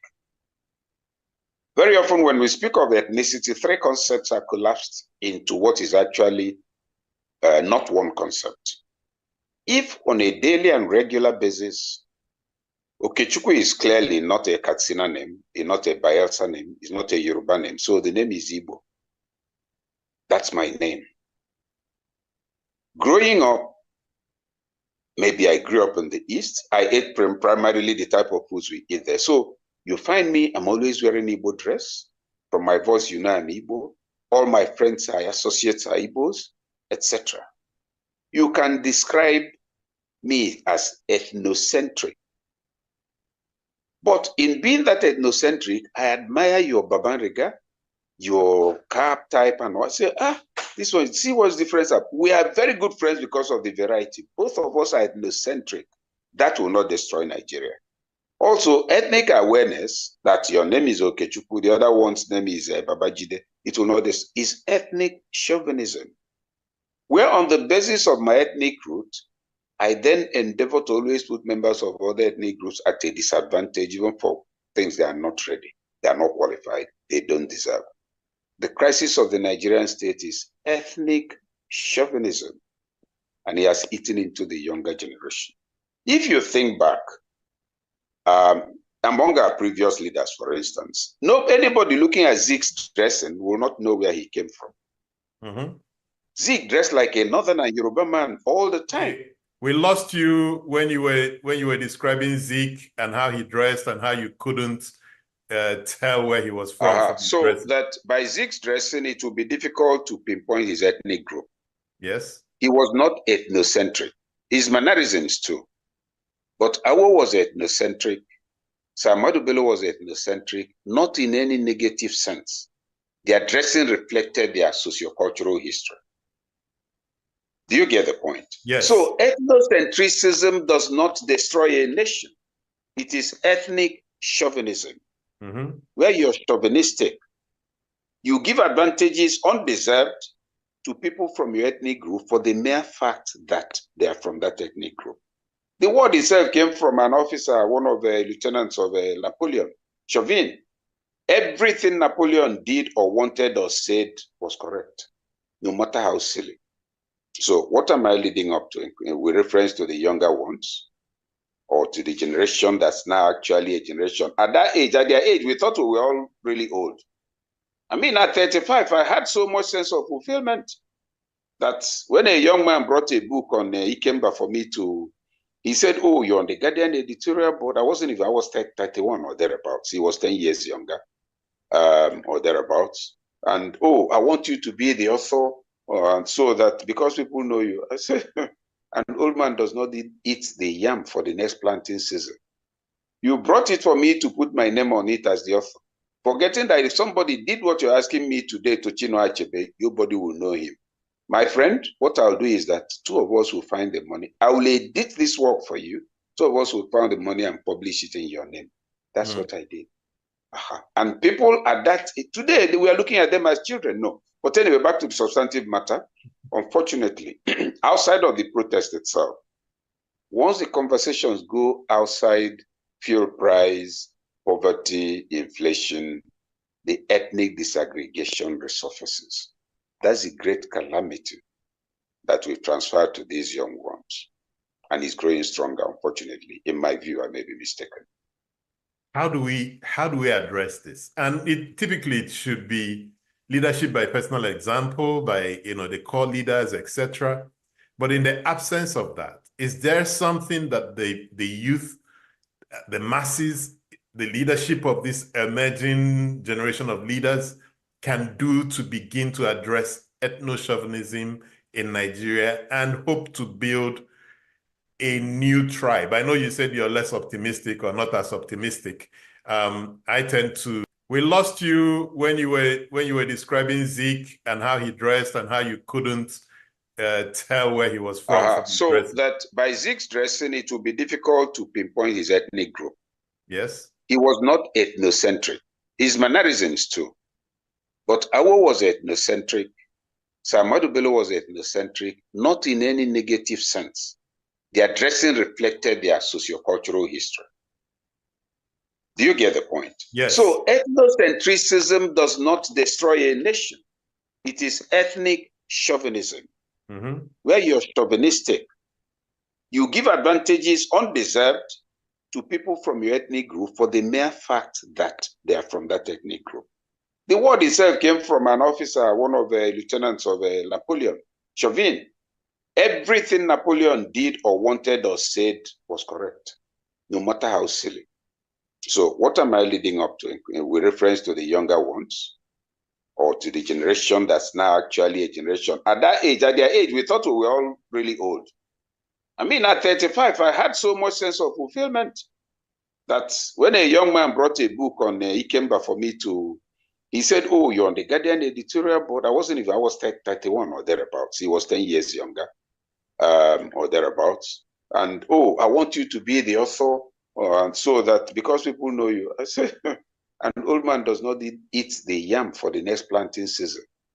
You brought it for me to put my name on it as the author, forgetting that if somebody did what you're asking me today to Chino Achebe, nobody will know him. My friend, what I'll do is that two of us will find the money. I will edit this work for you. Two of us will find the money and publish it in your name. That's what I did. And people at that, today, we are looking at them as children. No. But anyway, back to the substantive matter. Unfortunately, outside of the protest itself, once the conversations go outside fuel price, poverty, inflation, the ethnic disaggregation resurfaces. That's a great calamity that we've transferred to these young ones. And it's growing stronger, unfortunately. In my view, I may be mistaken. How do we address this? And it should be leadership by personal example, by the core leaders, etc. But in the absence of that, is there something that the youth, the masses, the leadership of this emerging generation of leaders can do to begin to address ethno-chauvinism in Nigeria and hope to build a new tribe? I know you said you're less optimistic or not as optimistic. I tend to always see the glass half full. And I think that there could be something. I don't know how it all works out. I'm just wondering if can technology help? Is there something technology can do? Is there something this new shared suffering, can do to all of us that rewires our thinking? And we see that, the other day I saw a video of the protest in Daura, former President Buhari's community. Is there some messaging that can be put out there to show that the fact that the president comes from your family does not mean you're going to be better than the next guy? Is there something that can be done, leveraging technology, leveraging our shared experiences to create a new tribe in Nigeria? I think there is. When I said I wasn't too optimistic, it wasn't in terms of, if you like, in the exclusive sense of there's no hope. No, not at all. What I meant was that there is no magic in the short term that will not require hard work. Exactly. And you've hit the nail on the head by asking how technology can come in. Now, let's suppose I'm Deji Adeyanju. Deji Adeyanju has a lot of followership. Deji Adeyanju can drive a conversation on this, if you like, in form of a lottery. Do you have any problem with anybody who is outside of your ethnic group, except when discussing politics? The person will answer it. The discussion, is it about public welfare or is it about political appointment? The person will answer it. Those who get the political appointment, do they return to the people and say, oh, I've got it for us? The answer is no. You see, this is an intelligent generation that must also follow the methods with which it does every other thing it does. That's my take. So it is doable and it should be done. That's my take.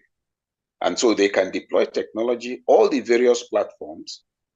Look, when we were younger, drama was part of it. Today, skits, TikTok, a lot of messaging that will have taken about 6 weeks of production to convey to our generation, you can dispense in 45 seconds. Interestingly, their capacity for creative engagement is much higher. So yeah, technology can come into it. And when events like the ones in Daura, the protesting youths should not limit this matter to reportage. You've shown that they are protesting in Buhari's village. Please give us a story around it. This man was head of state. At the time he was president, all of us said, oh, we are in power. He was president for 8 years. The footpath to the stream is still the same. All the people who had thatch houses still have thatch houses. All the people who are poor are still poor. Those who couldn't pay school fees are not able to pay school fees. While he was president, our traditional ruler was kidnapped and for 3 months, held for 3 months until we paid. The father-in-law of his own ADC. So the narrative brings a new consciousness that when you say we want our people in office, it does not translate into our fortunes will change. That level of knowledge does not exist at the moment.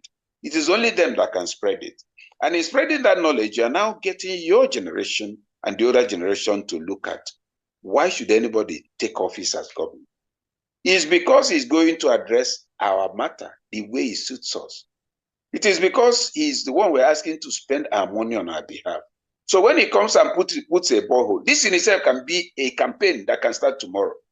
Do not personalize government projects. So don't say borehole installed by Governor Suso. Rubbish. Absolute rubbish. Borehole for the community of Lugbe 2024. That's what it is. Exactly. Borehole for Mbisi Autonomous Community, Imo State, August 2023. It is their money. Oh, flyover. Yes, flyover over area. Abba flyover. You can then decide who to name it about. But this small plaque by Governor so and so, mass transit provided by what is going on. Now it takes us back to the point I made about elitism. When the king does a thing, a true royal personality, he does not put his name to it. He walks on. The king is the ijele.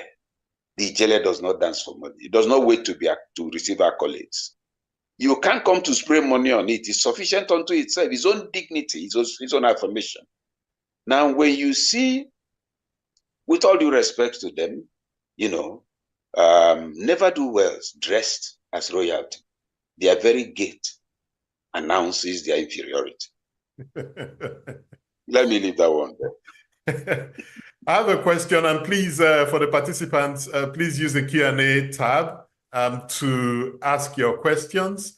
But I have a question from Mohammed Salisu. He says he's joining from Kaduna, where for the past 4 days, they've been locked in their homes under 24-hour curfew due to the violence that took over the protests. And he says, can my friend, Professor Ikechukwu, address this negative unintended consequence on our daily life? I guess he's asking this question in light of the arguments for democracy. That's the curfew? Yes. Oh, that's what you call collateral damage. That's why I spoke about incidentals of democracy. You see, there are usually unintended consequences of every line of action a human being or a set of human beings choose to take. Now, imagine, for instance, there's a medical emergency. You're stuck in your house. That may be the end of that person. During the June 12 crisis, I recall a friend of mine, a colleague of mine on the editorial board of The Guardian, lost the mother because he couldn't drive her to the hospital for an emergency. And throughout, up to the last time I saw him more than 15 years ago, he hated the military. And I kept telling him it as he said, okay, I've told you that this is it. They're the ones who killed my mother. I said, was it the military or June 12? He said, I don't care. Somebody killed my mother. Do you get? And that's a perfectly mature adult. Now, in situations like this, it's unlikely that there's a neighborhood within which you can move out within maybe 200 or 300 meters. It's important to have something in the house. Now, this disruption, he is concerned, and I share the concern because it also affected us on the first day of the riot. Let us push it further so that we can kind of scale down our complacency, all of us here. Supposing the curfew is imposed in all the towns where we are today, and from this evening we can't go out for the next 8 days. Is it obvious to us that some of us may not have something to eat? If electricity also goes, that's an additional crisis. If some neighbors, ordinarily very decently behaved neighbors, you discover that somebody jumped over your fence from that other house. Or you came out, he jumped back again. Criminality has begun. Society begins to deteriorate. And that's why it's in our collective interest to focus on sharpening the democratic demands of this protest so that we take it off the street. We take them into structured engagements. We take them into consistent insistence on not backing down until it's given. But we don't make them violent so that those who will benefit from opportunistic criminality do not take it over. Because once they come out and stigmatize it, even the good will disappear with it. So, my dear brother, that's what you call collateral damage, but I'm sure he's scaling down now. And that means that in future, if they say there's going to be power failure, not even riot, you'll buy some food and keep in the house just in case. So, okay, I have another question from Folare Akinsomi, and after that, I'll invite Professor Richard Joseph, to make a comment or ask a question. But Folare's question is around the elite and how they have also captured other efforts, where the people came together to start like a political party, and he speaks to the Labour Party in the 2023 elections, which seemed to kind of carry the hopes and aspirations of a larger number of Nigerian youth, but then degenerated into that same elite struggle. How are there some thoughts on how the young or the masses can control a political structure that they've put together, that it doesn't fall victim of this same political elite capture? Well, I'll invite Professor Joseph. Yes, concerning the Labour Party, I have a slightly different perspective To begin with, I don't believe the Labour Party was a mass platform. I don't believe that the performance of the Labour Party in the last election is traceable to the party itself. I think it rode on the reputation of one man who chose to use them as their vehicle. And that's why you find that all the efforts in the period were not warehoused within the party itself, but by warehoused within an extraneous movement tied to their candidate called Obedient Movement that didn't have a register in the Labour Party office. And you also find that the Labour Party offices all over the country, without prejudice to whatever claims they choose to make, had little or nothing they were doing at the time. That's the truth. Meanwhile, the campaign for the Labour Party candidate had a life of its own. Now, as it looked like the whole thing was firming up, that's when the elite began to conspire. Now that we've got enough traction, let's see whether we can use struggle over the chairmanship to warehouse the perceived advantages, throw out this candidate they are so excited about, and see what killings we can make with this by selling out the party. So that's the thing. So my perception and contention with regards to the Labour Party is that it was not the party. It was not the party at all. It was a movement around the candidate that the party wisely accepted. So I commend the party for the candidate they accepted to field.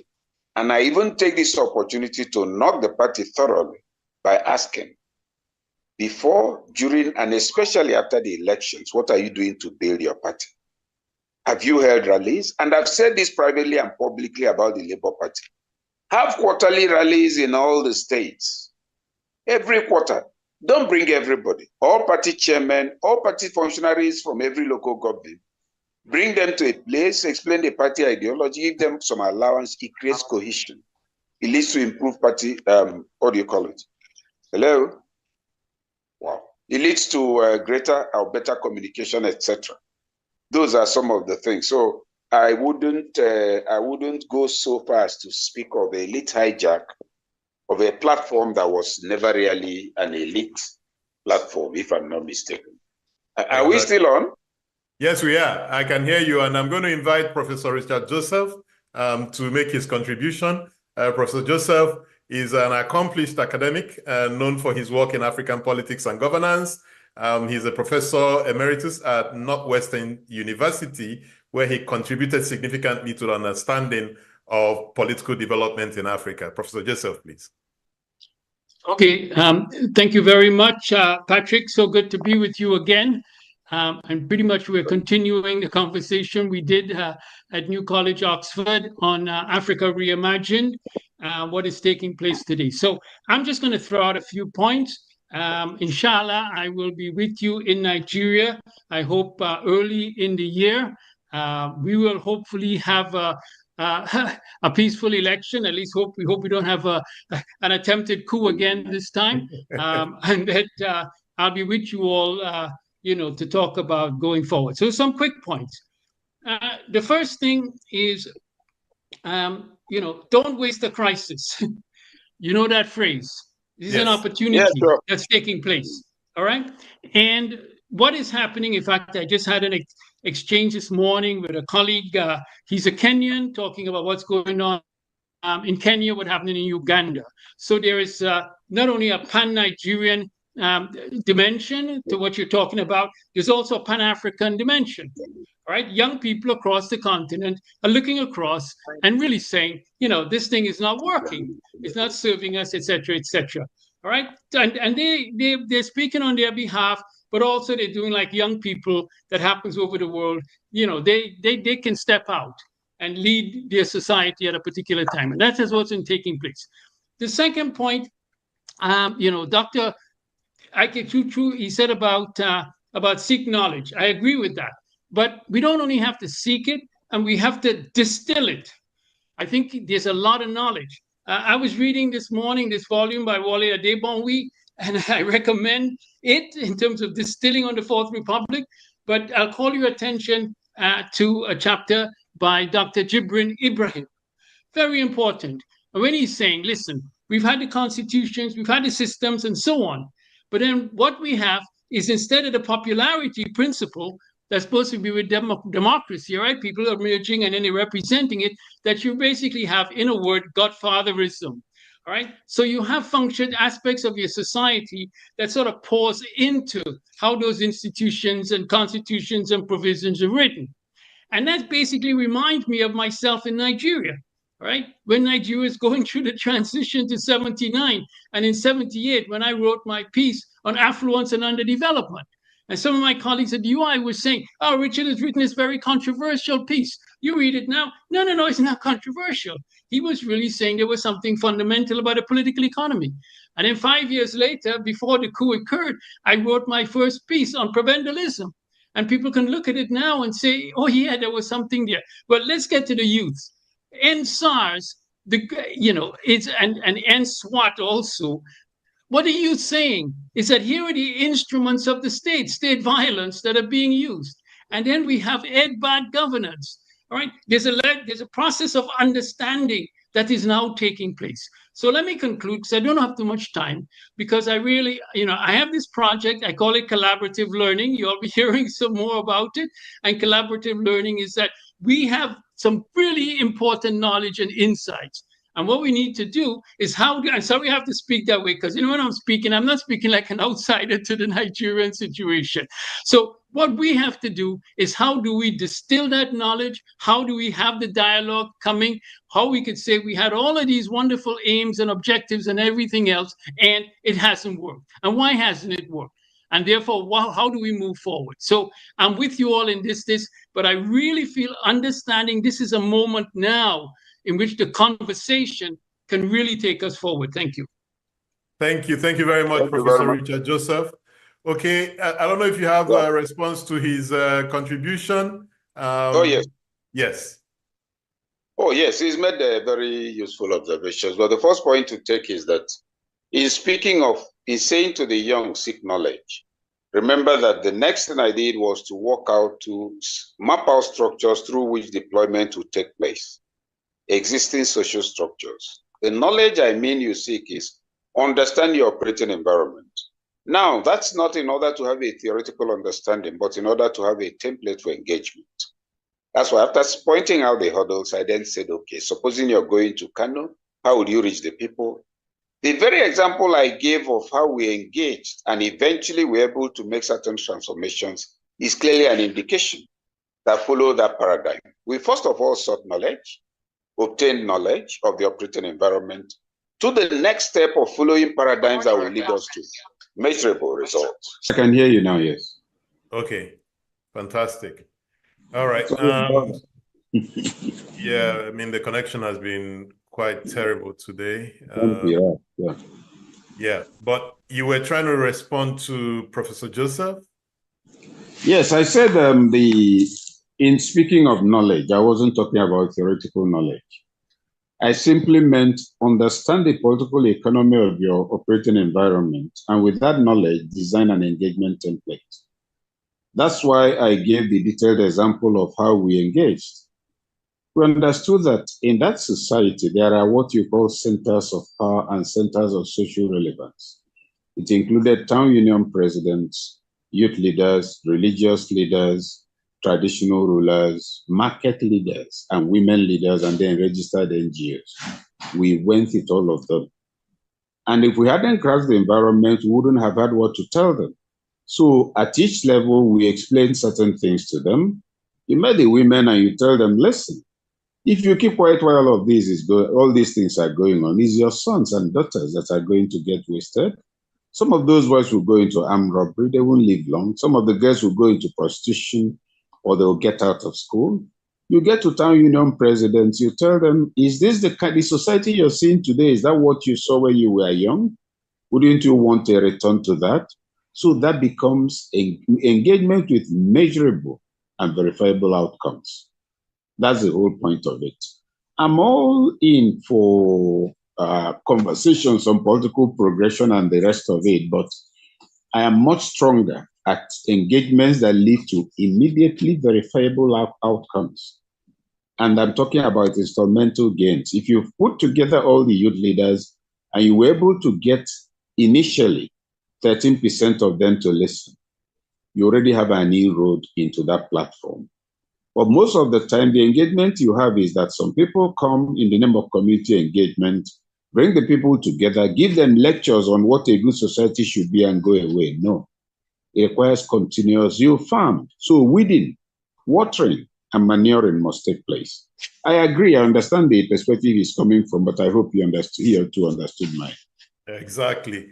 And we're really running out of time now, but I have a question from Lanre Rotimi, and it's a longer question, but I think it boils down to we're dealing with really complex problems in Nigeria, where we will all be, challenged to come up with a solution to these complex problems.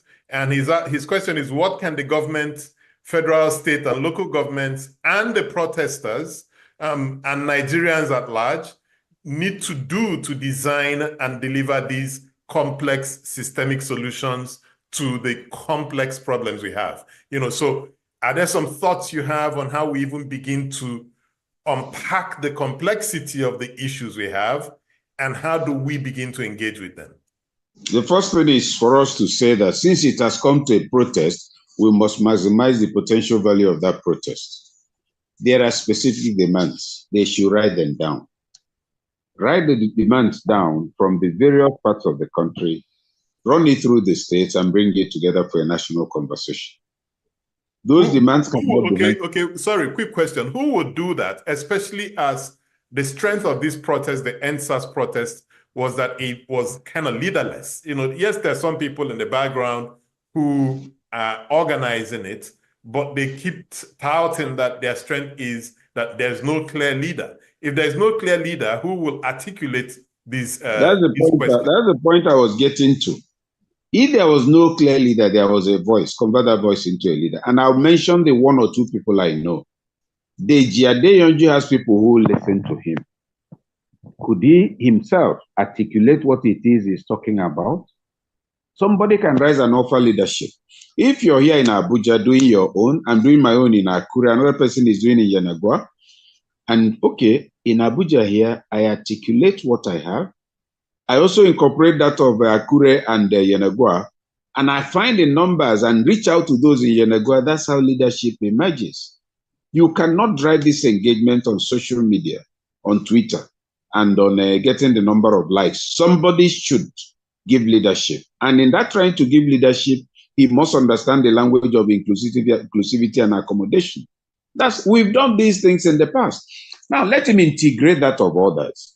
Call them on phone. Oh boy, well, these are the things I've articulated. I've also seen yours. I'm wondering if and when we can meet to push this further, because unless we put it together and table it formally, it won't go anywhere. If it's possible, let's know who we can meet. There are governors who have met with the people. The first to do that was Fubara.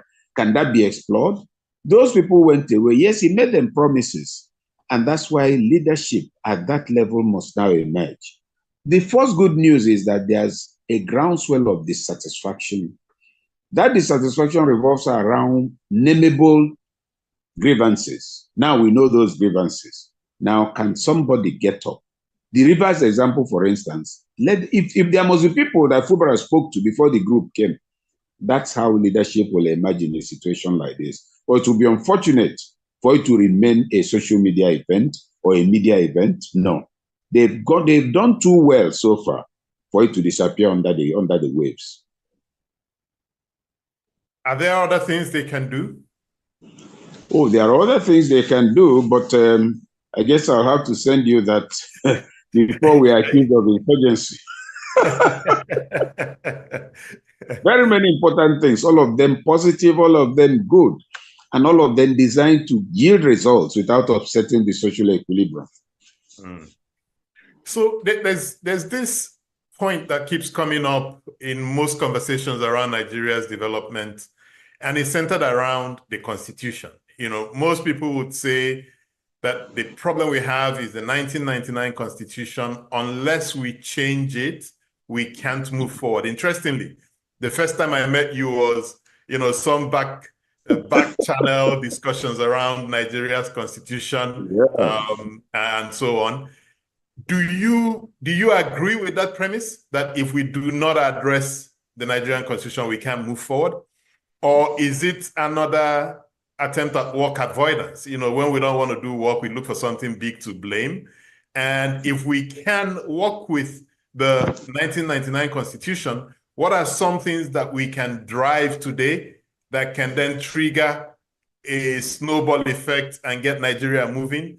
Are there some critical things that must be done to unlock, the shackles that hold us from being able to drive development?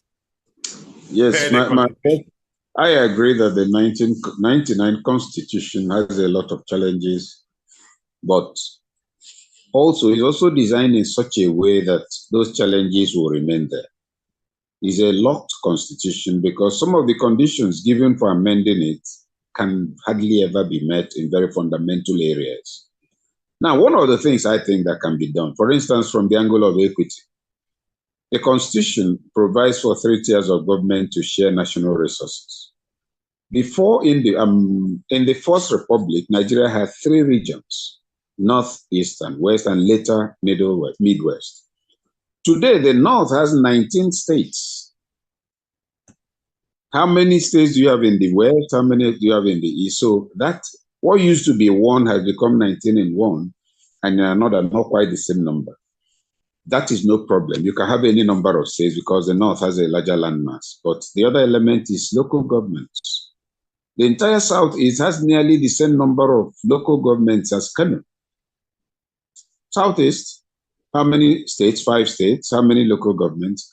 Imagine that you now have a constitutional amendment that removes local government from the revenue sharing formula, in which case the money is given to the states. The state can create 50 local governments. The state can actually decide to make an individual a local government. As I'm walking on the road, I'm okay, Kechuku local government. Nobody can take me to the police for that. If you do that, one very vital element of inequity will have taken out of the equation. But do you see that happening? No, the states benefiting wouldn't say no. Then the matter of state creation too, the conditions are abominable. You first agree among yourselves, then you go to the National Assembly, then you take it around the 36 states. Nobody is going to endorse another sharing plate in the name of a state to come to the sharing table. So the challenges are there, the challenges are real. I know, in terms of youth representation and inclusivity, they went ahead and got the not too young to run bill signed by Buhari.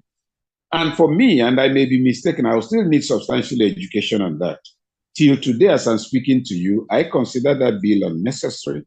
I consider the celebration around it, without prejudice to the intelligence that went into it, of questionable significance. Because if you look at the Constitution and the conditions for elective office, if you look at the age bracket provided, my take is that that Constitution does not have anything that restricts a young person from contesting. What restricts the young people is the financial muscle. And it takes me back to the idea of an economic elite.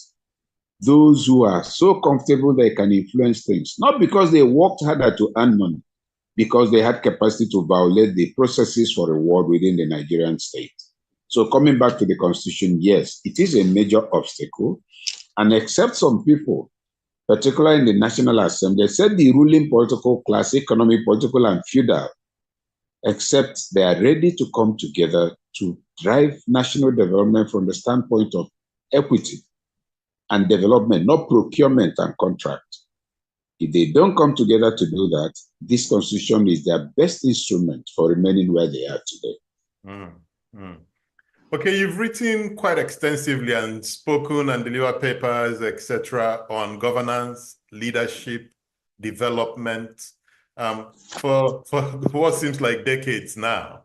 If you had an opportunity to sit with President Tinubu and he said to you, okay, tell me 3 things that I must do and outline for me how I must do them to address the core challenge with our public service that would enable them to add to this development process that we're on, what would those 3 things be? And how do you advise that he goes about implementing them?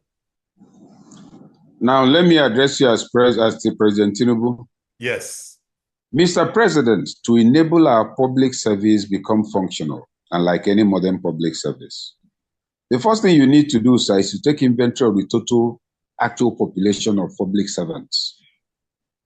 Within that, you should announce, when you commission that, you should announce that you're cutting the number of your aides, special assistants and senior special assistants by 60%.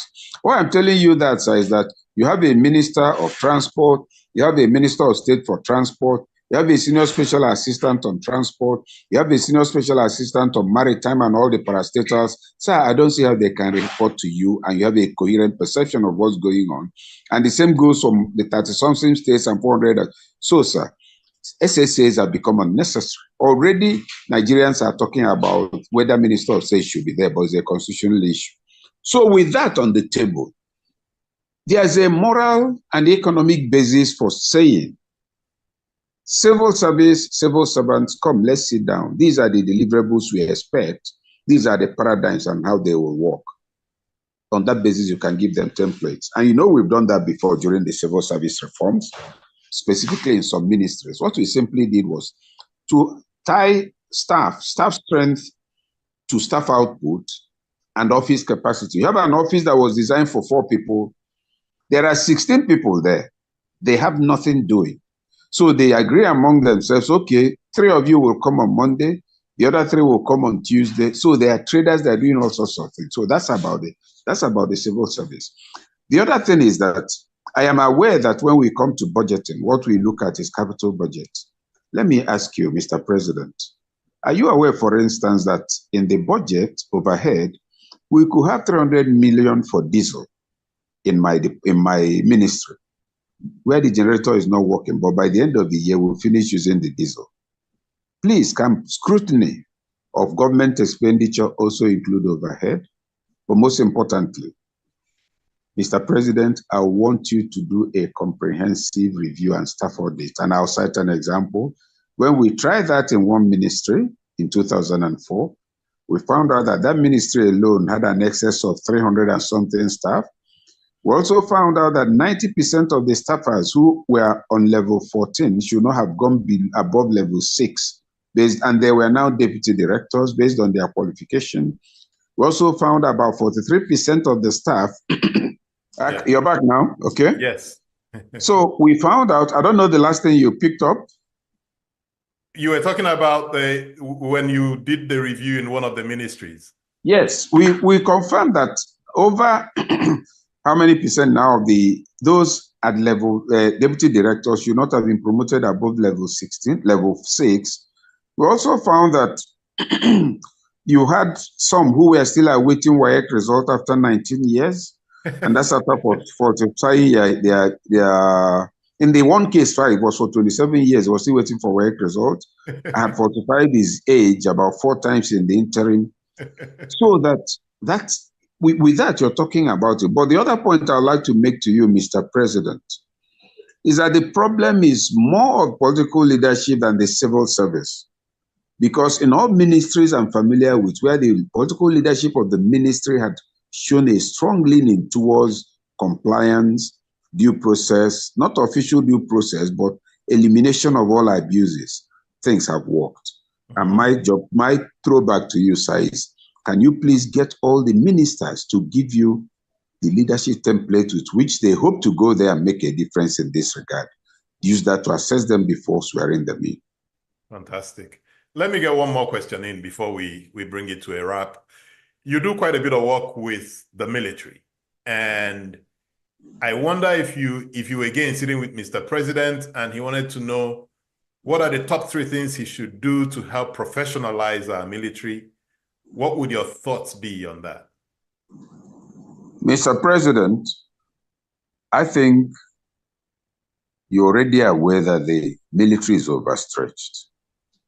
We must ask ourselves, how many officers does the Nigerian Defense Academy turn out every year? In 2022, it was 104 officers. Now, their job is not to be on the road, but they're on the road. Their job is not to mark checkpoints, they're marking checkpoints. There are too many points, flash points, and they're all over the place. Sir, they're overstretched, that's number 1. Secondly, sir, the advantage they can get through technology, I believe Your Excellency should think about it seriously. We were in South Africa a few months ago. You know of the aero company that produces and sells drones all over the world. We had private conversations with them, sir, and this is the fact that emerged. With $90 million, you get enough drones, a total of about 6 weaponized drones that will cover the entire country because of the bandwidth of kilometers they can cover. And that 6 months, that's $90 million, includes installation, 3 years, I think, or is it 3 months now, of training and total handover of operations to the Nigerian personnel. That will provide appropriate backup because we are wasting too many of of our young men and officers. So just look at it this way. How long does it take to produce a major or a commodore? And one of them dies, and we are celebrating it. Every other week, last week alone, we had about 25 illegal refineries destroyed by the Navy. Sir, how much is a bomb worth? If they have shut down that plane, how much does it take to produce one fighter pilot, and how many years? How much is the fuel? And the bomb, the refineries you're destroying, none of them is worth up to 2 million naira. And it's also adding to environmental pollution. So these are the concerns. And my take is that, first, let them be better armed and equipped. Second, let them get technology support in this war. Thirdly, sir, we've had seen in the social media all kinds of postings by actual serving soldiers about conditions of service. Ordinarily, that should probably cost it, because that's sabotage, more or less. But with that, doesn't that tell you, sir, the extent of the decline in discipline? If a soldier will get to the point of saying, I don't care, that's the greatest danger that can face the state. And we're seeing more and more of that in the social media. Your Excellency, Mr. President, we are frightened. Exactly. Exactly. Okay, I can't resist this. One last question now. Your MNI, which means that you've been part of Nigeria's premier think tank, which one begins to wonder, how effective that think tank has been. In fact, the bigger question is how Nigeria has just that premier think tank and maybe a handful, maybe about a score of other think tanks working on development issues, when countries like the United States has about close to 2,000, China has about 500 or thereabouts. What's the challenge with intellectualism in Nigeria? I read a brilliant piece you wrote on this subject a few months ago, I believe, on how bereft we are in intellectualism in Nigeria. If you could speak to that, because I see a correlation, maybe direct, between the quality and also quantity of intellectual work that comes out and the development that ultimately happens in a society. If you can speak to that. Yeah. Now, the quantity and quality of what comes out makes a direct impact on society if there's some kind of congruence of aspirations. In our own case, there isn't enough congruence. Let me leave the big grammar and say what it is. You're producing a lot of brilliant ideas. And that's why I keep going back to the political economy of the operating environment. You're producing a lot of brilliant ideas, and I can't see how I can make money at the private level with it. You want me to introduce a method for national security such that with drones from the air, I can minimize human casualties. But if I introduce that, the 450 million I get every month for logistics in the war against insurgency, I won't get it. So I work against the drones. So the problem wouldn't then be the absence of ideas on how to deal with insurgency, but the fact that the political economy has created a sub-state within the state, and the sub-state, which is the alternate reality, that's where all the big boys and big girls have voted for. And so you say in Zamfara, for instance, there's banditry. I have written a wonderful paper on how to deal with banditry, to get rid of all those who are doing, because it's not banditry, it's illegal mining, and the various mining groups have their own armed groups to secure their areas, and a bit of kidnapping goes on in between. And I finished reading your paper, wonderful as it is. I know that if I implement it, the 800 million we make every month from gold mining will disappear. I will not implement it. And it's interesting because we've actually gone physically to Bukuyum in Zamfara, where they mine the most gold. Let me cite an example everybody here can relate with or relate to. I come to your village and I notice that your people, to fetch water every day, they trek for 2 hours and trek 2 hours back. That's 4 hours. And I'm a young man from that village and I'm living in Lagos or Abuja. And I come and I look around and say, no, these people are suffering. I'm going to give them 8 boreholes. With 8 boreholes, nobody needs to go more than 20 minutes to get water. And I come and I tell the traditional ruler, I tell the titled man, everybody is nodding quietly. And as I'm talking, the traditional ruler is rubbing his jaw and he's saying to himself, these stupid boys, they won't stay in Lagos and be eating their money. They've come here to complicate our lives. Why is he saying that? Unknown to me, there are 3 men who use water tanker to sell water in the village. And they make a return of 150,000 to him every week. Now I have come with a brilliant idea. I've written a paper on it on how it will improve productivity, agricultural productivity, physical health of women who don't have to trek so much, savings and time for other activities. Fantastic intellectual work. Intellectualism, come to the rescue of this village. Political economy makes sure it doesn't happen because now the only thing they can do is to get rid of me. If they can't dissuade me, they will kill me. So what should I do? And it goes to the and I'm glad you keep raising the question of how do we engage? I can throw up my hands and say, can you imagine? I wrote that brilliant paper on how to end water shortage and these greedy people. That's not what I'm going to do. Okay, Kechuku will go and negotiate.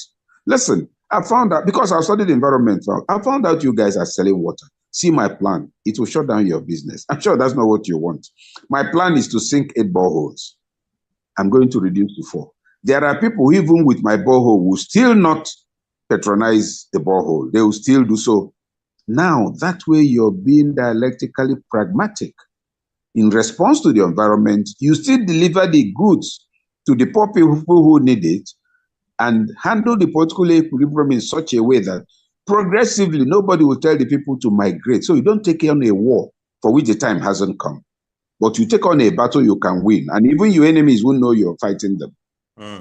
That's that. So that's the incongruence between intellectual output or knowledge output and societal impact is that most of the intellectuals also have this arid arrogance of saying, oh, we've designed it. Most of them also are used to speaking in auditoria, making fine speeches, telling you the policy. Policy without knowledge of the operating environment is like somebody who has designed a building, is carrying it to go and put on a soil. He didn't do soil test. He didn't know that the building cannot carry high rise. The soil cannot carry high rise. Exactly. And Patrick, between us, they constitute the majority. Speech makers who call themselves activists, policy experts who don't realize that policy does not on its own accomplish anything because most of the time, every policy is a class-determined policy with interest. So take, for instance, the policy on development of the Niger Delta. It's designed by the political and economic elite. These are procurement contracts, not development programs. Because when you go to a rural area and give them a road for 2.2 billion, and they're all using boat and bicycles, they will come and clap while you're doing it, but it delivers nothing that impacts on their lives. So that incongruence is an element that is often not taken into account, both by the policy designers and by governments who are saying, oh, we are waiting for them to send us a policy to implement. Fantastic, fantastic. And there's a great book on this subject by Thomas Sowell, Intellectuals and Society, where he talks about how many intellectuals come up with, policies and ideas that do not fit the environment or cause more problem. But once they've done it and moved on, they don't take any share of the blame in the consequences that result thereafter. But okay, is there any question that I should have asked that we did not cover?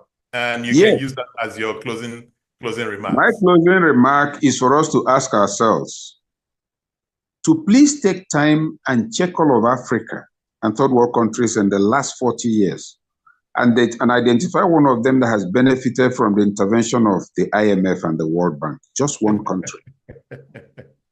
To identify one country that took a loan and survived it. To identify one country that took a loan and paid it back without that loan turning into 10 times the interest, turning into 10 times the volume. And with who is it that IMF and World Bank tries to benefit when it tells third world countries what to do to save money? And then how is it that if you and I, you can't move $10,000, $5,000 into the US economy without being flagged? They'll know you, who you are, everything, including your ancestors for the last 5 generations. But somehow, everybody who is looting money can conveniently move it into the US, into UK, and sit pretty. And then they come to give us lectures on corruption, but they know where our money is. Those are the questions. How come we score so poorly in the ratings of Transparency International, and yet we find that where do you have Swiss Bank? It's not in Ojo-Elegba.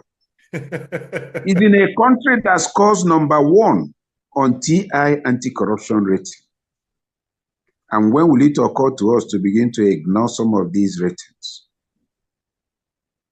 South and Poor's, right? Fitch rating. Standard and Poor's.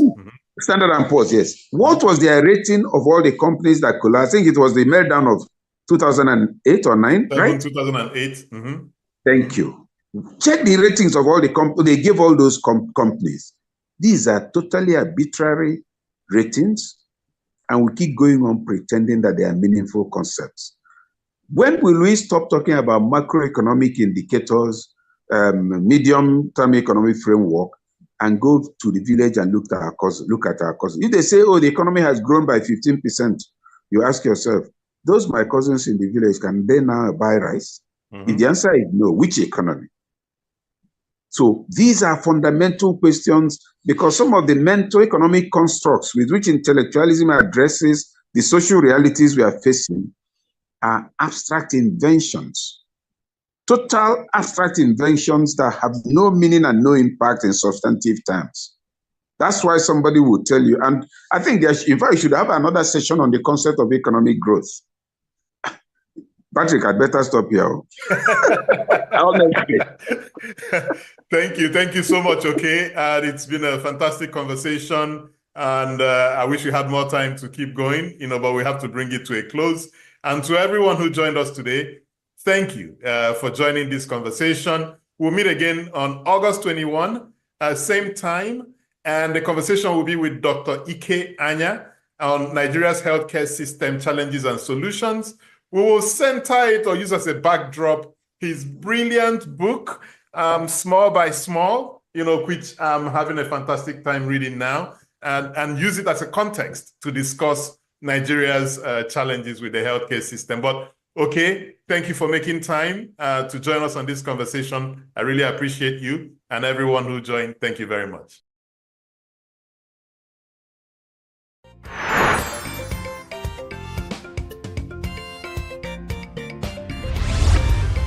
Signature TV, news in your pocket.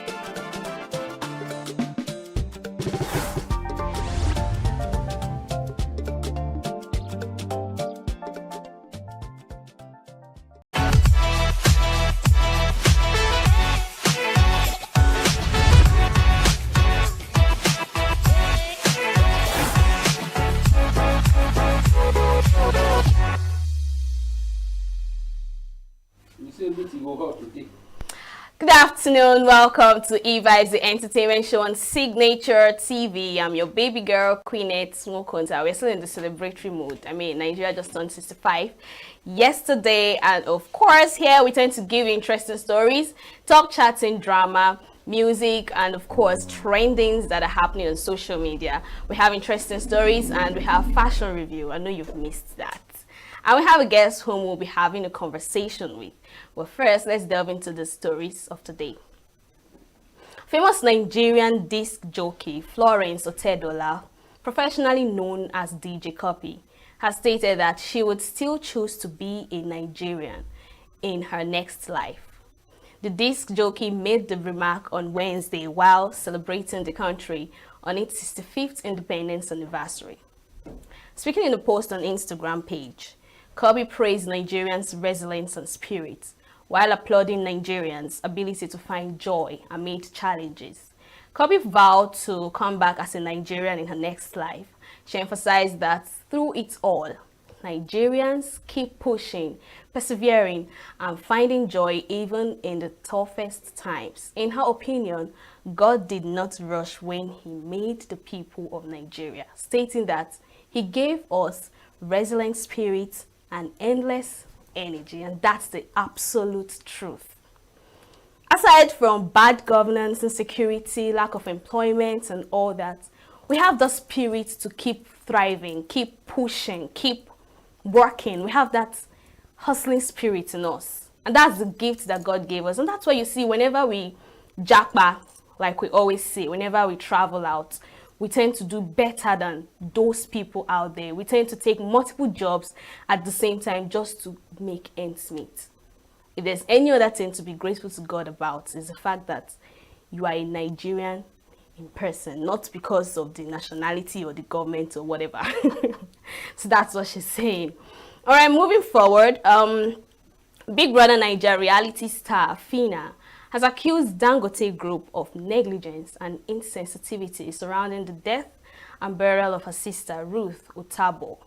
In a series of posts shared on Instagram, Fina claimed that her sister's death was not only tragic, but also calculated and planned. She accused Dangote Group of failing to fully cover medical and burial expenses, as earlier announced publicly. According to Fina, the company only settled charges at Lagoon Hospital in Lagos, while the family bore the financial burden for additional expenses from Auchi to Irua. The reality star also shared a letter drafted by Dangote Group and sent to her father, demanding him to sign an acknowledgement of receipts regarding burial expenses. She accused the company of impersonation, arguing that the family should have been asked to provide such a letter directly.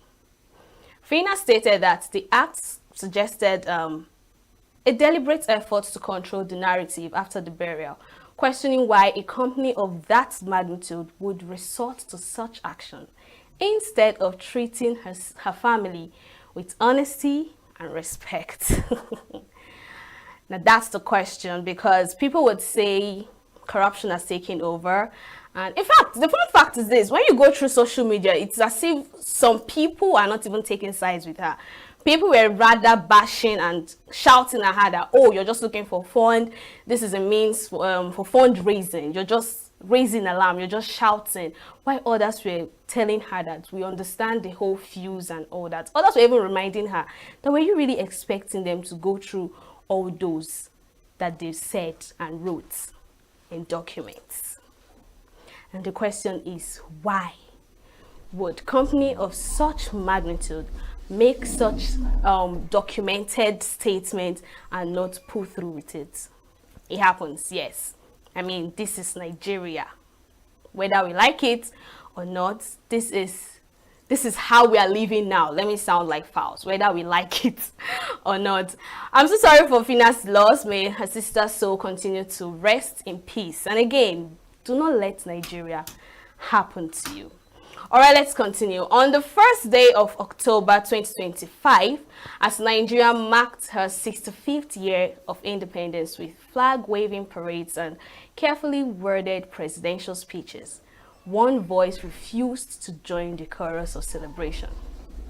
Very Dark Man, the outspoken social media critic known for pulling no punches, wasn't in the country. He wasn't even on the continent. His criticism struck a deeper nerve despite 6.5 decades of self-rule. Nigeria still grapples with poverty, insecurity, corruption, and youth unemployment.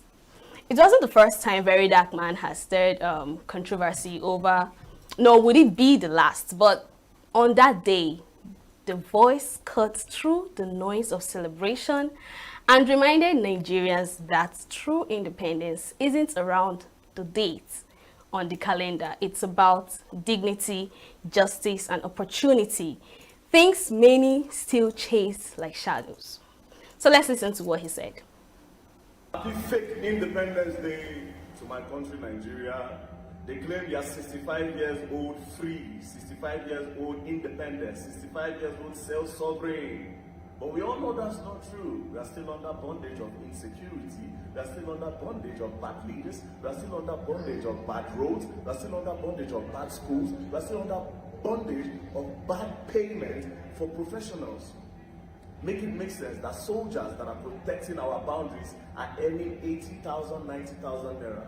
How much police they earn, how much teachers they earn. Every day by day, people running out of a country where they claim say they independence. Are we truly free? We're still under the bondage of bad leaders that are embezzling our funds. We can see the funds, but we cannot touch it. Some people are just controlling the country. They don't want to share the wealth of the country, and we have a lot of it and more. And we claim to be free. We are not free. We should not be celebrating independence because we are not free. We are still slaves till this day. Slaves under bad leaders. Until then, we don't have no independence to celebrate because we are not free. So happy fake independence to Nigeria. Country where we say newscaster, they on their own. They find and go out. They claim say na arm robber attacker. Which arm robber? Arm robber in Abuja? The chances of armed robbers attacking in Abuja are very, very low. Let alone a woman, they can't go a house, they can't light her. Make it make sense. A woman won't follow you drag. It doesn't a man will say maybe you won't drag. Women are very calm creatures. When they see problems, they fear, they panic. So what is their reason for dropping her? In the state, in Lawrence, in the Kwara state, boom, boom, boom, Benue, boom, boom, boom. Just boom, boom, boom, and we are still going to get more boom, boom, booms. And they claim we are free. Happy fake independence to the Federal Republic of Nigeria.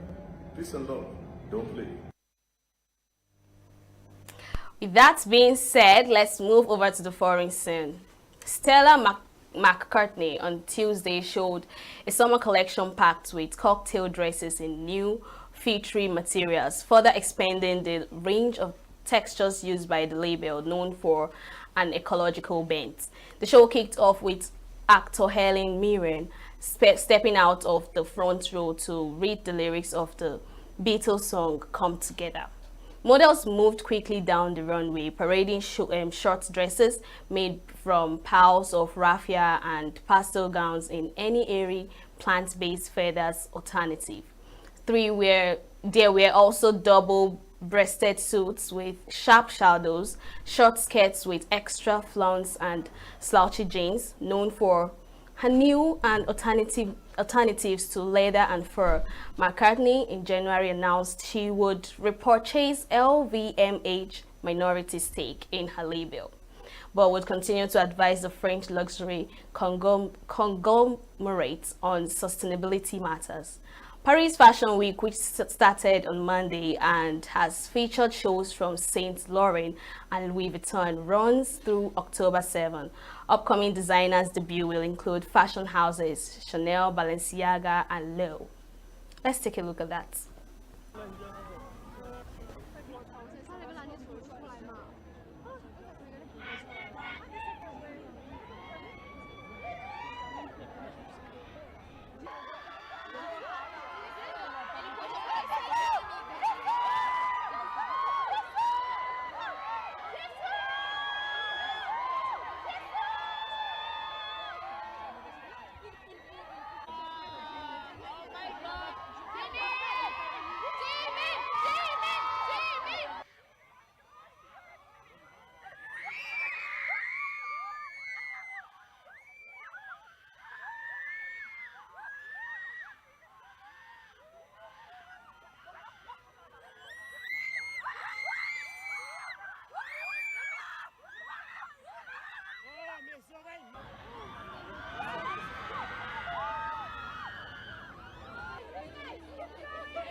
Un Macron, s'il vous plaît.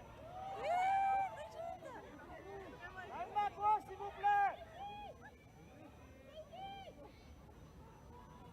Madame Macron.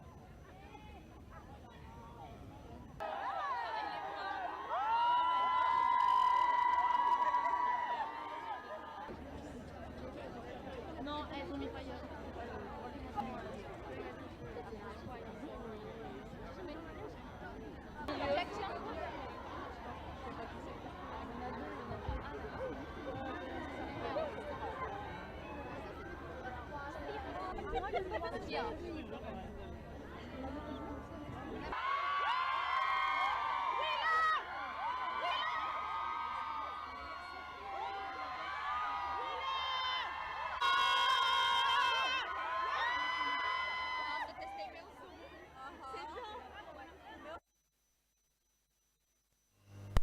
Paris was abuzz on Wednesday ahead of designer Jonathan Anderson's debut at Dior. Large crowds gathered outside the venue of Dior Spring-Summer 2026 collection presentation in the Tuileries Garden, many arriving hours ahead of the fashion show to secure the best spots behind the barriers. Their patience was rewarded with the arrival of a flurry of celebrities. K-pop star Jim and Jisoo drew the loudest screams from the fans as they descended from cars and made their ways into the venue. Other A-listers in attendance included actor Jenna Ortega, Jennifer Lawrence, Anya Taylor-Joy, Johnny Depp, and France's First Lady Brigitte Macron. Paris Fashion Week, which started on Monday and has featured shows from Saint Laurent and Louis Vuitton, runs through October 7th. Upcoming designer debuts will include fashion houses Chanel, Balenciaga, and Loewe. Take a look.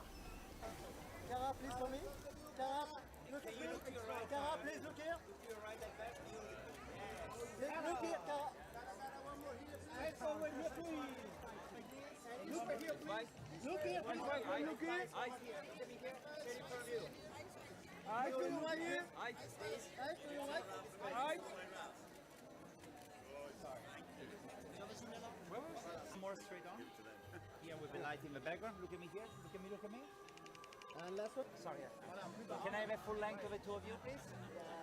Yeah, one for the house. Look at me here. Ellen together. Look at me. Look at me. Look at me. Amazing. Yes, beautiful. Thank you. And one over here, please, together.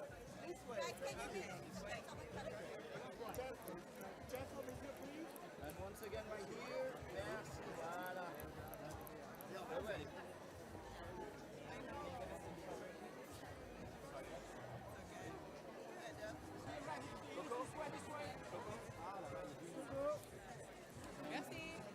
Excuse me, one more here. And okay. Okay, miss, this way. Can you turn a little bit to your right? That's it, perfect. One more. Yeah, just go back slightly. Thank you. Thank you. Voilà.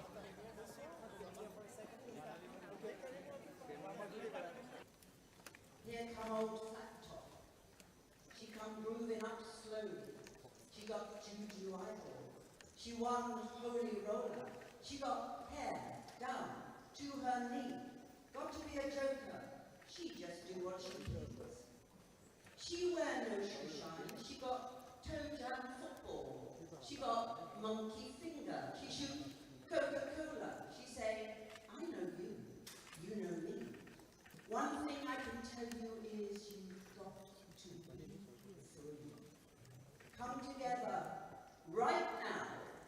over me.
This collection was about coming together, bringing together handwork, craft, bringing together different innovations, different, really thinking outside of the box. There's so many different methods in make in the collection. There's always the stellar woman and the stellar man, but bringing those together was really important this season. And just showing people that you can escape into fashion and you can have beauty in theatre and you can dream, but you don't have to kill animals. That's kind of always my mission, really. She roller coaster. She got early warning. She got muddy water. She won mojo filter. She said 1 and 1 is 3. Got to be good looking because she's so hard to see. Come together right now over me. Come together. Yeah. Come together. Yeah. Come together. Yeah! Helen, she very graciously agreed to do that for me. She's, for me, such an icon. I'm a huge fan of Helen's, Dame Helen. And, when she said yes, I was just thrilled. I thought, oh, what fun, that would be great. And then, of course, today, sitting there, because she wanted it to be a surprise for everyone, I came in with the rest of the audience, so nobody knew that I was going to do it. But when I was sitting there, then I started getting really nervous. Yeah, can you hear, ladies?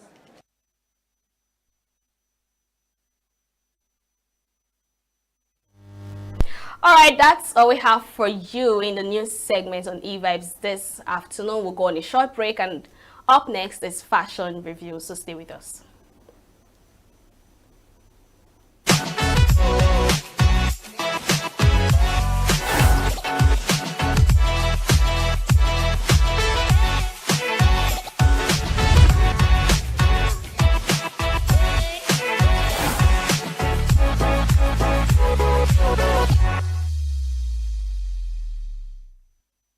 Welcome back. You're still watching eVibes, the entertainment show on Signature TV. Here comes our fashion review that I know you missed for a very, very long time.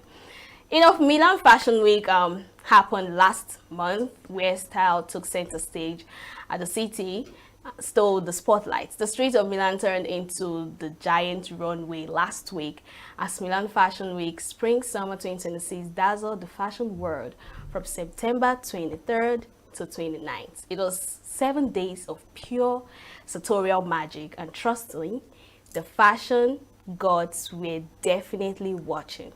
From bold reinventions of classic Italian elegance or futuristic streetwear straight out of sci-fi dreams, designers purchased boundaries like never before.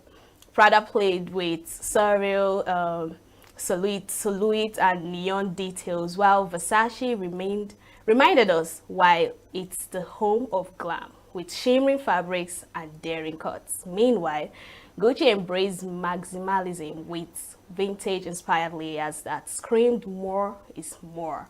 But the runway wasn't the only thing turning heads. Celebrities, influencers, and style icons flooded the front rows, from global supermodels strutting their stuff to A-list stars dropping jaw-dropping looks. In the audience, the energy was nothing short of electric.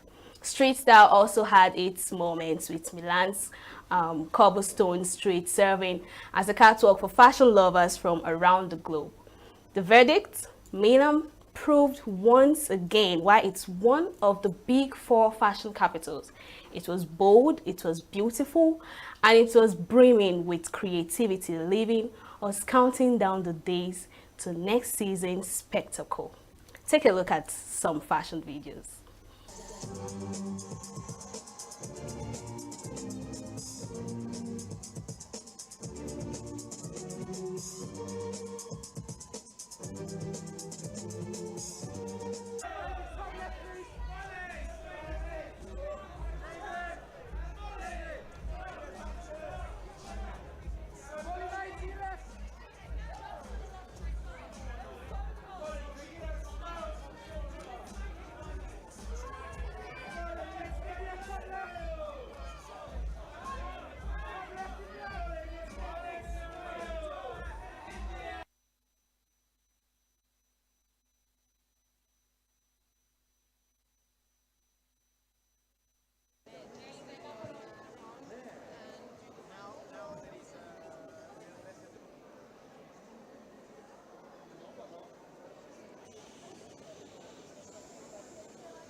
I think it sets the tone for the week.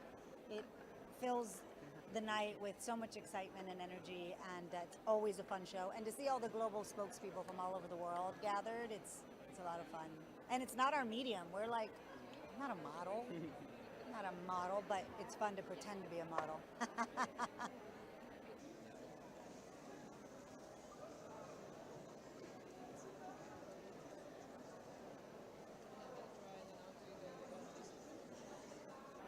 They say as you're aging, the things that you need to do besides eating well and sleeping and exercising, the most important aspect of your life is basically friendships and sisterhood. And I love the idea of all of us going out together, supporting each other and loving each other and being there and having each other's back. I think it's a beautiful premise for walking on in a show.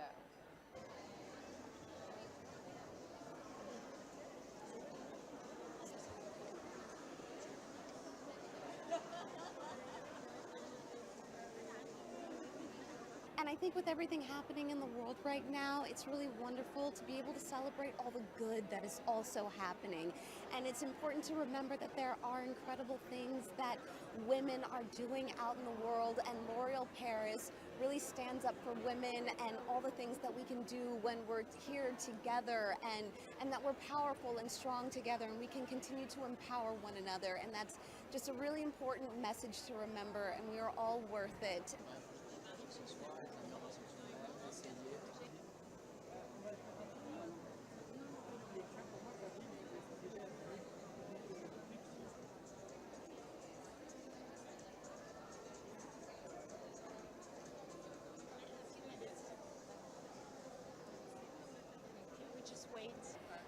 Something I would tell my younger self, and something I would tell every single woman out there today, is that you matter, your voice matters, and that's, you can stand by that, you can hold on tight to that. Like, the world may be a chaotic place, but you will always matter, and no matter what happens, don't let anyone ever tell you otherwise.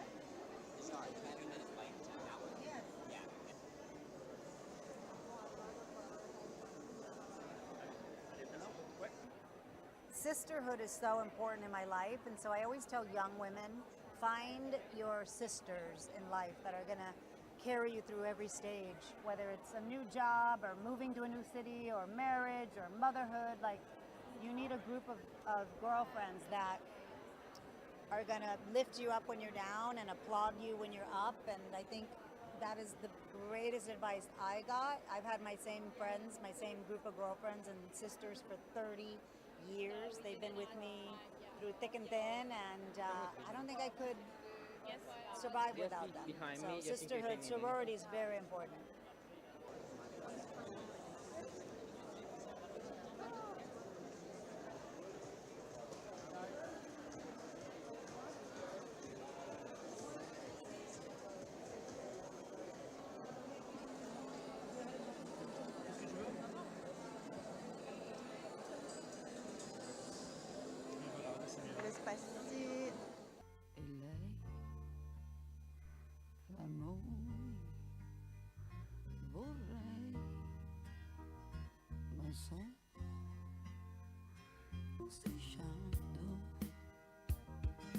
E adesso sa che vorrei le mani,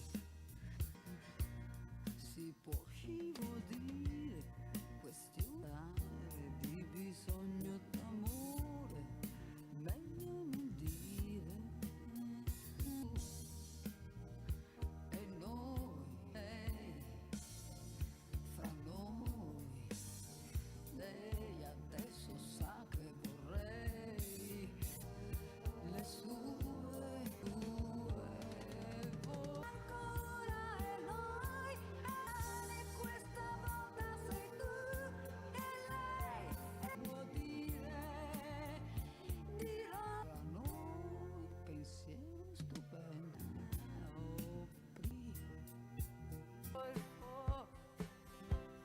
ma nemmeno incenso, ci andrò, a te, mille più di che, per scordare te, oh sì, magari soffrirei di meno, ma non mi riuscirai, nella mia strada ancora andrò, sapessi quanto tu.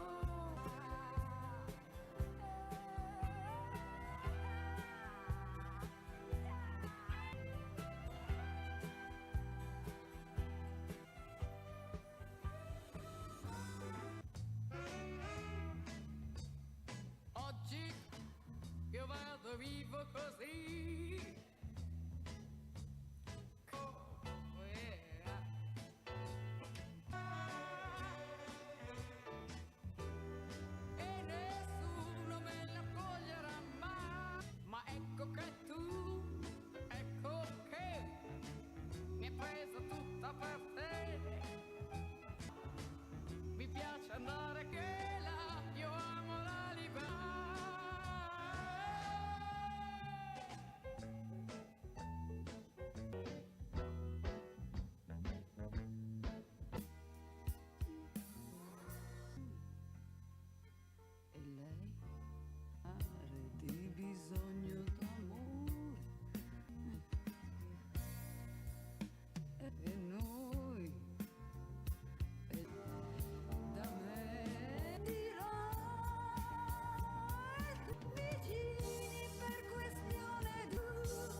All right, that's all we have for you in the news segment and fashion review this hour. We'll go on a short break, and up next is a conversation we'll be having with a guest. So stay with us. The way we see the world shapes the way we change it. Gender isn't just a checkbox. It's a lens, one that helps us understand the world more deeply and act more fairly. Gender Perspectives, a program for those ready to see more, do more, and be more. Designed to challenge assumptions, ignite conversations, and build inclusive solutions across every sector of society. We are not, fighting the men. We are not saying we are equal in terms of rights.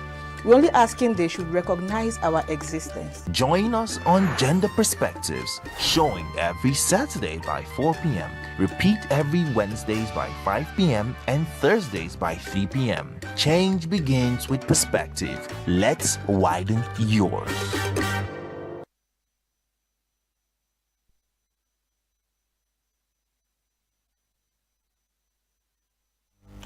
Welcome back. You're still watching E-Vibes, the entertainment show on Signature TV. Right here with me is MJ Brown. He's an A&R and, of course, an artist manager. We'll be talking about silence on the streets, why Nigeria's 65th Independence Day felt hollow.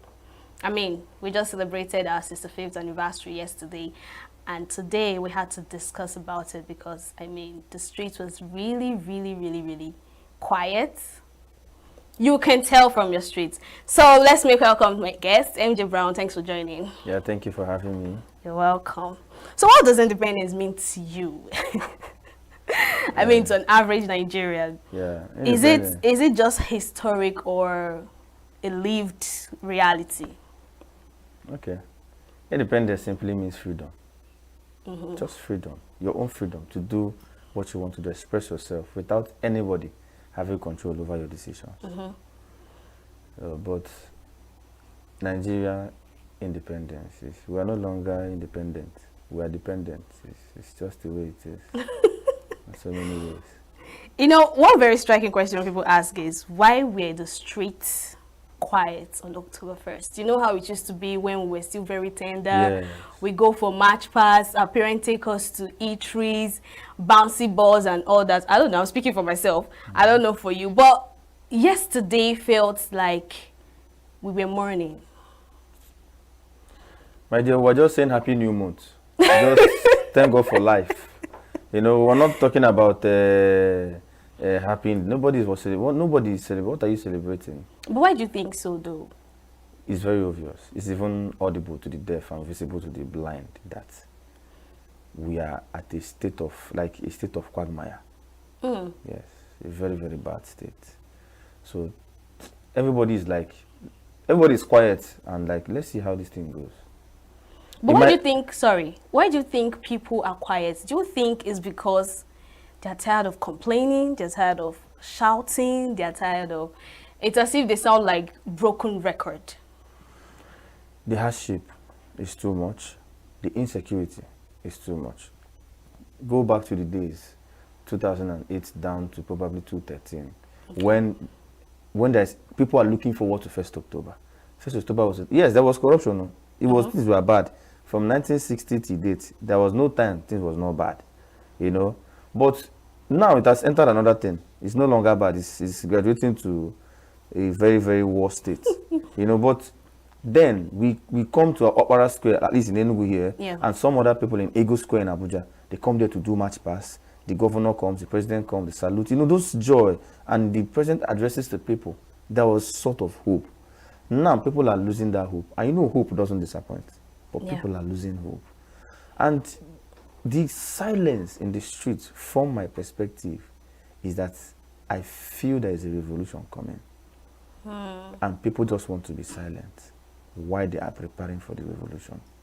Because when it will strike, there will be changes, whether the country likes it or not. Are you serious? Yes. So that's your own point of view? That is my view. In the jungle, when lion roars, and then yeah, nothing is happening, the lion goes back.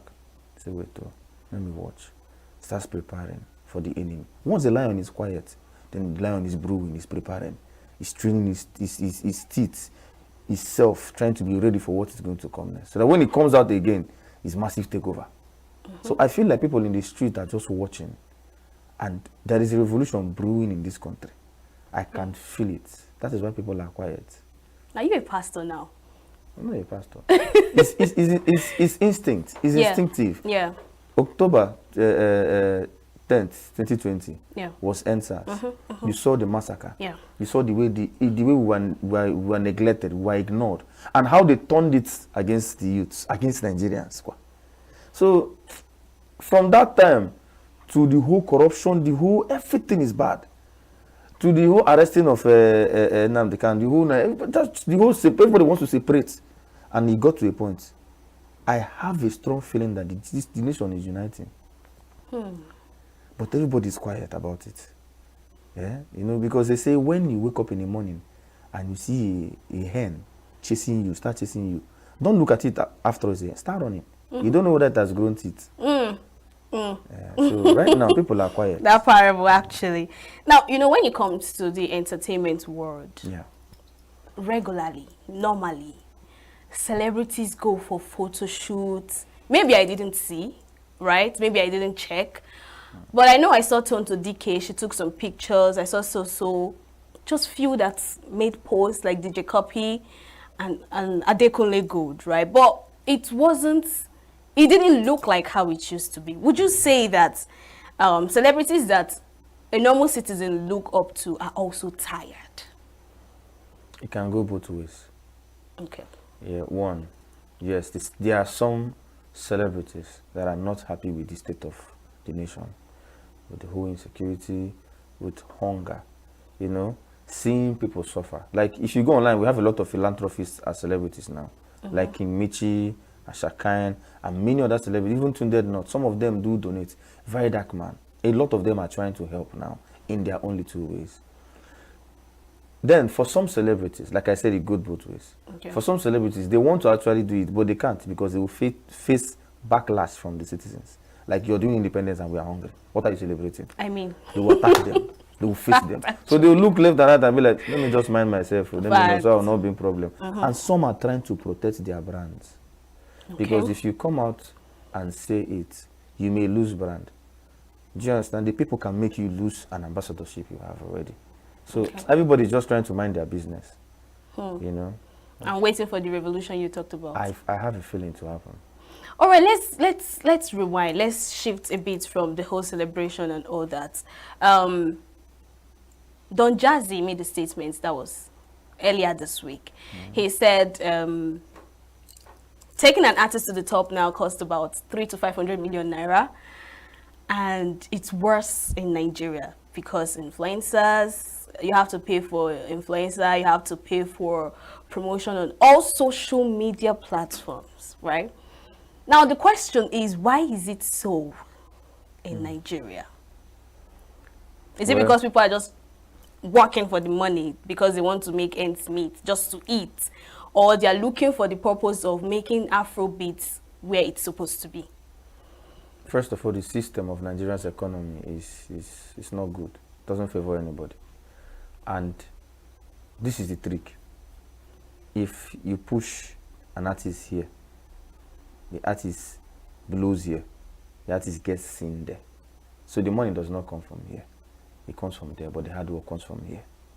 Do you understand? Okay. So when Nigerians are talking about a particular artist, the whole world is forced to reckon with the artist that, okay, who is this? And then the money starts coming from that side. That's why it's expensive. Because to push here, you have to spend much money to make that person visible, gain that visibility, that strong visibility. So you're going to put in a lot of money here. They say that it takes up to 500 million.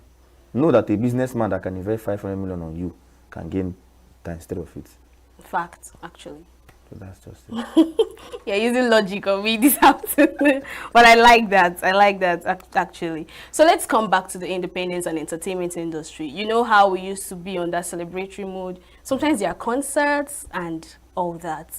Now, would you say it's because the government are not investing in the entertainment industry? And it could be a reason why our entertainers are not putting up any energy. They're not talking about it. They're not even criticizing the whole celebration and all that. Like I said before, everybody's tired and unhappy. And there are policies that the government brought in that resulted to cancellation of some of these parties and celebrations. Like now, if you notice on the so-called Independence Day yesterday, if you watch the television, there's no way they did any march past. They cancelled it. It was one of the policies the government came up with. So it affects the whole celebration too. Yeah. And then the insecurity. The more people gather, the more risky it is. When people are much here now, gathered at, let's say, Obara Square, and people come out to celebrate. See the kidnappings going on. See the insecurities and all these things. So I think it's just best people just stay. There's nothing to celebrate. Let's be watching them and be watching God. Right. Yeah. I mean, as when we see Nigeria, we are more like the best Christian that God could ever have. Yeah. Okay. Let's also talk about this whole issue of the society being part of what is also going on in Nigeria, right? Would you also say, okay, let me quote DJ Copy.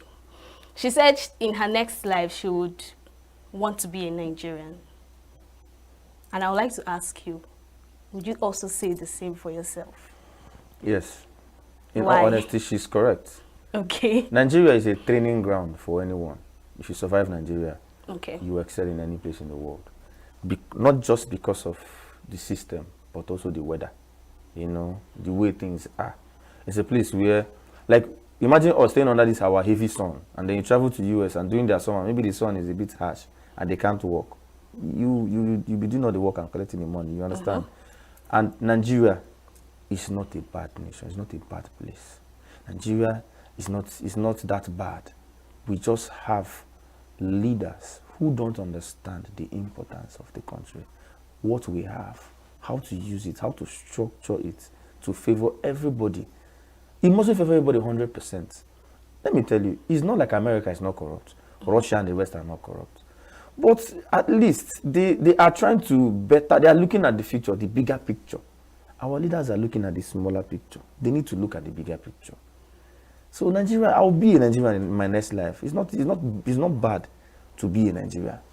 Do you understand? If I become in Nigeria again, there's no problem with it. Because we have great people in this nation.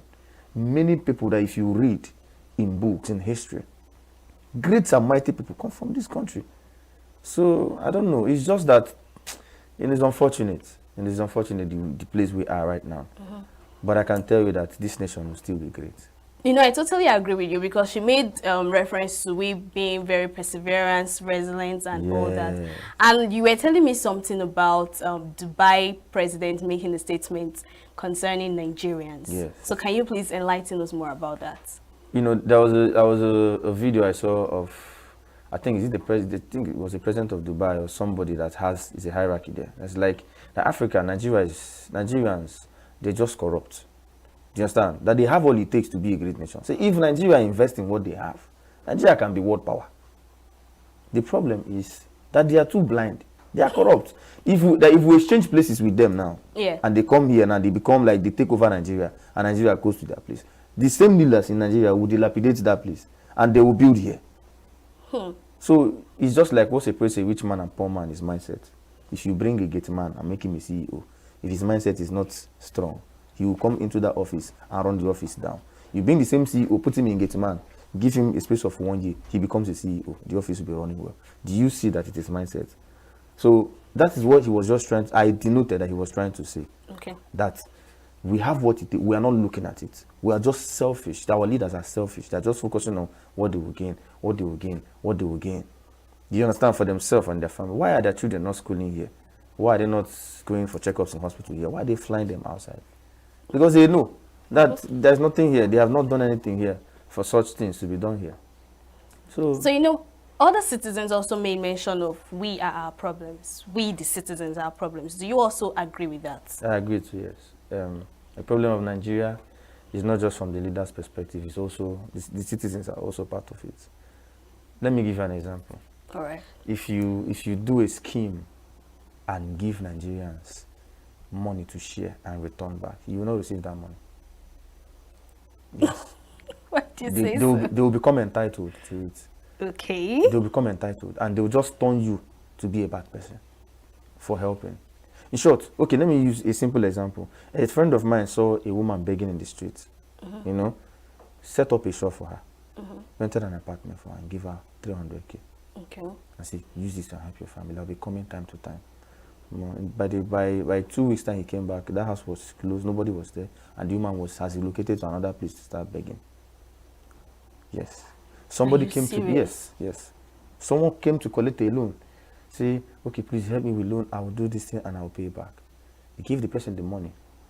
The person invested, got the money back, refused to pay back.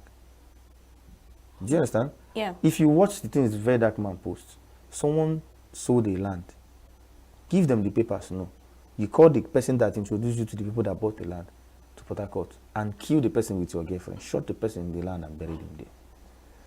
Like, if you watch the atrocities committed by the people, you see that our leaders have a ground to stand and deal the hell out of us. So would you say it's because of us that you're doing all that? I will not say it is because of what? Of us. I will say that it is one of those things. Okay. I will say that, okay, why are Nigerians not reacting about this whole thing? Why is everybody quiet? We're tired, I guess. A time is coming. You've gone with your speech again. All right, thank you so much, MJ Brown. I had an insightful conversation with you with this, and I'm going to. You see that part you said the revolution is coming thingy. I'm going home with that because I would like to see that revolution. Yes. All right, the show has come to an end. I'm sure you had a great time with the stories, the fashion review, and of course this insightful conversation which we just had.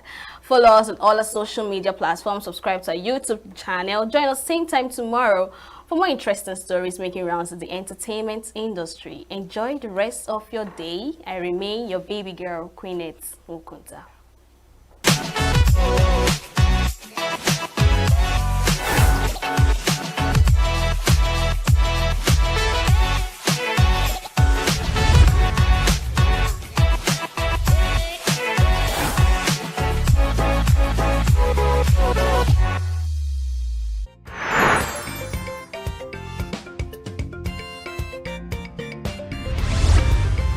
Signature TV, news in your pocket. I beg, they don't see me and stand by you. Man, I close this door.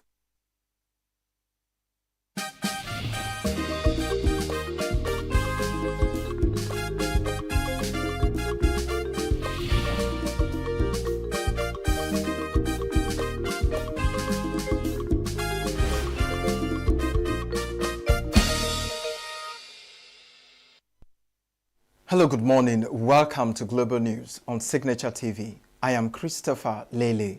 In the headlines, Senate urges North Central governors to provide offices for Development Commission. Edo NSCDC commandant slumps dies at event in Benin. Putin says Russia will carry out a nuclear test if another nuclear weapon does so. And members of Jewish community in Manchester devastated by attack near synagogue. Details shortly. Every second, every minute, every day, news is breaking. Events occur and there are new developments. At Signature TV, we follow these stories objectively, bringing all sides